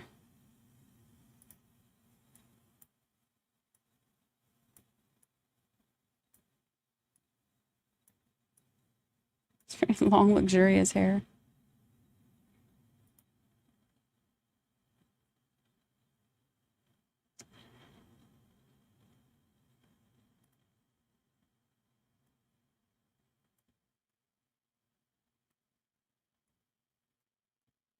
We might be stuck with Beetle's hair.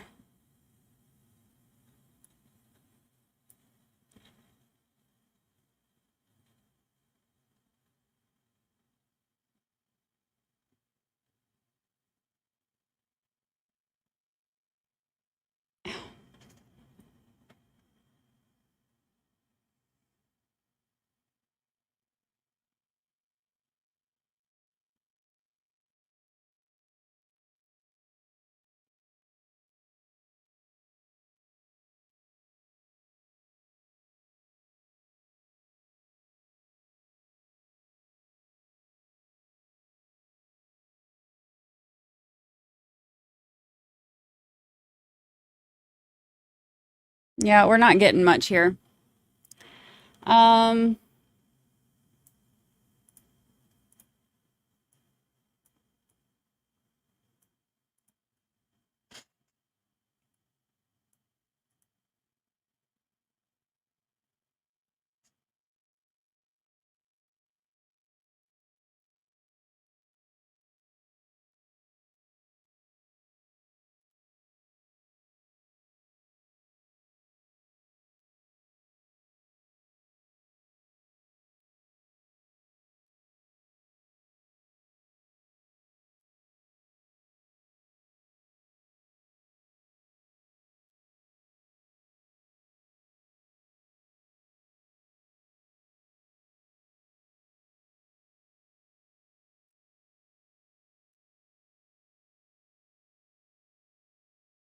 I really wanted to give...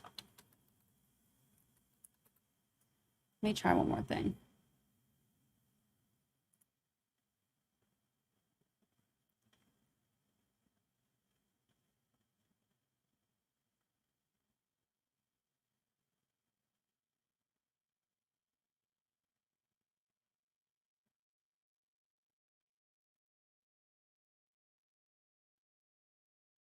Um...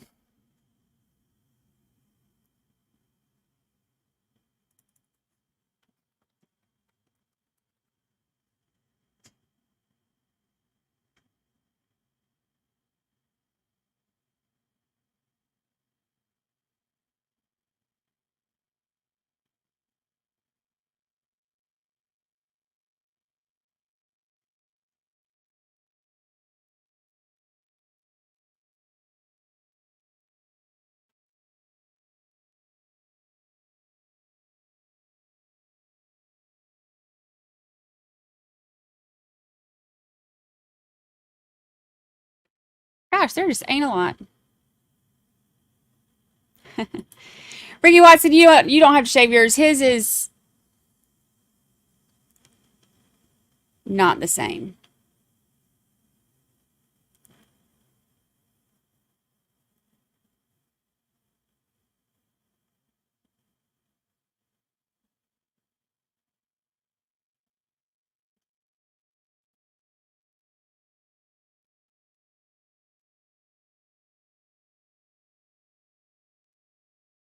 I really thought I could find...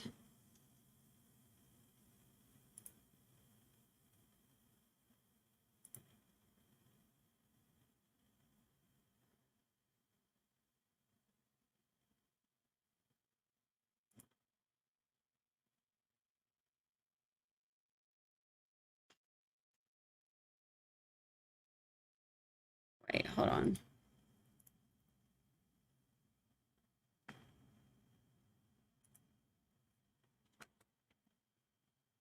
Oh, dang. No.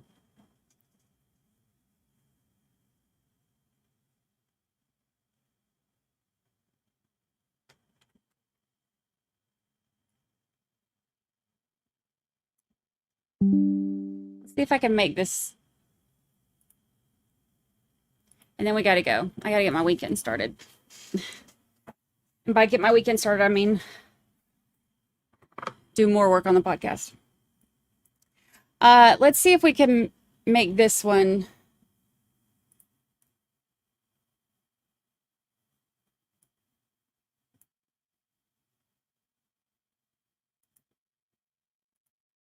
We'll erase all this.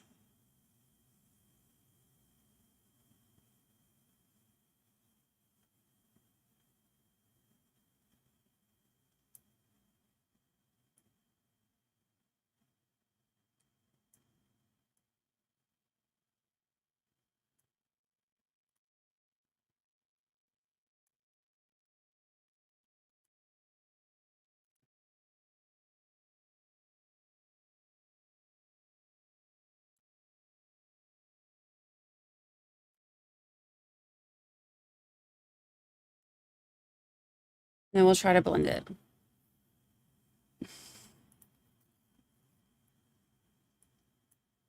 Oh no.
Try to blend in those extensions.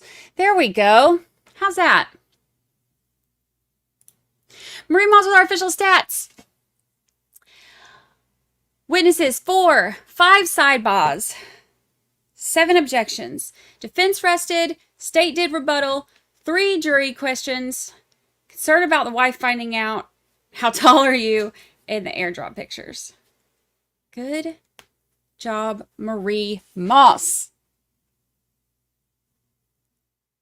Good job, Marie Moss.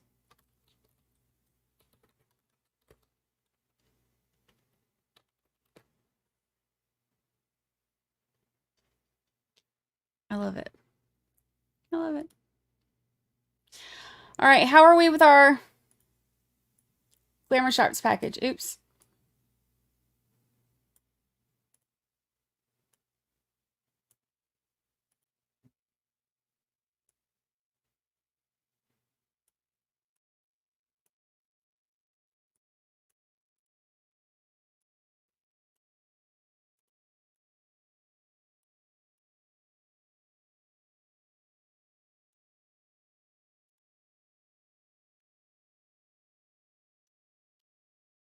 There we go.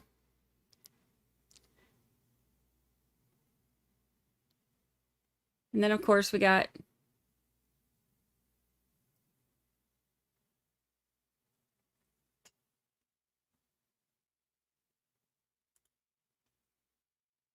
not so bad. Not so bad, y'all. His extensions are not blended that great, but you know what? It's time to get started for the weekend, so it's fine. Oh, Zach, nice of you to show up. Nice of you to show up. All right, I will post this in the Facebook group and on Twitter so that you can share it, make it your screensaver, or whatever you people do.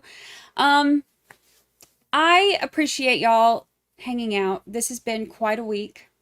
I will see you Monday. They are probably going to do the charge conference first. I mean, if I know they're doing some of it today. And then they'll have the jury back in Monday morning at 9:30 is what they said. So Pacific time. And then we expect closing arguments. And then we will be in verdict watch. So we will be back on Monday to see what the world brings us and what happens. He kind of looks like that dude from Titanic right there, doesn't he? All right, y'all, I appreciate it. Thank you so much. Thank you for hanging out. It has been an exciting week. I appreciate y'all so much. If you haven't hit the like button, please do so on your way out the door. I love you all, and I will see you on Monday.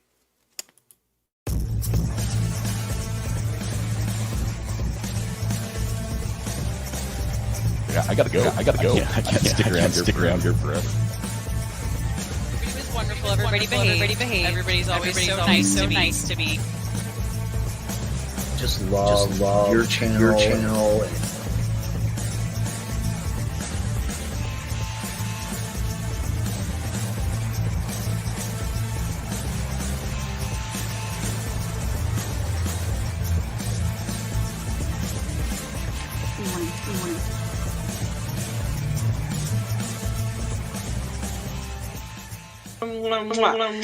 Goodbye. Goodbye. How the heck do I get out of here?